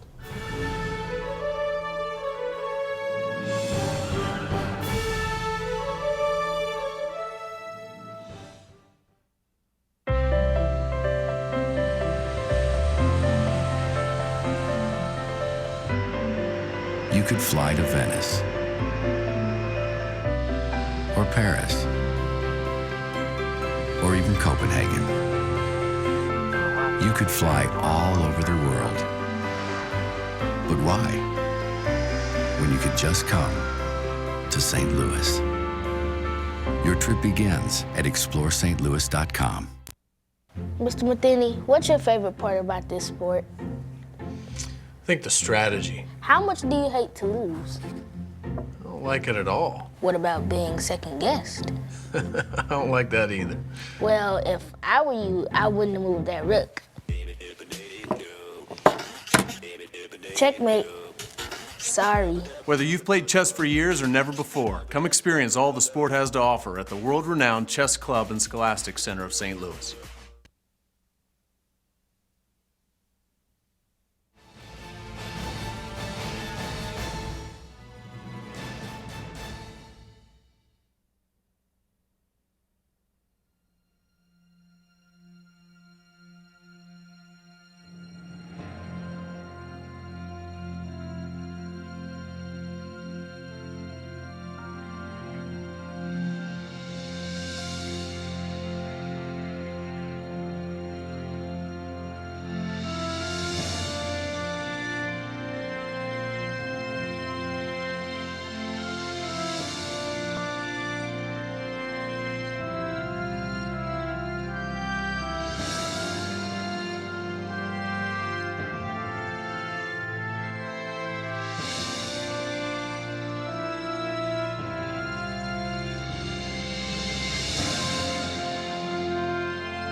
everyone, and welcome back to our live coverage of the Grand Chess Tour Paris edition as the players are on stage getting ready for this crucial round. We see Veselin Topalov undefeated in the second day of Blitz chess action as he's making a big comeback as he faces off against Hikaru Nakamura, our tournament leader, who leads the event by 1 point over the world champion Magnus Carlsen, with everything to play for here. Eric, when I'm looking at this game, I'm thinking Hikaru is a big favorite, but if Veselin plays well, this could be upset city. What's your thoughts? Absolutely. Yesterday we saw Veselin with a winning position against Magnus Carlsen and a winning position against Hikaru Nakamura. So even though Blitz isn't his best time control, he's shown that he can get into really good positions. It's the other maybe Blitz skills like time scrambles and quick calculation that he's struggling with. Thank you. And again, I think that this round, it's a nervy affair. Jennifer, what do you think? Well, we got the game started up, and English opening by Veselin, C4. It'll be interesting to see if Nakamura tries to be calmer at all. I don't think so. I think he's still going to go for every point because you never know what's going to happen. Magnus Carlsen should just go on a rampage, and he wants to make some distance between those two so that he doesn't have to worry about the last game. Wouldn't that be sweet if he was a point and a half ahead and going into the last round? Absolutely. And he's not that far from it, right? Right. All he needs to do is win and have Magnus draw, and he'll have that margin. Now this opening, again, kind of starting in more quiet waters, I think that favors Nakamura and Blitz because he's so good at tricking people in the middle game and the end game, and you know, squeezing blood from a stone as we saw. So making it a longer battle really benefits him. Without question. And yep, and we just saw this break D2, D4 by Veselin. He has this nice little trick in mind that Hikaru has to be wary of. If you take on D4 right away, there's this idea of knight takes D5, not recapturing on D4, but queen takes D5. And now that the queen has been lured to the D5 square, there's a bishop F3 in the position. So a tactic that Hikaru has to avoid. And let's see, indeed he did avoid it. After the move D4, he took on C3, so his queen wouldn't be drawn to the D5 square. Bishop F6, rook C1, takes, and a lot of trades. Unfortunately, it appears to my eyes that the players are quickly heading towards a very even position. Which is exactly the opposite of what I said, Yasser. Exactly. But sometimes we're wrong. You know, one thing I think that you really see about Hikaru in this game, in these tournament, as opposed to other players, is his mistakes haven't been blunders, right? You know, a lot of the other players have just made massive howlers, whereas when Nakamura in the Blitz is flubbed up, it has often been something that he could recover from. Precisely. Now, rook on F to C1, does Veselin have a little something here due to his more active rooks? I think so. It's not quite so clear to me after rook D8. I want to play rook E7. Yes, exactly. Rook D8. So let's say I start with the move G6, okay? So the idea is that after rook E7, I want to be able to challenge rooks with rook E8. So I'll play F3 after G6 and just try to get my king to E3 and play with a rook on the 7th. A little something. I think that's a very good idea, but with A5, followed by bishop D5, that isolated queen pawn, I'm seeing it, I think it's more even than an advantage to white. And he has played, Hikaru, pardon me, he just started with the move A5 instead of trying to make luft. He just went A5 right away, preparing the move bishop D5.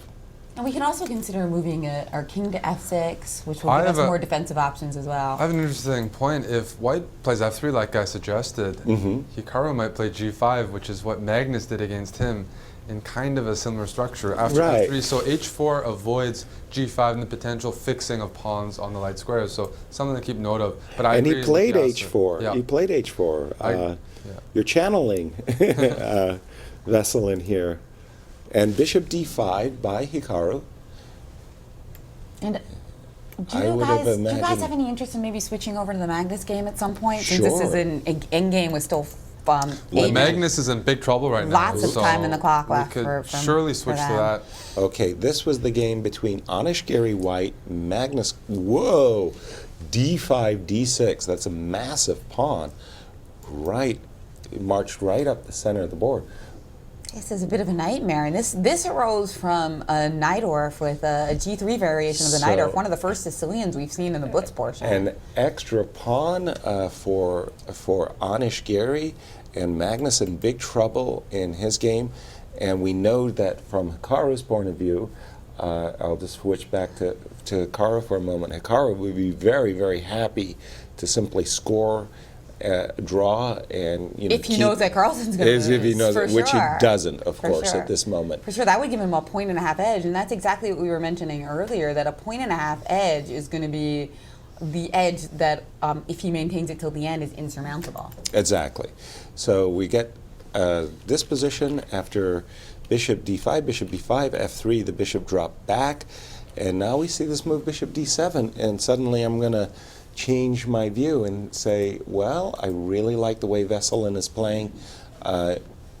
Eric had mentioned that if if White gets the opportunity to play king f2 to e3, he has by far the more active pieces, and Hikaru, as we know, does not like defending. Neither Especially of these players passively.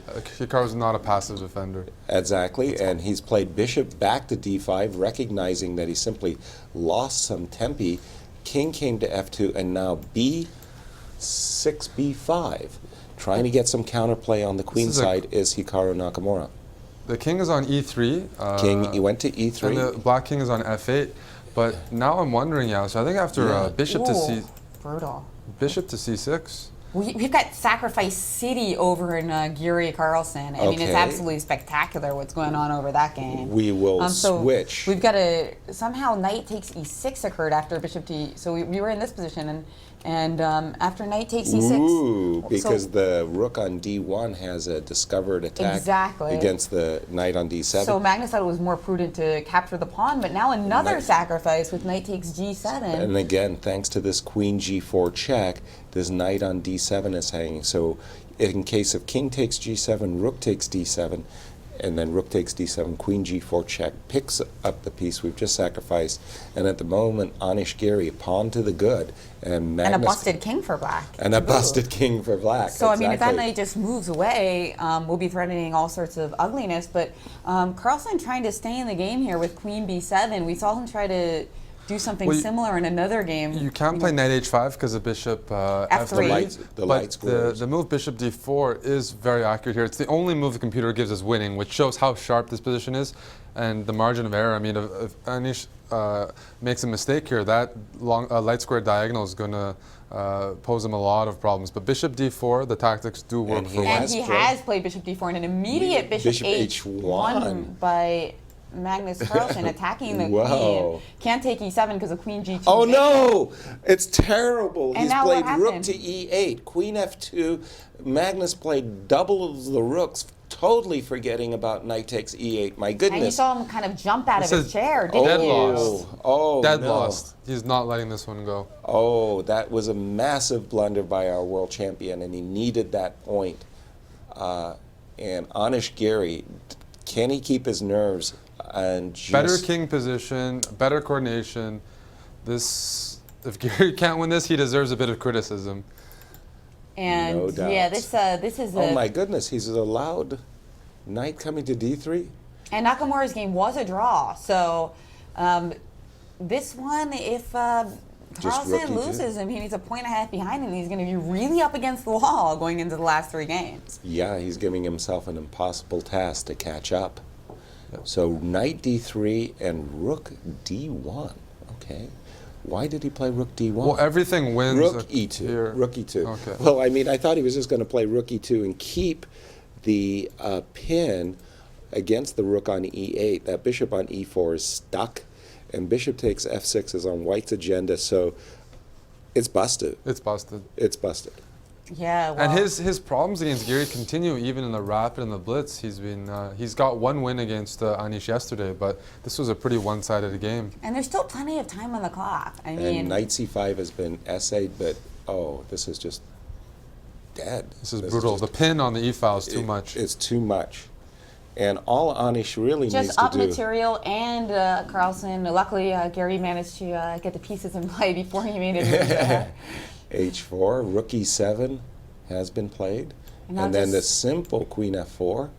Again, there's nothing Magnus can do. His pieces are in this... pawn on h5 as well to make matters even worse. He has played the move knight d3 and queen h6 with a check, and that's it. That's all she wrote. f6 is also f6 hanging. is hanging. And h7 is hanging if you come to f7. So Magnus tapping his finger here. King f7. But even better, just rook takes d3 immediately, because now bishop d3, queen h7 actually is even stronger. And now Magnus is about to resign after queen takes f6. Yeah, queen takes f6 check here, and it's just completely over. Oh, much to my surprise, Magnus didn't resign. You were wrong again, Yasser. I'm shocked to discover So there's a little bit of chaos on the board, so even though he's totally losing, Magnus does want to keep, just in case Giri made an erroneous exchange. We've seen stranger things happen in this tournament. Wow. And he's moved his king over to c7. Move. Yeah. Now it looks like Giri kind of weighing various good options. He chose this double attack, and now we've got to check. Now we've just got to check, which is also winning the bishop on e4. And Magnus chose that as the time to resign. So Hikaru Nakamura now leading by a point and a half. Putting distance. Magnus has 2 games. He's got to outpace Nakamura in those 2 games, or the tournament is over. Right. And we still have Wesley So playing. Let me bring that game up on my board, and let me see what he has. Looks like Wesley is a bit preferable than knight, but outside a little pawn. bit. But because of the pawn is on h5, I think this is more likely to be a draw because the king, than anything. The king for black can never get to e5 or an ideal square because of bishop to e8. I'm not sure about the times. The clocks, I can see. 40 seconds for Fressinet and 53 for Wesley So. So not a huge factor with so little piece material on the board, right? I guess it's always a factor. Right. And we've also still have Caruana and Kramnik battling it out as well. Yeah. And here's that game right here. Kramnik's woes today, are they going to continue? He's got a massive disadvantage on the clock. Material looks like the pieces are even. But that rook on f2 is very unpleasant. Yeah, Kramnik does have an extra pawn on c4. But sorry, I'm thinking not more here. Queen e5 here, attacking the bishop. Also, he wishes he could go to b2, but I think that was the reason for Kramnik's last move, rook b3. Isn't bishop a4 also in the position? Queen e5, there's this threat of queen h5 if white were to play something like queen d4 or queen d6. Queen d6 was played, but queen f5 instead, and now he puts his queen back to d1. So after bishop a4, there's a rook b8 check, so that's why we can't do that, which would otherwise win material. And Vladimir in trouble as Fabiano has seized the initiative. Yeah, there was g1 never good. Now bishop takes h3 is actually a threat because of. And it is. It's a winning move. Bishop takes h3. Mating. And there's a knight g4 check in the position, so you can pick up the queen with check after knight g4. More accurate than any other move. And as now, played, very, very nice technique thus far. That's right. So we've got a queen and we've got a queen for a rook and a piece. Yes. But right now, still a little bit of technique required from Fabiano. Now he's played this move, nice move, queen e6, maintaining the discovery. So he's going to be threatening knight takes e3 check. He's also attacking the bishop on d6. Right, and king came very quickly to h4, and there's knight.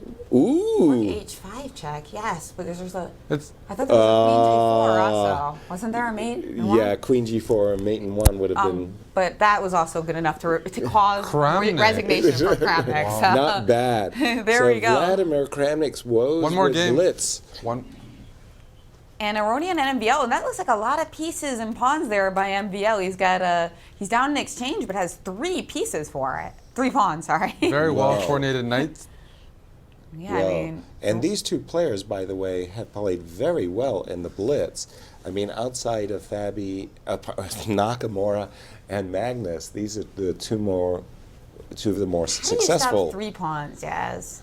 Well, Well, really, it's 2 of them. With great difficulty. But no, this is well, this is losing this for is over, Aronian. now this is very simple. Now knight b2 and d1 equals queen is going to end the game, and that was all she wrote. Levon resigned. Ooh. What a round, What a you know, round. with I Magnus Carlsen going down, giving Nakamura a clear path to victory in this tournament. Exactly. I'm like on the edge of my seat. You know, every round in this event, it's just the blitz is heart pounding. The pressure is on Magnus. He has got to win this next game. Yeah. He's got to win, and he's got to hope that And Nakamura he needs doesn't some win. help. He needs help. Do we have a graphic of our current standings? There's 3 games left? No, not ready, but Just we've only got 3 games left, that's Yeah. right. 3 games left, so that's 2 games before the crucial battle between Nakamura and Carlsen. So somewhere in there, Carlsen has to make up half a point or it's over. Yeah, if Nakamura goes 2 out of 2. I think Hikaru's next opponent is Fressinet, if I'm not mistaken, Laurent, because Magnus follows Hikaru, and so Magnus will play Veselin Topalov in this upcoming round. And we have the man who vanquished the world champion, Anish Giri. He's with Maurice. We are with a new adopted American boy, Anish Giri, as he definitely helped out the U.S. fans by defeating Magnus Carlsen in this round. This was a very rich game, but then he did something inexplicable, blundered a rook, although, of course, you were blasting into the position anyway. What were your thoughts? You've had an up-and-down tournament. What were your thoughts going into this game against Magnus?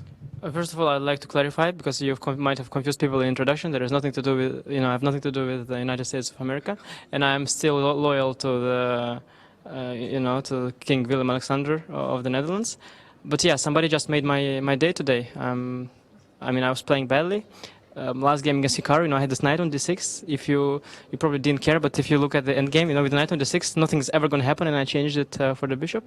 And I lost completely drawn rook endgame, so yeah, my day is bad, but Magnus definitely made it. And he missed so many tactics. I don't know, there were 10 moves with the knight that he missed. Yeah, it was great. It's really surprising given how Magnus played so well yesterday, and it looks like nerves are getting the better of him. He's played really up and down. He started off the tournament the day really badly. Do you really think it's about the pressure on him in this tournament? Well, it's not only the pressure. It's the blitz. You are sometimes on tilt, and in normal tournament, you go, you have a nice dinner, you come down, and here you still have all the excitement, and you have to continue playing a new game. So I've experienced exactly the same feeling. Just in this particular game, I was luckier, and he was more on tilt than I was, and yeah, it just happens, and it's not only the nerves or the pressure, it's more that in Blitz this kind of stuff happened. It could have happened to Hikaru, and it in a way he also lost a couple of games, so but now I think Hikaru is going to take it. Yeah. You think 1.5 points is just too much to overcome in 3 rounds, especially playing Magnus in the last round? The thing is that I was the one who made it possible. First of all, I lost to Hikaru in a completely fine position, then I beat Magnus, so I gave Hikaru 2 points. I think he can do now fine on his own. Okay, so we might give you the key to the city, to St. Louis at least, back home. Yeah, I hope Rex will invite me for dinner at least. There you go, Rex. You owe Anish a dinner when he comes to St. Louis. He defeated the world champion in this last round, a very critical defeat for Magnus. Can he come back after such a disastrous occurrence? Thank you. Thank you, Maurice. Thank you, Anish. So Hikaru very, very happy with Anish's performance, losing to him and defeating Magnus. Big results. That's right, and a lot of reaction on Twitter from our hashtag Grand Chess Tour, including somebody who says, Yasser saying, oh, needs to be my massage ringtone? Your What? message ringtone. My message ring. Uh-oh. Yeah. So people like your exclamations when well, Magnus Rook messes E8, up. that was such a mess up. Let's go to Paris, because that was a big, ghastly error.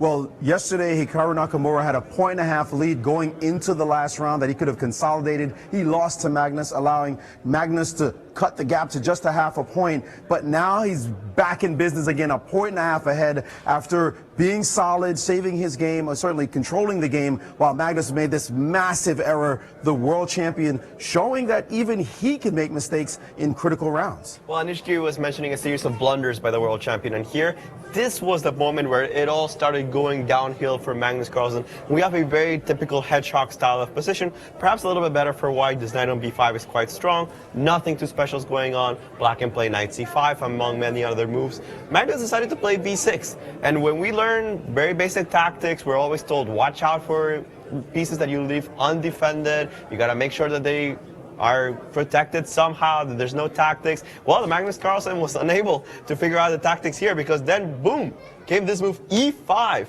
opening up the diagonal for the bishop on g2. There's no choice but to trade the bishops, otherwise simply bishop takes c6. But then the important part of the combination is that white doesn't recapture immediately. Instead, he takes on d6. And now there's a lot of problems here for Magnus Carlsen. If he, for example, takes on d6 with the bishop, then after rook takes d6, this rook next move will come to d1. This pawn on b6 feels almost dead. This would be at a disastrous position, but probably even better than what he did, because he decided to retreat the bishop, which is a little bit of a strange decision. And after pawn takes e7, rook e8, a very nice sequence here by Anish Giri, which I think in a blitz game was really, really cool to watch. The knight retreated to d4, and just look at this knight. Knight comes to d4, which was not the best move, but okay, we'll forgive him for that. Counterintuitive defenses Black would have to find here, because everything is looking dangerous with this pawn on e7. Yeah, queen d6, which is suggested by the computer, putting the queen on the same file as the rook. It's not something I would have thought about. But okay, bishop e4, made perhaps a more natural move, bishop centralized, and then bam, knight takes e6, very strong. You cannot capture this knight, because then the rook captures on d7, defending the pawn on e7. That's not something you want to allow. Rook takes e7 was played instead. And Magnus did that quickly. Magnus just thought everything was fine. I think if he had seen this next move, he would not have played this rook takes e7. He might have thought for some more time, because honestly, Magnus still had a lot of time in this position. He had over 3 minutes, almost 2.5, between 2.5 and 3 minutes.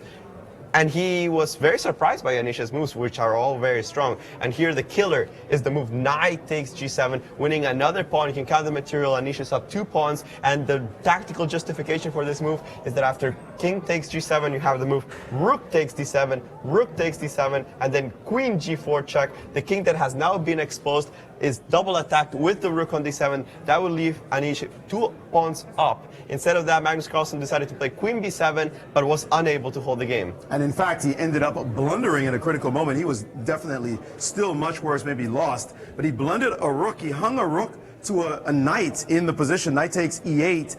Remember, Kramnik did him a favor of blundering a rook as well. Well, at least he only blundered the exchange, but Kramnik did hang his rook in one move. So I guess luck, the vicissitudes of fortune in this tournament. We talk about the other games. We saw Maxime Vachier-Lagrave continue his fine streak, at least trying to hold third place in the tournament. Kramnik lost yet again. Fabiano Caruana winning his game, and Fressinet, the Frenchman, drawing his game. So certainly a topsy-turvy tournament, but it's all about Naka right now. It's Naka Nation in effect, a 1.5 lead with 3 rounds to go. Can he consolidate it all and win before having to face Magnus in the last round? Thank you, guys. That's right. Can he do it, Eric? What do you think? 1.5 points? Your man Magnus. Well, a few rounds ago when he was Nakamura was playing black against Kramnik, I said he needed to stop the bleeding now. It was a must-hold game, and he did it. And meanwhile, Magnus is still riding the roller coaster right now with 3 rounds to go. It is in Nakamura's, he can control everything. He has the next 2 games against Fresnay and Wesley So. Both players not in great shape today. If he wins those, he has this in the bag. But Nakamura did stop the bleeding, and he won a trademark game against Giri, just pushing a very even position. So he's done what he's needed to do to get back control of the tournament. And I think he's by far the clear favorite now, obviously. Now let's take a look at how this affects the standings. We've got Nakamura a 1.5 ahead, Magnus Carlsen with 22.5 points, Maxime Vachier-Lagrave closer to Magnus, but still looking far away from Hikaru. He's mathematically eliminated from getting first place. So Magnus Carlsen and Hikaru Nakamura, can the tension tighten in this last 2 rounds, or will we have a winner? We're going to find out quite soon. We'll be back in a few minutes.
Hello, and we're back for more coverage from the Paris Grand Chess Tour.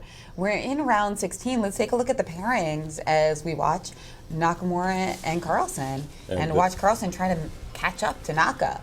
We've got 24 points by Hikaru Nakamura, and Point and a half clear of Magnus. that's right, Nakamerica. Meanwhile, Magnus Carlsen with 22.5 points within striking distance, but he's got to win, and Nakamura's got to slip to at least with a draw. In the pairings this round, we've got Carlsen and Nakamura heavy favorites against their opponents because they've got the white pieces and they're playing against, especially Nakamura is playing the lowest rated player in the field, the French wildcard, Fressinet. We're going to see if Nakamura can do the job and at least maintain this overwhelming edge that he has over Magnus. Yeah, very tense moments, of course, as he wants to keep a point and a half distance over Magnus, so that huge last round pairing against the world champion will not allow Magnus to equalize his score. And a more traditional opening this time than we've seen from Nakamura last time he was white. He's going in for the main lines of the Queen's Gambit decline. With bishop g5, h6, all very standard. Anatoly Karpov made a career out of b7, b6 instead of the move knight b8, d7 when he was world champion. But knight b8, d7 has become the line of choice, as well as knight f6 to e4, Lasker's drawing maneuver, so to speak. Now remember, Fressinet, a friend and also an employee of Magnus Carlsen, he is going to get a big bonus, I think, if he can win this game. True that. So a lot at stake for him. But I think Anish has become Hikaru's new best friend, too. And c7, c5, the traditional way of equalizing the game when white is delaying developing his bishop on f1 or delaying any captures on d5. c7, c5, attacking the pawns in the center. So c takes d5, knight takes d5 is the usual move, and knight takes d5 has been played. Bishop takes e7. By the way, I don't think Nakamura has friends at this level. I think he has more rivals that he likes more than others. Yes, exactly. Well, Hikaru is one of those players that really does like to keep a little distance from the elites. The other elites. Exactly. Which is very sensible. Knight takes e7, by the way. d4 takes c5. I'm not sure, Eric, do you like Hikaru's approach? Again, he basically has got the score, right? He does avoid losing, but is this his way of, does this suit his style as well as his temperament? I don't think so, although we've seen him do quite well in Paris from pretty normal positions. I think Fressinet, I mean, if you're Hikaru with white against Fressinet, you really want to do well this game so you don't have a lot of pressure on the second to last game to score. So we'll see if he comes up with something, but I think he is looking to get the initiative here and put some pressure on Laurent. Well, it just seems to me a very cautious way of play, immediately steering for a very balanced, even endgame. Of course, Hikaru is maybe encouraged by the fact that he managed to win such a drawn endgame position against Anish Giri. Personally, I think that when you're white, you just try to keep as much pressure on your opponent as possible. If I were in Laurent's shoes, I would play a7, a5 here, trying to get the square c5 for the knight. Instead, I think he chose knight c6, attacking the pawn on b5. I'm not sure I'm a big fan of that. I'm not a big fan of it either. I think that's clearly inferior to your suggestion of a5. Yeah.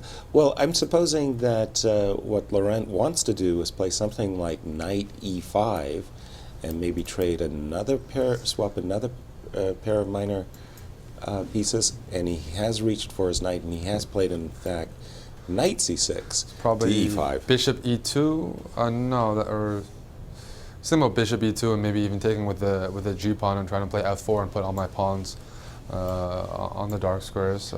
But you want to take with the pawn? Are you sure? I've been considering that. Yeah. Okay.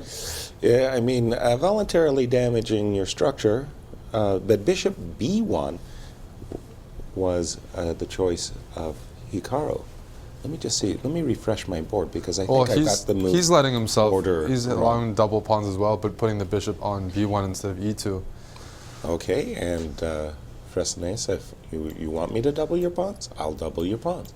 Knight f3, gf3 has been played. Now, simple move is knight f6, followed by b7, b6. If you play b6 right away, I can understand that after bishop e4, Hikaru might get optimistic. But I think after knight f6... Knight f6, knight e4? Yeah, but there's no reason for optimism there. Knight d5. Knight f6, knight e4, knight d5 would be my approach. To equalizing? To equalizing, exactly. Well, all black really needs to do is get his bishop into play, and he'll have no problems. Yeah, I agree. I think black is okay here. Fresnay thinking is falling behind on the clock, always very dangerous to get too far behind the clock against Hikaru. Newsflash, Magnus has gone down a pawn against Veselin. He is going all out for an attack at this stage. Yeah, I mean, has some compensation for it, but probably not enough, which really suggests that he's playing a little differently because of the tournament situation. B7, B6 immediately by and bishop Fresnay. e4 whipped out. Yeah, well, b6, I thought knight f6 was the more cautious approach. Bishop e4, as you say, whipped out very quickly by Hikaru. Rook to b8. And now if he tries knight b5. Knight b5 makes Knight sense. b5 looks like the most dangerous. Then f5 and knight e5 maybe for black, some sort of tactical. But yeah, I'm not sure. I mean, the knight can go to d4. That's a pretty nice square for white as well. Seems a little bit easier to play. Yeah. Also, there's the f5, knight takes a7, f takes e4, knight c6 lines to be considered. You're getting you're getting quite two a lot pieces, there. two pieces for a rook, but maybe the C line might be useful. Maybe something to be considered at least. And so the idea of f5 is that if we move the bishop back, Then knight e5, and there's a tactic on the f3 square. So at least and you guard a c6 as well. Exactly. So I don't know about knight b5. Maybe that's asking a little bit too much from the business. f4, f5 would be f4. Pardon me, would be the traditional move. Yes, and he did it. Yeah, it's probably looking at some of those variations and realizing that they didn't lead to enough for white. Is he Glenn? Knight f6. Yeah. I'm not sure I like this move. Bishop c6 followed by b5. Well, bishop f3 no, actually, and then bishop f3. bishop f3, and then bishop b7. Oh, now it's nothing. And now a quick trade on b7 by Nakamura. Now it's nothing. Are you confident in it? And king e2. Yeah, I mean, Magnus. Well, we've seen Hikaru may win, but he definitely doesn't have any advantage here. Now let's see how much trouble Magnus is in, because he is drumming up an attack in exchange for his pawn. And we'll obviously keep an eye on this game later. But I'd like to see if Magnus is just going further down. There is a piece hanging that actually Veselin can take and get a winning position. There are some tactics involved. This is the current position that we have on the board. And Magnus is hanging his a2. A2, bishop. you can take a2, and after moving the queen to h5, black can play f6 and hold on. So to point out, Magnus has just played the move queen g4, sacrificing a piece with the idea that after queen h3, queen h7 is unstoppable. And Eric's saying that f6? You can still take that piece, and then after rook h6, maybe start running with the king. That's exactly. Skedaddle, and then after rook takes g6, rook f7. Rook f7. Or rook b7. And this line is appearing over the board, but this could be the end for Magnus if Topalov defends accurately. With the move king e8, and I was about to say, I'll bet my hat that he'll find king e8. And he's got a minute edge on the clock as well. Wow. Topalov's had a fantastic blitz day, by the way. I think he might be undefeated, but he's scored a massive plus. He's played today. rook g8. So he's played rook g8 instead of king running e8. That works. That works? Yeah. Okay. Rook g8. And Magnus Magnus getting looking nervous. a little shaky here. Absolutely. Not happy, The problem is obviously. that knight is attacking the bishop on c3, and you don't have another square to place it. So then, as the pieces get traded off, this only helps Veselin. If you could keep that bishop on that diagonal, that's one thing. But there's an immediate threat from black right away. This knight takes c3. Just knight c3, and then the tactics disappear. And that's why you see Magnus going down on the clock, and he's Bishop decided takes just to take on a5, a5. essentially trapping his own bishop, and king f8, threatening the rook, so getting his... And Magnus had to retreat the rook, and ooh, this is over. This is absolutely over. If rook g6, there was just rook h8, right? Correct. Queen's Trapping trap. the queen. And queen f7, trapping the queen on h7 as well. And Magnus looking like he's playing confidently despite being just down. Dead busted. Yeah. Is essentially. It's kind of similar to what Nakamura sometimes does. Now, he just put his bishop on c7, and it looked like Topalov almost touched it, but didn't quite. I'm not sure how bad that would have been if he'd had captured it. Magnus is just looking for tricks, oh anything yeah, that he can. Rook h8 is a threat, right? Crack Big open time. the position with e5. Yeah. Oh, this is over. Veselin, totally. I'm pretty confident he will. Now he has win played this. rook h8. Uh-oh. Big time move there for Veselin. And Magnus thinking his only opportunity then was to sack the queen, but which he's down. How much material is he down here? He's down a lot. He's got 2 rooks for a queen, a rook, and a knight. Yeah. Yeah, I mean, he's only playing out of, like, I think, shock that he lost yet another game. Really a brutal day here. For, Credit to Topalov for playing very much fine. better today. Very fine Now play. he's just up a piece, and I don't think Magnus is going to go on with this game much longer. No, b4, maybe knight c1. Knight c1 is, and by the way, he's got a majority on the king side as well. Oh my. Yeah. So winning on all areas of the board. Let's go back to the game of Nakamura to see what's going on in By the that way, game. MVL has beaten Kramnik. He can mathematically catch Magnus if Magnus loses. Whoa. Meanwhile, Hikaru has gotten himself into a night ending that looks completely winning at the moment. and Carlsen has resigned, whereas somehow Nakamura's If he wins this is it's over. Over. And this is winning. This is totally winning. It's over because he'll be up 2.5 points with 2 rounds to go. And no time on the clock for... No, now he's up 2 pawns somehow. Exactly. And he's just played this tricky idea. Knight d6, and knight will come back to c4. So completely winning position now. So congratulations to Hikaru Nakamura. He's about to be the champion of the Paris leg of the Grand Chess Tour with a 2.5 margin of victory. Who would have expected that going into today? I did pick Nakamura, but I was like, oh, this is going to be like down to the wire. Really close, but definitely Magnus has fallen off the pace. Well, he fell off badly. the train. It's over. Badly. Nakamura, a 2.5 point edge. He's the champion. Congratulations. Yeah. Very exciting for the Nakamerican fans. And of course, big congratulations to Nakamura, but he's got another tournament next week. All these players are going to be doing the same thing again in Belgium. Exactly. So, Eric, what did you think? What was the culprit here? Why did Magnus go down so much quicker than we expected? In the tournament, well, I first wanted to go to the game between Nakamura and Fresnay. It went into kind of an equalish endgame, and as usual, his nerves held on. And in this position, after knight c5, Nakamura playing with white, hitting the pawn on a4, Fresnay had to find an only move, which those are the types of moves that Nakamura has been consistently finding on the defending side.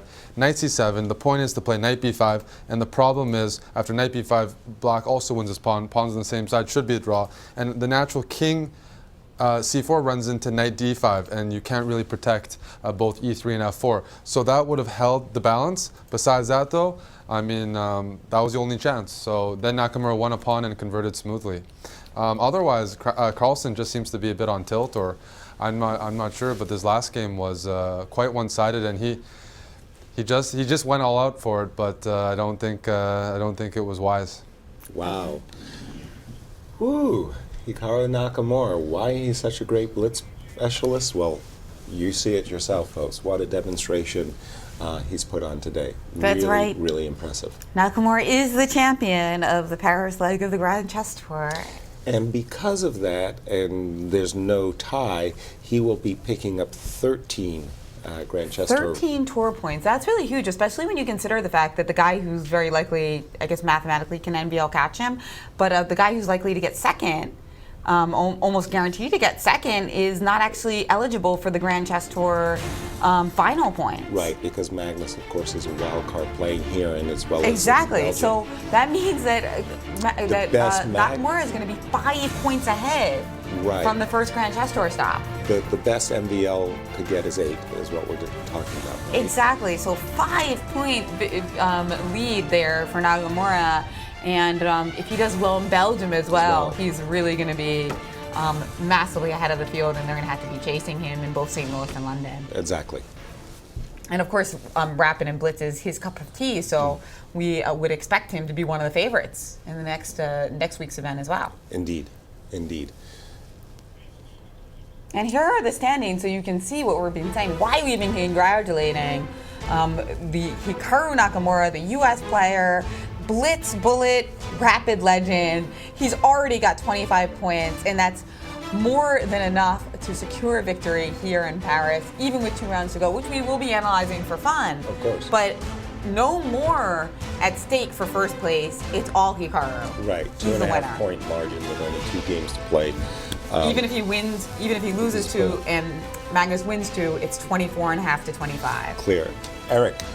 Well, I just want to correct myself. I said I didn't like his approach against Topalov. It was a must-win game. But now going forward, I think Magnus wants to secure second place. And that game against Nakamura, there's still psychological effects for it heading into Brussels. So I think there's still something to play for. Secure second place, stabilize, beat Nakamura again, and then go into Brussels with a chance for revenge. But I do agree, like this last game, he threw the kitchen sink at Topalov. One thing interesting is Topalov played the Sicilian. He usually plays that when he's feeling well, energetic, calculating a lot. Clearly, E4, E5 wasn't working out for Veselin. Magnus was doing very well in those slow positions. But instead, there was fire on the board, and that's something that suits in-shape Veselin very well. So a few other factors heading into the 4th day, that players out of form started playing in form and making it much harder for both guys at the top to continue racking up wins. Thank you, Eric.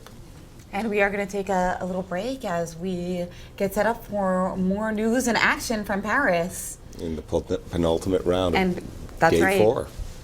We'll be right back.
And with 2 rounds to go, we have the champion, Hikaru Nakamura. He has won the Paris leg of the Grand Chess Tour. Hikaru, your games today, some of it was a little bit up and down, but it looks like you stabilized toward the end and just started playing control chess. Yeah, actually, are there 2 rounds left or 1 round? 2 rounds left. Oh, there are 2 rounds. Oh, okay. Shows how out of it I am and focused, because for some reason I thought I played Magnus next. But that being said, yeah, I mean, I'm pretty happy with how I played in the second half today. The first half was not good at all, but the second half I seemed to get some good positions out of the opening, and by good I don't mean necessarily winning, but I just got positions where I could make a lot of moves very quickly, and I mean, it was all very, very natural, and then, yeah, things started going my way kind of like the other 3 days, so it's quite nice to win. But, of course, I mean, there's still 2 rounds to go, and, I mean, I don't want to go and lose the last 2, that's for sure. Absolutely not. Were you surprised that you're able to get such a big lead, given how poorly the day started? Magnus won right away, tied you right from the first round, and now it's just suddenly there's this huge disparity in the score that guarantees you the win with 2 rounds to go. Yeah, well, I think, I mean, obviously Magnus didn't start off as well. I mean, we both started off badly today, but I think he just started to feel some pressure, especially in this last one against Veselin, trying to keep pace, so he just went all in, and Veselin, I think he defended quite well. I mean, I obviously was focused on my game, so I couldn't tell, but sometimes you have to do that when you're behind, and I mean, sure, I'm going to win the event, but I think the score is much closer than the results reflect. With 2 rounds to go, how do you keep your focus? You obviously want to finish it out strong. Well, it's Blitz. The good thing is you don't have to think. You just go and play the next game, so it's quite easy. Very good at not thinking and playing the very next game. Well, still 2 rounds to go. We have the champion with something to prove in the last 2 rounds. We'll see how he closes out the day after having guaranteed himself the win here in Paris. That advice, Hikaru. Don't think too much. It is Blitz after all. We've got congratulations pouring in for Hikaru Nakamura, winning first place in the Grand Chess Tour Paris stop. That's almost $40K in prize money and 13 tour points. That's going to be 5 ahead of his nearest competitor. Fantastic result.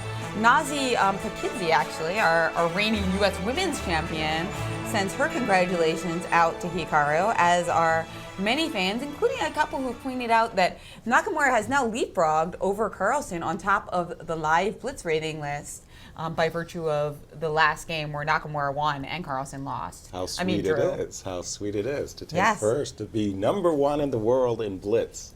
Deservedly so. And we've got Maurice and Alejandro in Paris for their reactions in this dominant performance by Hikaru. Well, I think everyone is absolutely impressed by Hikaru's Blitz skills, and it is clear now from that last stat that you mentioned, Jen, that he is the #1 Blitz player in the world. Now, that said, he could easily become #2 in the next 2 rounds. He's got to maintain his focus to finish this out strong. I think that Magnus Carlsen is going to be hungry for something. He can't get first place anymore. He's going to at least try to regain his position on the live rating list. You know that he's going to come hungry into the last 2 games, even though the tournament's over. Well, that said, beating Nakamura in the last round, that's going to be sweet. So he wants to definitely dominate this next game, and then it's going to be a big matchup. So there's still something interesting left to watch as the 2 titans of Blitz chess in the world are going to go at it. But first, this next round coming up. Thank you, Maurice. And Eric, your reaction to dominating performance by Hikaru Nakamura? I did predict Nakamura would win from day 1, but I really expected it to go down to the wire, and I wouldn't have been surprised if Magnus took it in the end. But really, I think Nakamura was the most consistent player.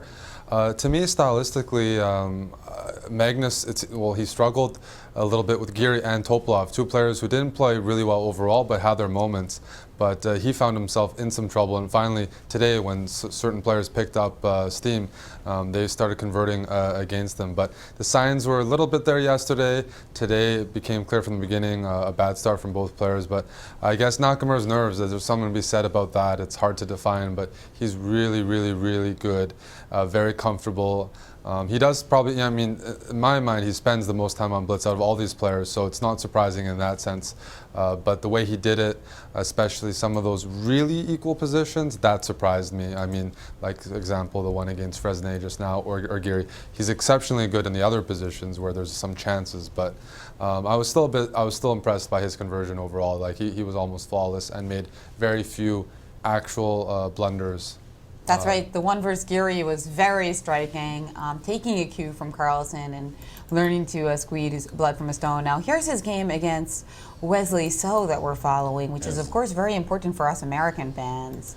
Absolutely. And I don't think Nakamura lacks motivation here because he wants to show So who's boss. Exactly, and he's had such a very, very nice day so far. And with the wind in his sails, so to speak, I'm expecting him to play much more freely as he's done throughout, but now the pressure's off. He can just enjoy himself. But what's better, for the pressure to be on or off? I mean, it's like sometimes you play really, but he played so well in the last few games. I think Nakamura should continue. He should try to crush Wesley, establish a psychological edge heading into more future events. That this is, he is still by far the best speed chess player in America. So I think there's something to play for the last 2 games, heading into future clashes and like.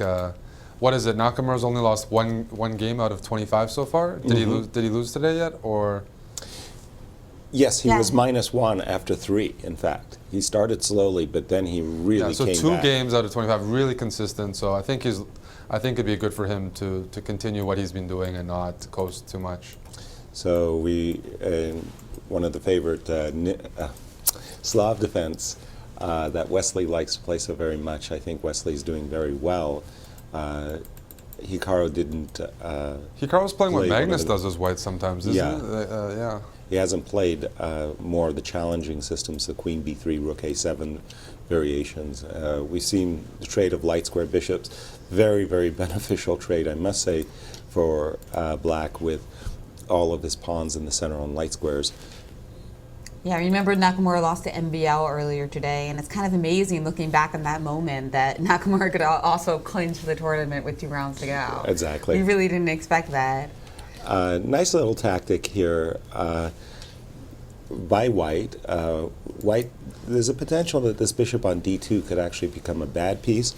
So this move, knight takes D5, forces the trade of the dark square bishops as well, as Black has to recapture with the knight, and then otherwise you'd lose a pawn. Because Exactly. you'd have that in-between move, knight takes F6 check. Check. Very important. Bishop takes D2, and after bishop takes D2, whoa. Whoa. Hikaru, feeling it, has just sacrificed a piece. He's taken on E6. He said, no easy draw for you, Wesley So. And Wesley said, well, excuse me, I'm a piece ahead. And Hikaru obviously has ideas to take on F7 and play knight E5, I guess. Precisely. Engines don't mind it at all. They put it as equal, probably meaning a perpetual. Really? But that means Wesley has to find the right moves. Otherwise, White is doing well. But instead of taking an F7, actually, Nakamura played a different move. He played Queen B3. That's still okay? B3. Attacking B7, and also with the same ideas of taking on F7 and piling up on F7 with knight E5. There's a tactic here. After Queen B3, if you play Queen B6, I can take on F7. If Rook F7, knight E5, and after Queen B3, A B3, the Rook on F7 and the Bishop on A5 are hit. That's a nice one. Very unusual tactic. Nice tactic. But what happens if Wesley just simply recaptures on E6? Is the plan Queen B7. I'll take Queen B7, then I'll take on knight D7. C6. Okay, you definitely have a few pawns. I'll give you that. But 3 pawns. Yeah. 3 pawns. Oh, I only counted 2, so oops. Hey, I guess Eric was right. 3 he pawns was mocking your countings earlier for the push-ups. I thought I was being accurate with the I got push-up confused because I was trying to figure out how much time it took him to do 5 push-ups. So I was losing track. I was looking at the clock and looking at Eric. I like what Nakamura's doing. It's certainly easier to play for White until the attack dissipates. Well, the problem for Black is he is a piece up, but this bishop on A5 is so temporarily or out of the game, so to speak, that is going to need a lot of time to get that.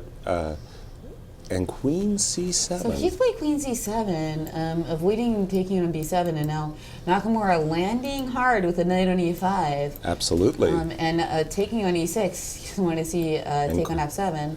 Queen takes E6 Queen check. Takes E6 check. Now there's an issue. Okay, the king has to go to H7, yes. so you don't want to allow this knight G6 type of tactic. But now Black has a very awkward time developing his knight. And did Nakamura just play Queen G6 check? Is he going to take a draw here? He can test what Wesley's going to play, but... no, I wouldn't think so. Not at all. Because what's the point, right? Well, I mean, because if he wanted to take a draw, he would have never sacrificed F4 now. the I piece. like F4 in this position. After King G8 was played. King G8 and just playing F4 because Black still can't play Knight D7. Because of the check. F4, F5, get that Knight to G6, take those light squares. Yeah, right. But that's Nakamura deciding to do it because he does have a draw at hand in this position. Right. That is very frustrating that we can never play Knight D7. And he has played Queen E6 check, King H7 E. He's repeated once, but that doesn't mean that he's going to take a draw. He has to do it one more time for it to be a draw, right? Right. Repeating I'm wondering second why time. Wesley is taking so long over his decision to play King G8 or not. I think King G8 is basically the very best move. Yeah, so what do you think of the position after F4? I think it's easier to play white after King G8, F4.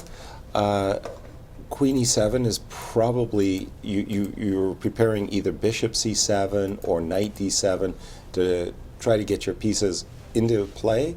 But I just think it's easier to play white.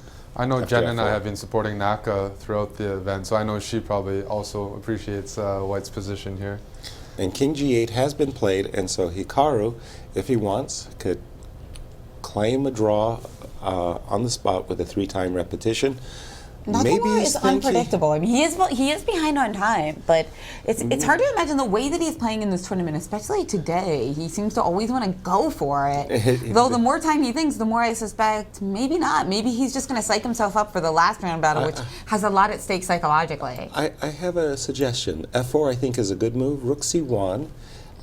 In case of Queen E7, so that you can play Knight D7, Knight G4, and the draw has been agreed. So Nakamura, of course, he is the champion of this tournament, deciding that in that position, behind on the clock, and of course behind in material, that he wouldn't go for it, but he's going to go for it against Magnus.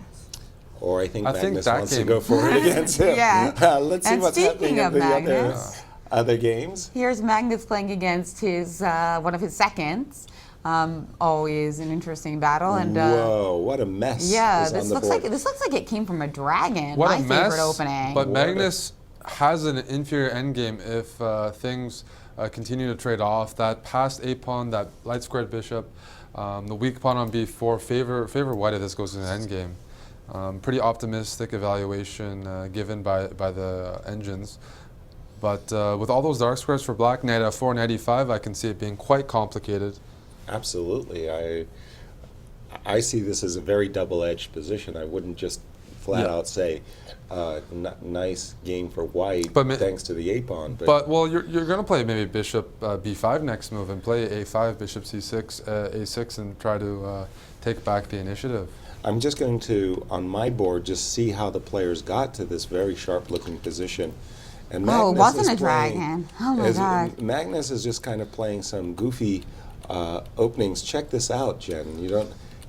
Would you have predicted knight C6 on move 1 and knight B8 on move 3? He's playing so just mixing up the play very early was Magnus, and he's basically being punished until. Well, yeah, this is just a crazy position. It's very hard to decide. We have a few more moves on the board, I think they've We played. do? Yeah. Well, Magnus is down in exchange, and white still has that passed pawn objectively close to winning for white. Bad news for Magnus so far. Knight C5, I did not like this choice of Magnus. Knight C5, no, no, no. And after this trade and this very important D5, D6 move, I think Magnus made an error in judgment. This B2 pawn is very good, but you need, it's like, give me a rook, I can checkmate my opponent, in bypass, right? But in this position, I think the exchange is just, he's asking too much from his position. Bishop D4 has been played. Oh, way behind the board, I'm sorry. Bishop D4, Bishop B7, and it's all about that. Knight H3 has been played, and white can just push that A pawn down the board, sacrifice a rook for that bishop on D4. And look at that choo-choo train on the A-pawn. A-pawn is going. And Laurent has just simply given back an exchange on D4, knowing full well that his A-pawn is the decisive factor. A draw between MVL and Giri, so makes it a bit easier for Magnus in terms of keeping MVL away from catching him. Whoa. Oh, I think Rook C8. Rook C8. Laurent is not satisfied with winning. This is rook. game over. This is the helper beating the master. Absolutely. Is about to happen. A7, you can't decide very, between very nice. A7 and Rook C8. Both were winning, but Yeah. A7 I think is much more accurate. Only 4 seconds left on the clock by Fressinet, but Carlsen, of course, very frustrated here. Oh no, he's allowed the knight to be able to drop back.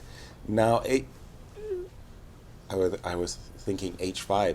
So, Magnus had the idea of playing. Big blunder, allowing that knight to C7. Ooh, Fressinet was about to walk into a fork. He had bishop C8 instead of rook C8, and then you queen anyways. Right. And now it's Magnus with his passed pawns on the king side.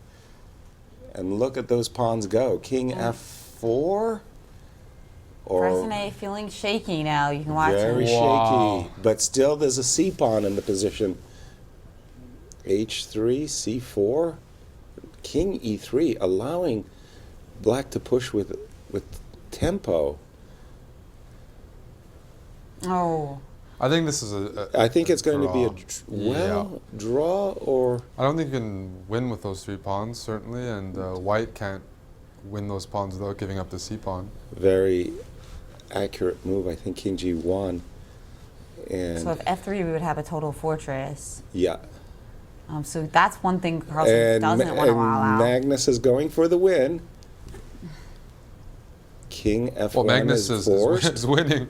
And Magnus is winning. Oh my Amazing. What a collapse. Oh, and look at what a Magnus now collapse. shaking his head and laughing a little bit. Oh, it was a horrifying Holy game. smokes. Well, Look at him laughing at his friend, man. That's what you do when that's how you know you're really friends with somebody, when you play them on the big stage and they laugh at you when they lose. Oh, no. Because they know you can take it. Bishop C8. Ooh, big turnaround. And Aronian Kramnik. Kramnik on a big 6 losing streak here today. It's 6 in a row, right? But Yeah. can he come back with this game? He looks like he's on top, right? He's got what? Pawns, He's got an extra pawn and opposite bishops, yeah. but that extra B pawn looks familiar. yeah, that's right. But that was a little different. At least in that position, you jinxed him. Yeah. You jinxed him, Eric. You because jinxed he him. just blundered? Yeah, because he blundered a pawn, exactly. I do What not is want it? to jinx Kramnik. That's one of the players I want to avoid jinxing. You're a big fan? I don't want him to come after me. Yep. Oh, I see. I don't think you want Lavon coming after you, too. Self-preservation, very important in chess. So and that, in chess broadcasting, too. Yes. That's right. So now bishop takes g3 to equalize everything. Rook takes d3, king takes f1. Aronian now is playing for the win. We're seeing some, like the last 2 rounds, people are blundering left, right, and center. You correctly pointed out, Eric, that this is that was a very similar structure that we started out where he was up a pawn against Hikaru, and of course that did not turn out in his favor after he missed bishop d5. He's misplaying these positions, but I mean, seeing Kramnik lose 6 in a row is well, that's and this very bishop rare. d5, the same thing that happened in his game against Nakamura. And Ooh, a little there tactic. was a very nice little tactic. And A I little think tactic, yeah, rook f7 to trade. Simplify the I think it's secured the draw now with the bishops of opposite colors. Well, boy, a lot of endgame lessons here. Oh, maybe not. I'll take that back. King f3, you just push the e pawn up the board. He should have kept his bishop on c6 and then put his pawn on g2. Why? So, is it? So I'm expecting bishop c6, g2. Bishop back. And then push the e pawn to e2 Bishop and play F. king to d1. And But can't we play Bishop B5 C3 at the right move? or Bishop B5 C3 after King D1. Right, right. No, I think it's still a draw, yes. Oh, that's right, that's right. Yeah. Yeah, at the right moment, we can distract you. Right, now Bishop C6. So what's the drawing formation here? I played G2. So he's played King E2 instead, and now he's played G2. And he has tried to play this distraction move with B5. Kramnik playing Bishop C3, trying to get to E1 to blockade the situation. King D1, B6, Bishop just comes to B7. And now after E2, King F2 is the important drawing move. That's and right. And draw has been agreed. And that's what Juan saw, so they shook hands. Wow, what a round. Well, let's go to Paris and see right. what the boys have to share. Okay. We are with Grandmaster Laurent Fressinet, who managed to lose this very nice game. I know it's been a very long tournament, very tough. To lose to Magnus Carlsen is not great. It's something that could happen naturally any day of the week. I know he's a friend of yours and also somebody you work for. How does it feel just playing in the tournament itself? Well, it feels great. Of course, it's a great experience. And okay, I missed too many chances today. I mean, I had a lot of good positions. And I mean, when I lost to Hikaru, it seems that I can lose any endgame to Hikaru. So like yesterday, I mean, just so okay, I'm making too many mistakes, but I'm trying to, you know, enjoy. And okay, of course, against Magnus now, it was a bit too much. I mean, I guess I could win in 10 different ways, but okay, I had no time, and you know, this panic mood, and okay, then anything can happen. Tell me your chance to play in the Grand Chess Tour. What has that been like? A special experience for you in your chess career? Yes, for sure, because every game you just play is one of the best players in the world. I mean, if not the best. So, and of course in Paris, so that was nice. And I would like to thank all the supporters because it feels great. And I won some games, not too many, but and okay, people anyway were cheering up for me. And even if I would lose the games, they would tell me that I'm fighting, and okay, I was fighting, I was trying very hard, and okay, it was a brilliant experience, and I hope the Grand Chess Tour will be back next year in Paris. Well, it's been brilliant for us. Thank you very much for hosting us in your home city. We really appreciate it, and we look forward to seeing you again next year. Yeah, you're very welcome. Laurent Fressinet, certainly a gentleman, the class act here in Paris. Quite an experience to be able to play against some of the best players in the world. Thank you, Maurice and Laurent. I can't help it, but coming to my board, let me just simply boldly state the obvious. It would have been marvelous for Laurent to cap this tournament with a victory over the world champion. He had Magnus dead to rights. He played the move Rook C8, which allowed Magnus to basically save the game. Had he simply played Bishop C8 in this moment, blocking the Rook from defending the A8 square, he would have promoted his pawn and queen. And stopping Knight C7 as well. And stopping Knight C7 as well. He would have gotten a huge applause from the Paris audience. It is kind of sad. I'm a Magnus fan, but that would have been a nice way for Fressinet to redeem himself. You know, even these simple moves like Bishop C8, the fact that world-class players miss them in Blitz is what makes these Blitz games so instructive. So those of you at home, you know, really focus on these moments, because this is the type of thing that an amateur player does in an actual real-time control game. They miss something like Bishop C8, an easy win. An easy win, yes. Right.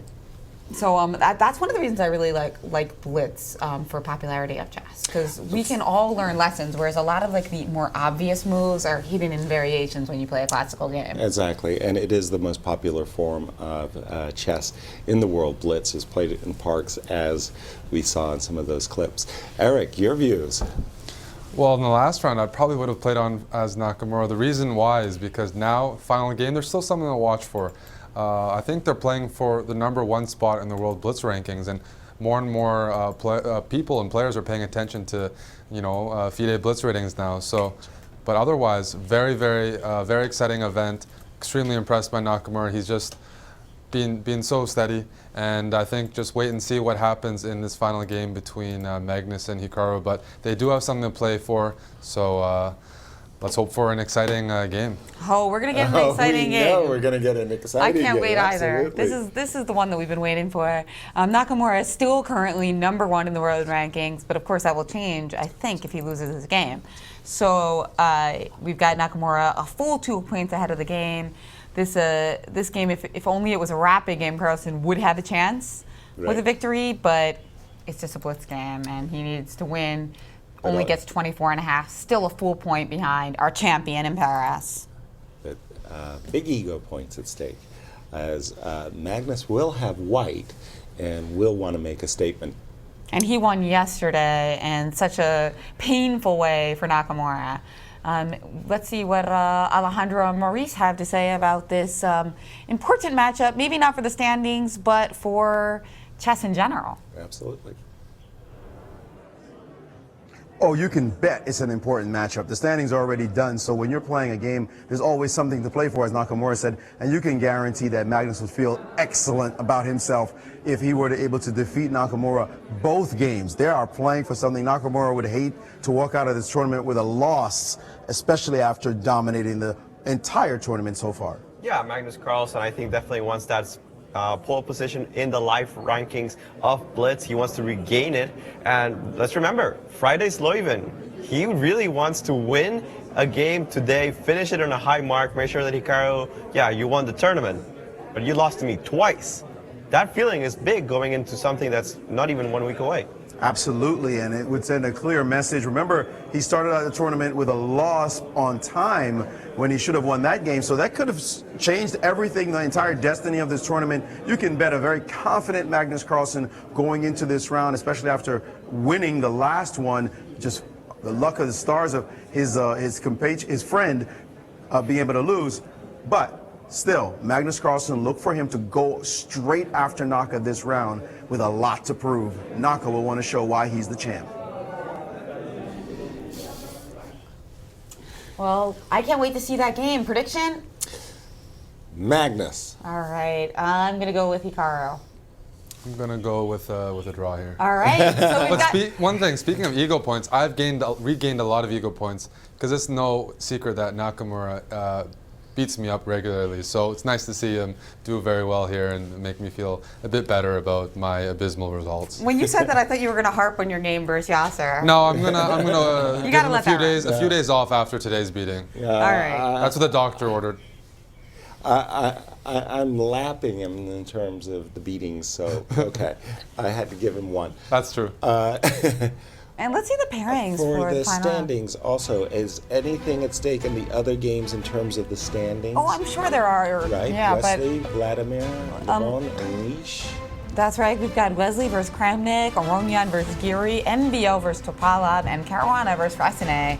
But of course, the game that our eyes will be on is Carlsen, Nakamura, the two best Blitz players in the world, facing off. And after a wonderful performance from Nakamura, but kind of a heartbreaking loss to Carlsen last night in Paris. Exactly. This game is going to be very important emotionally. We saw Carlsen with so much emotion after winning that game, and Nakamura, of course, with a lot as well. Exactly. And that's all tied up into their rematch tonight. And let's just see the standings, if I can, just for a moment, to see NBL's doing well. Somebody can go from 5 to 4 or 6 to 5. Sure, let's take a look at the standings. Well, we've got Hikaru Nakamura full 2 points ahead.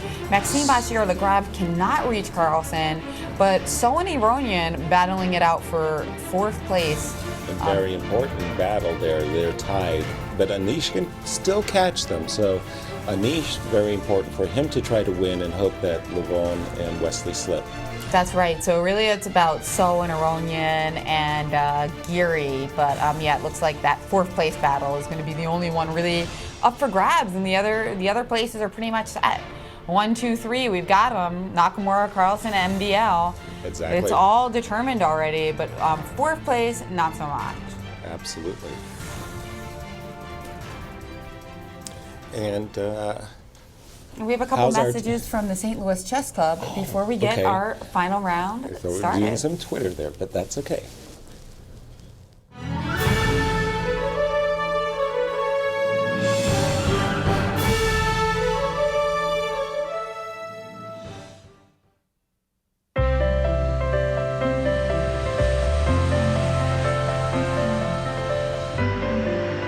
could fly to Venice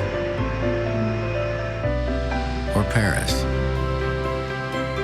or even Copenhagen.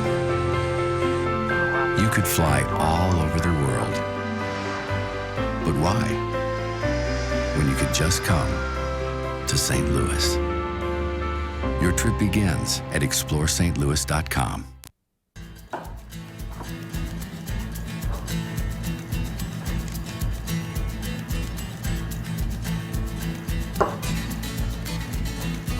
I'm Mike Matheny, manager of the Cardinals and chess fanatic.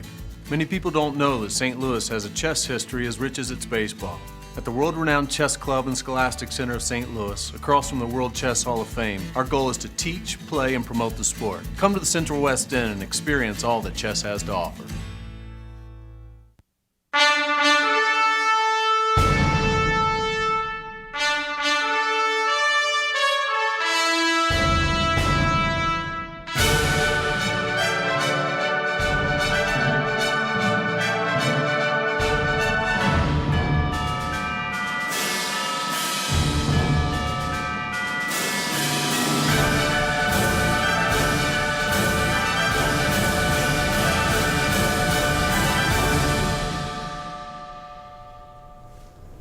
Welcome back to our coverage of the Grand Chess Tour in Paris, where we have a really fun final game set up for you between the two best Blitz players in the world, Carlsen and Nakamura. Nakamura already the champion of the stop on the Paris Grand Chess Tour, but lots more chess next week too. So this is also a little bit of a hint at what might happen for that. Exactly. Exactly. We're going to see another two-horse race in Belgium. Probably not. I think there are going to be some other players in the mix in Belgium, but it will be kind of, I think, demoralizing for Nakamura, despite being the champion, if he loses 0-2 to Carlsen, because that's a big message, isn't it? They have to play that's 4 more a sour games. note, right? I mean, 3 more games that they have to play in Belgium. Yeah, so yes, exactly. A one rapid game and 2 more Blitz. Exactly. Now, a quick question for the panel. Obviously, we are going to have the classical Sinquefield Cup and the classical London games, but we're going to have these 2 starting events with the Rapid and Blitz. For me, the broadcasts are much more on the edge of your seat, especially in the Blitz and a bit in the Rapid. How do you guys like the Rapid Blitz formats versus the classical chess? I think the Blitz is just so much fun. It really is like candy, isn't it? I mean, I do think that classical chess certainly has a place. I mean, spectacular games that get generated from it. But for the instructional value, actually, I think that Blitz is really good, especially if you slow down and you kind of review some of like the endgame moments, like some of the ones that we've been pointing out. Just because even a player as wonderful as Anish Giri making this kind of strategic error of trading off the bad knight. Oh, the good knight versus the good knight, yeah. And then later in the game making a kind of tactical error. I think that's all gold, and I really love to see that in a higher proportion of mistakes. Eric, you got 30 seconds. I'd like to talk about another perspective, but I agree. I like the Blitz. I like the Rapid. This was super exciting to commentate, to follow. I know the numbers were really good, and we did see good chess, especially in the Rapid portion. So I'm a big fan of this format, and I hope there's a lot more events like this. That's right. In serious, respected events, I think that's the key, not just like a throw-on or like a tiebreaker or something like that. They do it for opening ceremonies for top events. I'd like to see it gain more status than that. And I think it is, because people are actually taking these world rankings of Blitz and Rapid much more seriously. It's not just like a novelty, it's a very serious thing. And right now we're going to get to who's #1 in the world rankings, Nakamura or Carlsen. It's going to be the winner of this game. Absolutely. Whoever wins decisively will be the #1 in the live rating list. And a draw will keep Nakamura on top. Who's currently has an edge over Magnus, and you see the 2 players sitting at the board. Even more dramatic lighting for the final round. I was about to say, can somebody turn out the lights? I mean, we've got kind of a neon-looking light there. Yeah, Nakamura getting into his game phase here. He stole the words from me. I saw that game face. He had cupped his hands over his face. And it's not over yet. No smiles yet for Nakamura. No smiles until the closing ceremony, until he does whatever he can from this game. Right. And what was it? You guessed Magnus, I guessed Hikaru, and Eric guessed draw, right? Yeah. Yeah, Yep. okay. So we got the 3 results covered and all the sushi at stake. Exactly. He said Eric doesn't even like sushi, so there you go. That's what we call a negative free roll. Now, my understanding is that shortly after this round is over, they'll be preparing a closing ceremony where they'll be giving the checks to their players. So we may be also shooting the closing ceremony shortly after the round has been completed, just to let yourselves know. That right. And if you think that Eric's talking a little faster, I just saw him down like 3 shots of espresso in 3 seconds. So be careful, Eric. Don't do too many push-ups now. We don't want you having any heart attacks. Speed Blitz and Speed Espresso, and Hikaru just I anxious want a to good get game. out. There we go. We got the glance from Nakamura. And we've got E4, E4. We're going to see another one of the Roy Lopez's that we've been so Berlin. graced with. Berlin, but an anti-Berlin. Yes. Another anti-Berlin. This time, Bishop takes C6. We saw that in another game. I think that was Wesley. Somebody else played that against Nakamura as well. H3 not as common here, but usually pretty flexible and you can get away with it. Castles, knight c3. Somehow I think Magnus might castle on the queen side. Yeah, I think he's ready for the queen e2, bishop d2, or even bishop g5s that we've seen. We've been seeing knight d7, bishop g5, f6 types of lines, right? Usually you don't even play h3 in those lines, though. You don't need it. Right. Rook e8. So Nakamura is stopping really to pause there.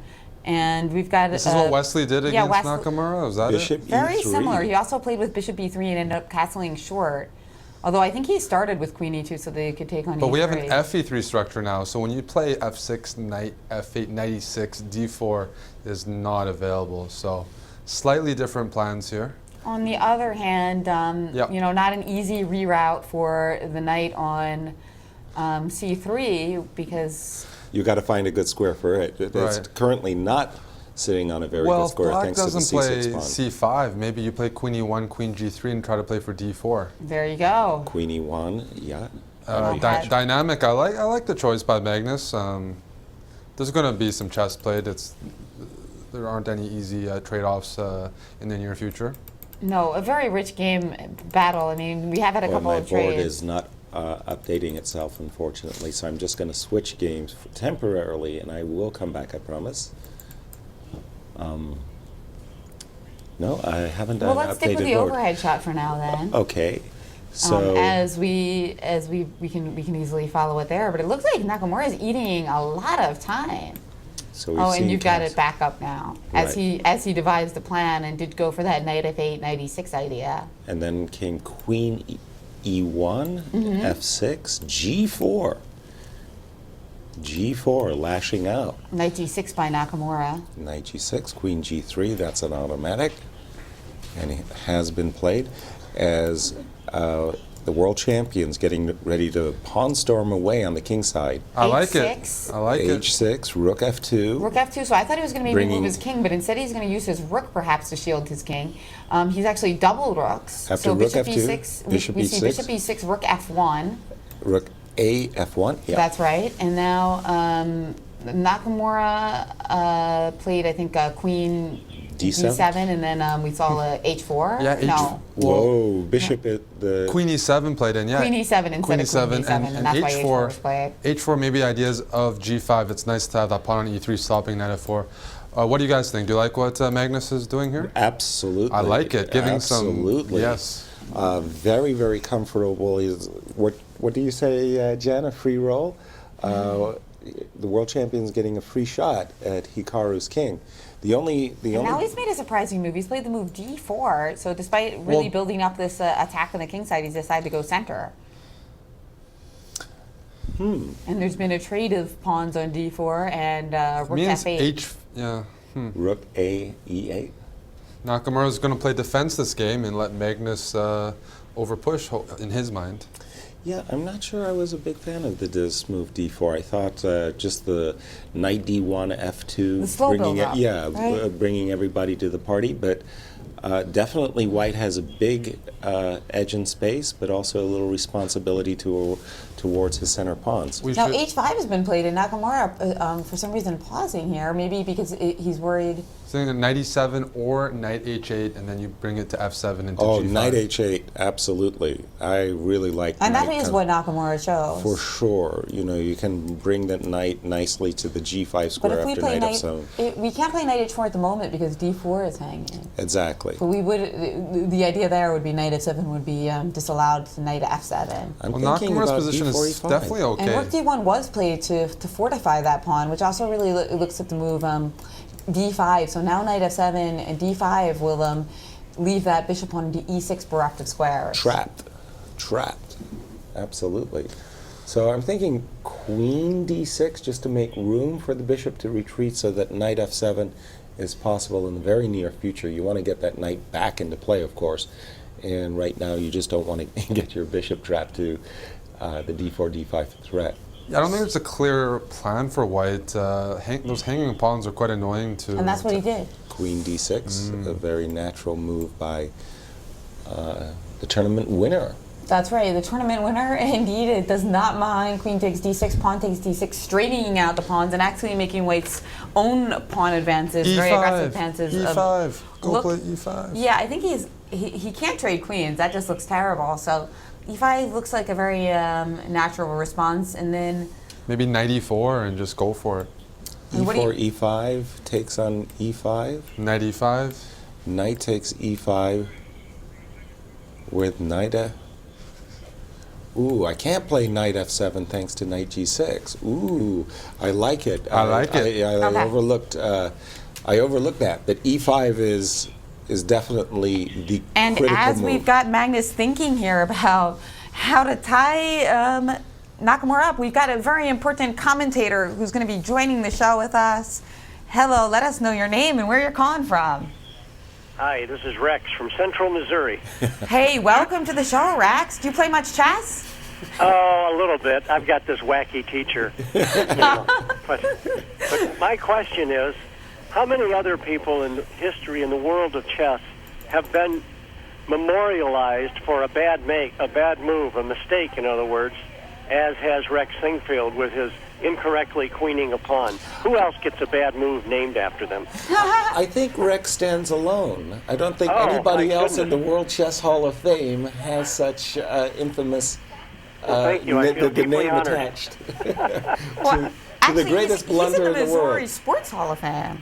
Oh, That's Rex true. Singfield. But you know, that's a good bar bet. there was actually there was another instance in this tournament that should make Rex feel a lot better, and Veselin did exactly the same thing. Yes, he did. And then you said, just like Rex Singfield. Those were Yasser's exact words. So do you I feel, can confirm that's true. so what do you think, Rex? Are you proud of our own Hikaru Nakamura and his great performance here? Oh, yeah, very much so. What a show he's putting on for everybody. How do you think he's going to do in this game that we have going on right now against Magnus? Gosh, I don't know. I mean, to my untrained eyes, it looks like it's pretty even, like he's got a lot of sources of resisting and holding. Queens are off the board. That's going to make a big difference. And Hikaru's got a very active rook. He just needs to solve his knight on h8. If he can get his knight to g5, the game could easily turn in the favor of black. So I really like white's position. You do? I don't like that pawn on. I like the structure for white. I don't like that pawn on d5.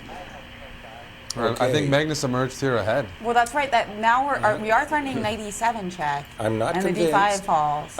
Rook e1 has been played. Rook e8. Oh, he played rook f4 check. Yes, okay, I'm going to hang up and I'll listen to you guys. Well, thank you very Rex. much for calling, Rex. Bye-bye. We were just speaking to Rex Singfield. He is the founder. Not only did he make that blunder with queening the pawn and not putting a queen, but he also founded the chess club and the Hall of Fame across the street. Well, rather they moved the Hall of Fame from Miami, Florida, with his wife, Dr. Jeannie Singfield. So shout out to them. And we do have the Grand Chess Tour coming to St. Louis in August. So of course you're going to want to watch out for that. Now, how is this game going? We are ganging up on e7. I like what Magnus has done. I think Rook f7 forced, because otherwise we were going to just snack on g7, and the lights seem to have come on. Suddenly, yes. Where did that just jumped out? Wow. So the players were actually playing some kind of a darkened hall there for a second. Equitable time situation, and bizarrely, it seems like Carlsen kind of lacking a little confidence. I mean, that happens when you are shaky in a few games. Well, not pounding out the moves like you might sometimes do. I do like what Knight H4. Knight H4 here, is that not winning? Played. Is Knight H4 not just winning on the spot? Very nice idea. Exactly. These pawns on H5 wow. and G4. Knight G6, you cannot stop that mate. If Knight D6 here. And there you've got the head shaking going on. It's game over. And, the tournament winner, Hikaru Nakamura, is going to remember going 0-2 against the world champion, Oh, no. So after Knight D6, you just move the rook anywhere, D8. D8, for example, and then Knight G6. Next. Knight G6 isn't just threatening checkmate. The rook on F4 is saying everything falls. And wow, winning the tournament but losing to Magnus 2-0 in the Blitz. And we can't save ourselves with a move like G5 because then you take on G6 with check and just win our rook. En passant with brutal. check. And I just go back just well, think about how much more it would hurt Nakamura if you actually lost the tournament for this. That's the consolation that Nakamura has. He is still champion. But he's not going to be #1 Blitz player in the world after this game. He played the move King H7. I was thinking that he should have at least. Oh, he could not have because played. you can play Knight E7, Rook F8, and Knight G6. Yeah. He didn't have this opportunity because there was this fork. Thank you, Eric. Cleared the cobwebs, and it's all over now. And actually, Nakamura felt compelled to actually sacrifice a piece here, and he has resigned. Our champion, but ending in a sour note, our Grand Chess Tour Paris champ, losing to the world champion and losing his #1 spot. Rating. Yeah, it's just a very brief spell at #1. But you know what? He's got a chance to get it back next week. True that. Because there's going to be another 18 games of Blitz, in Belgium next week. And 9 games of Rapid. Same exact format as we had here. What do we have here? Caruana Fresnay? If we could go to a game where one of the top plays, one of the places that is up for grabs, 4th and 5th place, I think. Which game? Well, right now Wesley we're seeing Fabiano. So, there's a Wesley So game that's important for... Fresnay's under 10 seconds here. 4th and 5th. But we've got that one up on the board now, so let's just take a quick look. Which one? The Fabiano Caruana Fresnay game, because he had only 1 second before he made his move. Yikes. And what's the body count, Eric? Well, it's moving really quickly, but Fabiano's got that passed c-pawn and dominating rook. So despite even material, it is a winning position for Fabiano. That passed c-pawn should tell the story. Rook d8 and c7 is going to happen, or rook d7 as we've seen, but the knight on f4 is well placed. The king on for black is totally in the open. So if Fabiano keeps his cool here, this is good. And So won with a checkmate on the board, so we'll also take a look at that. Well, Vladimir Kramnik losing 7 games, with 1 draw in between. Well, he's going to have to work on his Blitz before he gets to Belgium because, Rapid and Blitz, a massive difference. But he checkmated himself. And now Fabiano correctly putting the queen on the board before hitting the clock. Every time they do it right, we got to point it out, right? And there you go. And there we have the handshake, the American player winning, our U.S. champion winning in the final game against the legendary Kramnik. Now let's see how the game ended in an actual checkmate. Well, Kramnik has self-mated himself, and he's given away a lot of material today. And we've got one more game still rolling here, but it's bishops of opposite color. We've seen a lot of these bishops of opposite color. NVL is down a pawn, but is blockading everything, and this looks like... you can play king g3, bishop d2, and they I have don't agreed see, to a draw. Yeah. This is the last game of the Paris Grand Chess Tour. Wow.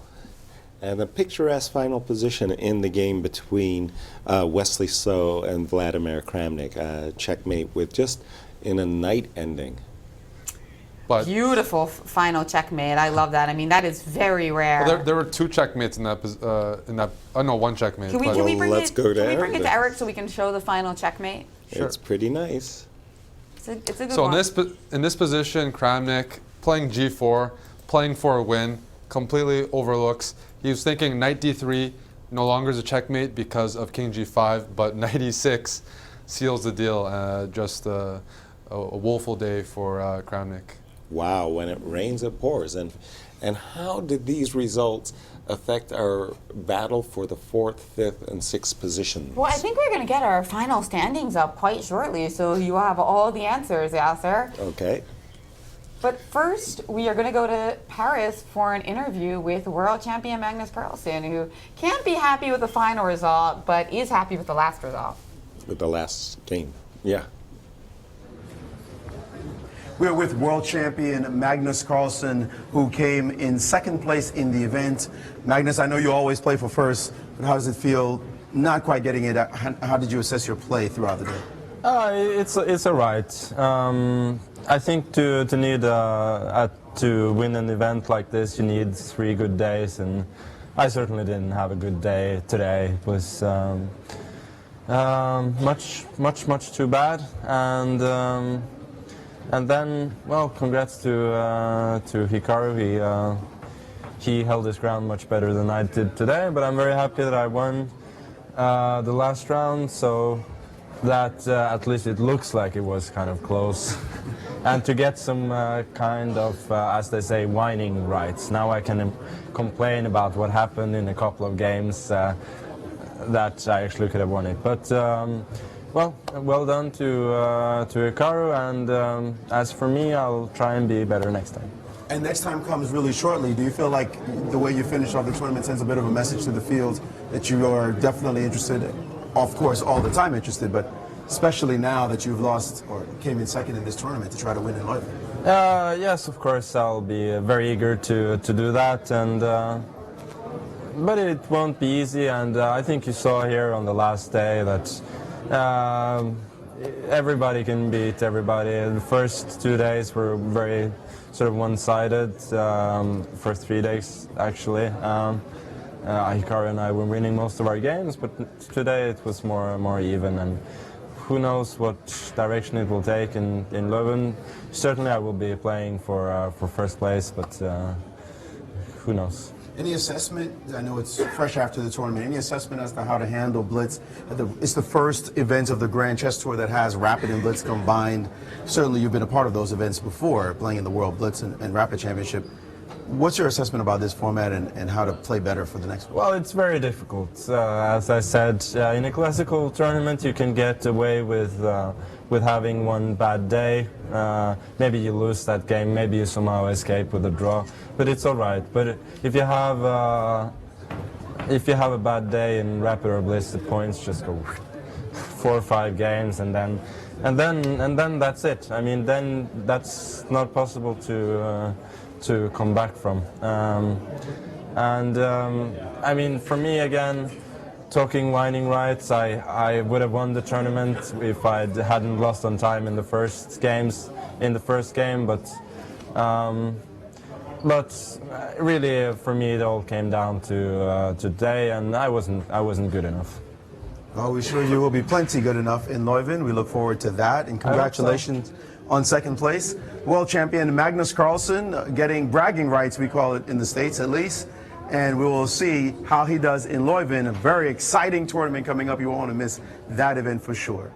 That's right. Bragging rights. I do like that better than whining rights. So. No, I'm going to call my copyright attorney and get that whining right. Something about that I like. I mean, very, very nice. And you can always whine about your game, Persaric.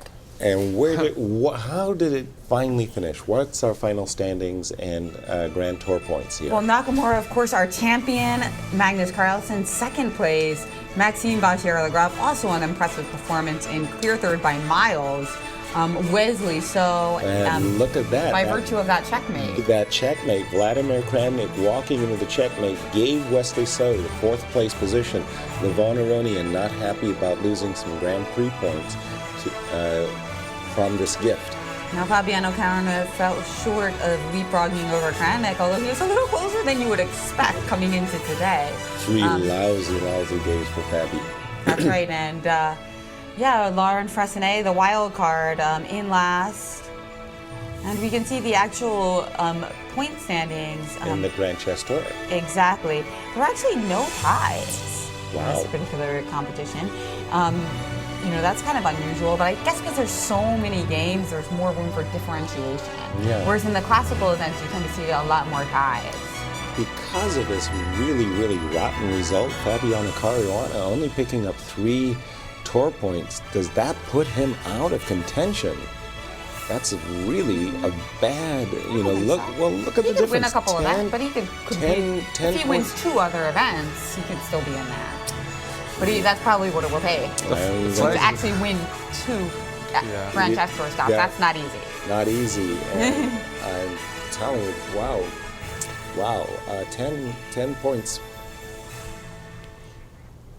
And we are going to give you some insights and glimpses of the lovely closing ceremony in Paris. And we'll be right back with that after a quick break. All right.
Hello, we're back with our coverage from the Paris Grand Chess Tour with Hikaru Nakamura, and we've got Maurice Ashley with our tournament champion, Hikaru Nakamura.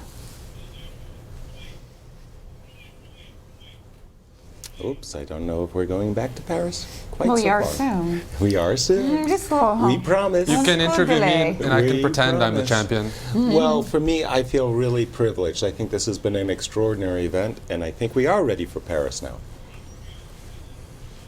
We've got Maurice and Alejandro live.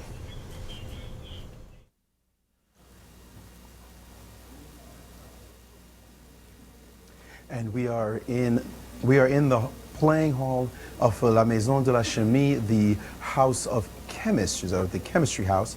And the tournament is over. Hikaru Nakamura, the champion of the Paris leg of the Grand Chess Tour.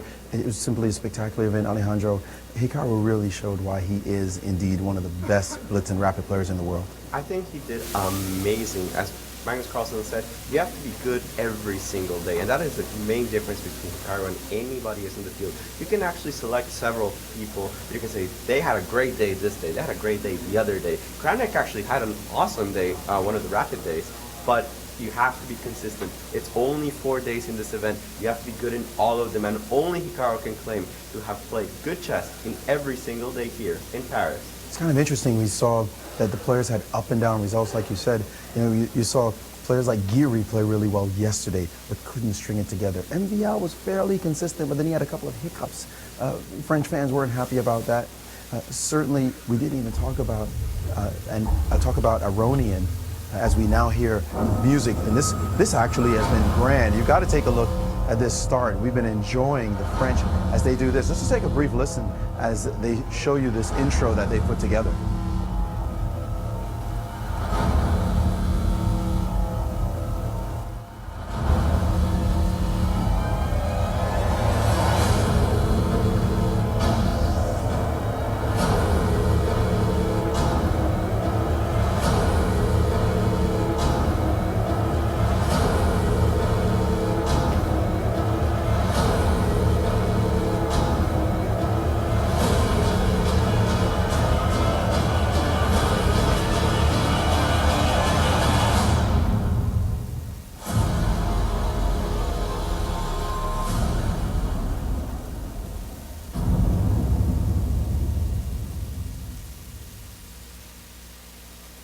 I got to tell you, I love that open. I totally love the way that started. They put all the drama into it to try to make sure that the fans enjoy it. And they played it before every single round here. Every single round, announcing it. I think the players really got pumped up, just the dramatic music and the way the fans... We got pumped up. Definitely, and we could hear it outside the hall. It was definitely great. As we saw the opening ceremony just started, closing ceremony just starting here in Paris.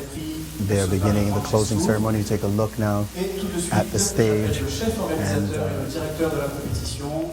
officials now, and they're now introducing Malcolm Payne to the stage. Malcolm Payne, the brains behind much of this that's going on, as an organizer. Definitely a driving force behind the entire Grand Chess Tour. And he's also the main organizer of the London Chess Classic. So we see Malcolm all the time in London, of course, and now he is speaking on stage. I'd particularly like to thank Havas Productions for ensuring that we could transmit the highest quality broadcast in 3 languages using the Dailymotion Games platform. It's been nothing short of a chess broadcast revolution. And now he's translating what he said in French. Naturally, it's a large French contingency here, and it's going to repeat exactly what he just said to the group.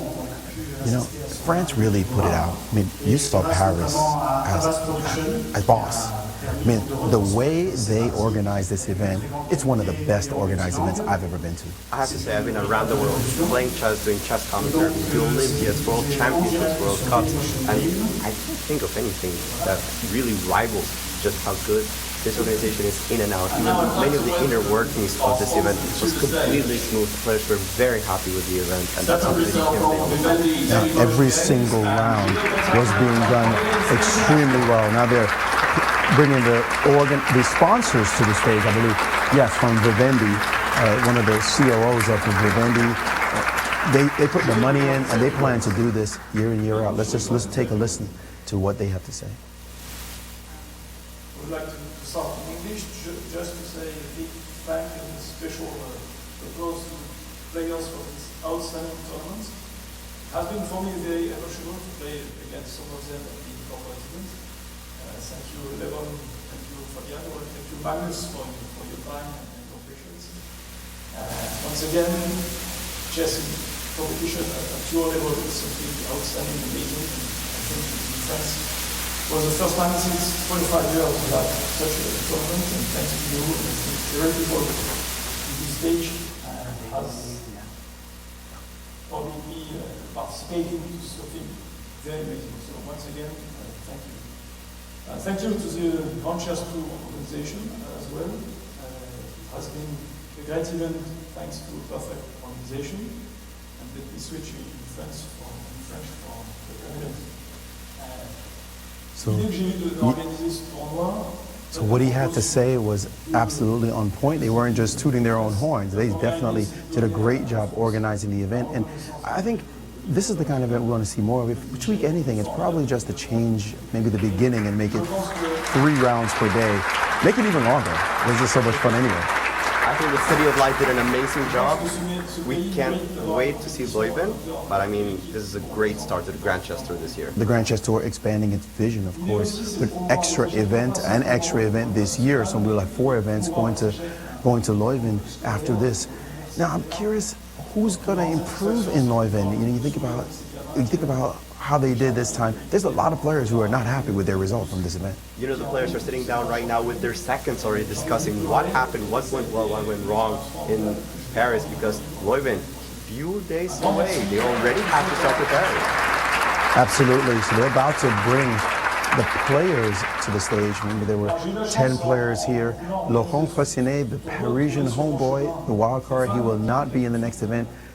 He'll be replaced by, I believe, Anand? Vichy Anand will be joining us in Leuven. So you thought this event was good. You just amped it up with one of the best players on the planet.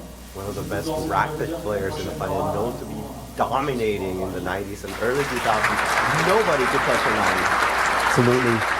That should be out of this world bananas. Now they're bringing on more players, I believe. I think they're going to bring a couple of players to the stage.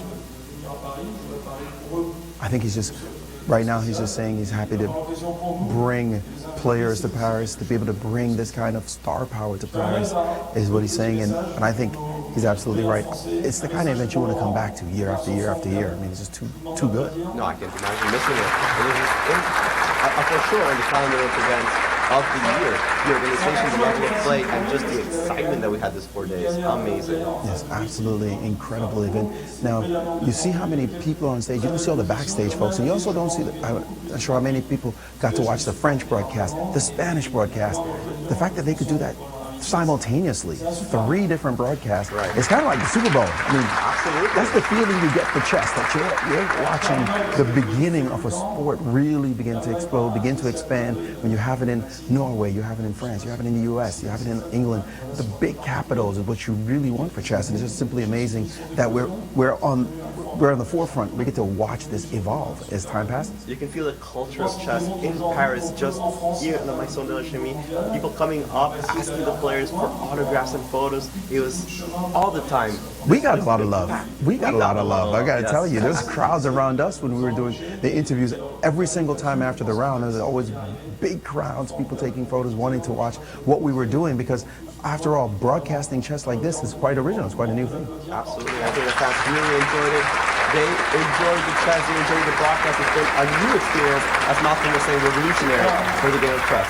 Yeah, so we'll try to keep that going.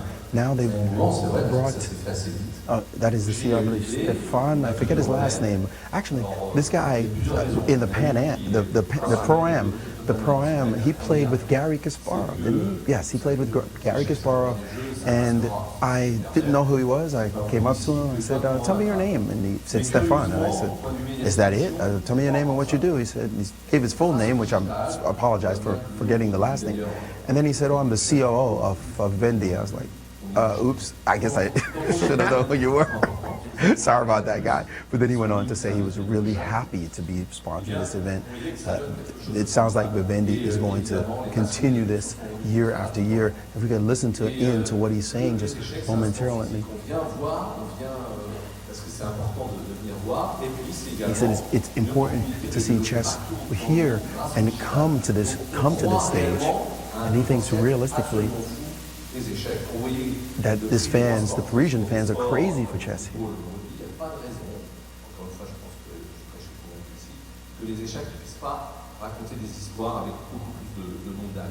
Ça, c'est une raison rationnelle et voilà pourquoi Vivendi supporte ça avec les moyens de Dailymotion et Canal. And he's still talking about the new ability to show the game, to present the game in such a fashion. And I think Vivendi, it's especially good because Vivendi is that kind of company. So you want to have companies that get it and promote it in the way we want to promote it. They have the vision, they have the technology, they know what it takes to have a program that wants to be watched, that can be broadcasted. And I think the players added greatly to this because not only did Paris have excellent production, we couldn't have asked for better games. Yeah, it's funny. It's kind of like the players get it too. Yes. The players know they have a sponsor that gets it. They want to see more like this. They want to see big name sponsors. They want to see title sponsors with names that people recognize so that they can get the sport bigger. And the players are playing their part. I think that they forgive any mistakes in organization or issues that come up. They just say, look, let's get this going because if this keeps going, this is huge for chess and the development in the future. Yeah, it's to their own self-benefit, and you can see that the combination of how pumped up they are with the fans, with the production, with the pastime controls, it just played itself out. It did indeed. One thing I know, I'm really interested in seeing how it goes. You see Magnus and Hikaru run away from the field. That's probably not what you want necessarily, although it was a dramatic race. But it got anticlimactic at the end when Magnus collapsed and Hikaru ran away with it. We'd like to see more of these players bring their stuff, and I think he's going to see a big change when you see Anand coming to the field. That's going to make a big change. This guy's a beast. In the field. In rapids, a beast. Just a monster, a complete monster at this championship. He's going to raise the rating average as well. When you think about the bottom, there'll be no easy. Where are the easy points? There's no Belgian players in the tournament. There's absolutely because they don't have any high enough rating to represent. Who's going to be the last player in Leuven? That's going to be fascinating. It doesn't even matter. It doesn't even matter. Everybody's going to be beasts. Everybody's so close together. They want to make sure that Hikaru and Magnus do not put the Magnus and Hikaru show in Leuven. They want to say, hey, I'm here. I'm going to take first place.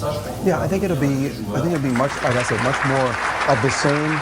We should be able to see the stronger competition, and I can't wait to see the organizational level as well. And now let's listen in as Malcolm Payne begins to speak a little bit more again. To bring the players up in order. The players about to come on stage. Procéder à la lecture du palmarès et à la remise des prix de ce Paris Grand Chess Tour. Et je vais appeler, pour commencer, donc, le pilier de l'équipe de France, Monsieur Laurent Fressinet. We just introduced Laurent Fressinet as the feet of the French team. Le pilier de l'équipe de la France, the feet, the foundation of the chess team. So Laurent Fressinet, of course, was the lowest rating in the event. What a learning experience for Laurent. As we see Topalo to Colombia, but disappointed with this event. We still had a couple of nice games from the last day, so perhaps some saving grace there, but 11th place for Topalo. Yes, absolutely, 11th place. That is 9th place. Sorry, 9th place. Fabiano Caruana. Caruana, we know Fabi, he came back with 4 wins in a row. Then he had the hiccups in the middle there. He could have done better. And that killed him. That second so day many was brutal. losses. Absolutely brutal. À la 7e place, il a été champion du monde, il vient de Russie, Vladimir Kramnik. And that's 7th place, or they call him the former champion of the world, Vladimir Kramnik. What a horrid day on the last day. Just absolutely terrible. 7 losses out of 9. 5 of them in a row. Oh my God. He's going to want to forget this event for sure. Terrible. And now in 6th place, Anish Giri. A very solid performance by the Dutch player.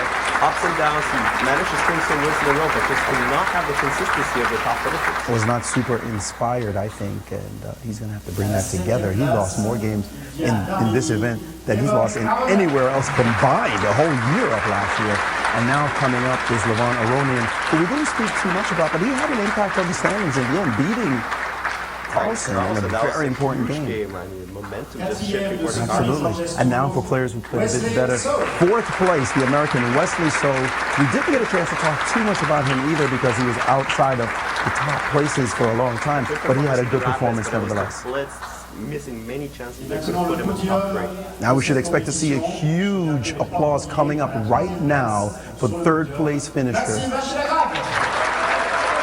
As you can hear the French fans cheering their guy on. They're so happy that he came in third place. Deservedly so. Great performance for him. Outside of Hikaru and Magnus, I thought Maxime by far played the best. He was very consistently at the top. Great chess, great tactics, great end games. He just showed he's up there. Absolutely. And now second place is being brought to the stage. The champion of the world. Number one player in the world, Magnus, of course. Magnus will be disappointed somewhat, but happy that he beat Hikaru in the head-to-head. He finished off not in the best day, but hey, he won his last game. He carries that momentum going into Belgium.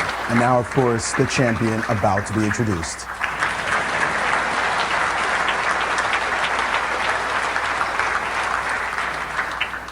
Et ça semble un peu incroyable, mais quelqu'un a terminé devant tous ces champions. L'Américain Hikaru Nakamura. Hikaru Nakamura, well appreciated here in Paris. They just said it's amazing that somebody finished ahead of this illustrious field, and of course he did so in fine style, showing why he is simply always going to be a favorite if you put less time on the clock. Any event he plays. No doubt, he was the best player here in Paris. He won the tournament very cleanly, 2 rounds to spare. Deserved winner for the American. Absolutely, Nakamura now on stage, shaking hands. Looks like he's getting a winner's special trophy. And there he is, Hikaru, first place, taking home almost $40,000 in prize money. Those 13 Grand Chess Tour points puts him in a great position to start off the year. He's certainly quite thrilled with the finish for him. He must be so happy. Remember that he is now 5 points ahead of Maxime Ashley. I'd like to once again thank everyone here and everyone online. We've had a huge number. Just to say that the tour, the Grand Chess Tour, goes on to Louvain in Belgium next week, so be sure to either visit or watch it on Dailymotion Games, and see you in Paris next year. Thank you. And the event is over officially. The fans are happy. I'm sure they want more, but they're going to get more, because Leuven is next, and we'll be seeing you in Leuven. I mean, Paris has been absolutely wonderful. I tell you, I've had enough croissants to last me the whole year. Certainly a spectacular event. Alejandro, my partner in crime, we had a great time here in the event. Back to you guys in the studio. Thank you, Maurice and Alejandro. And really, the staging, it was just a magnificently organized event. So real shout out to the French organizers and Vivendi for a terrific way of starting the Grand Chess Tour. And we have an interview with our champion, Hikaru Nakamura, with Maurice.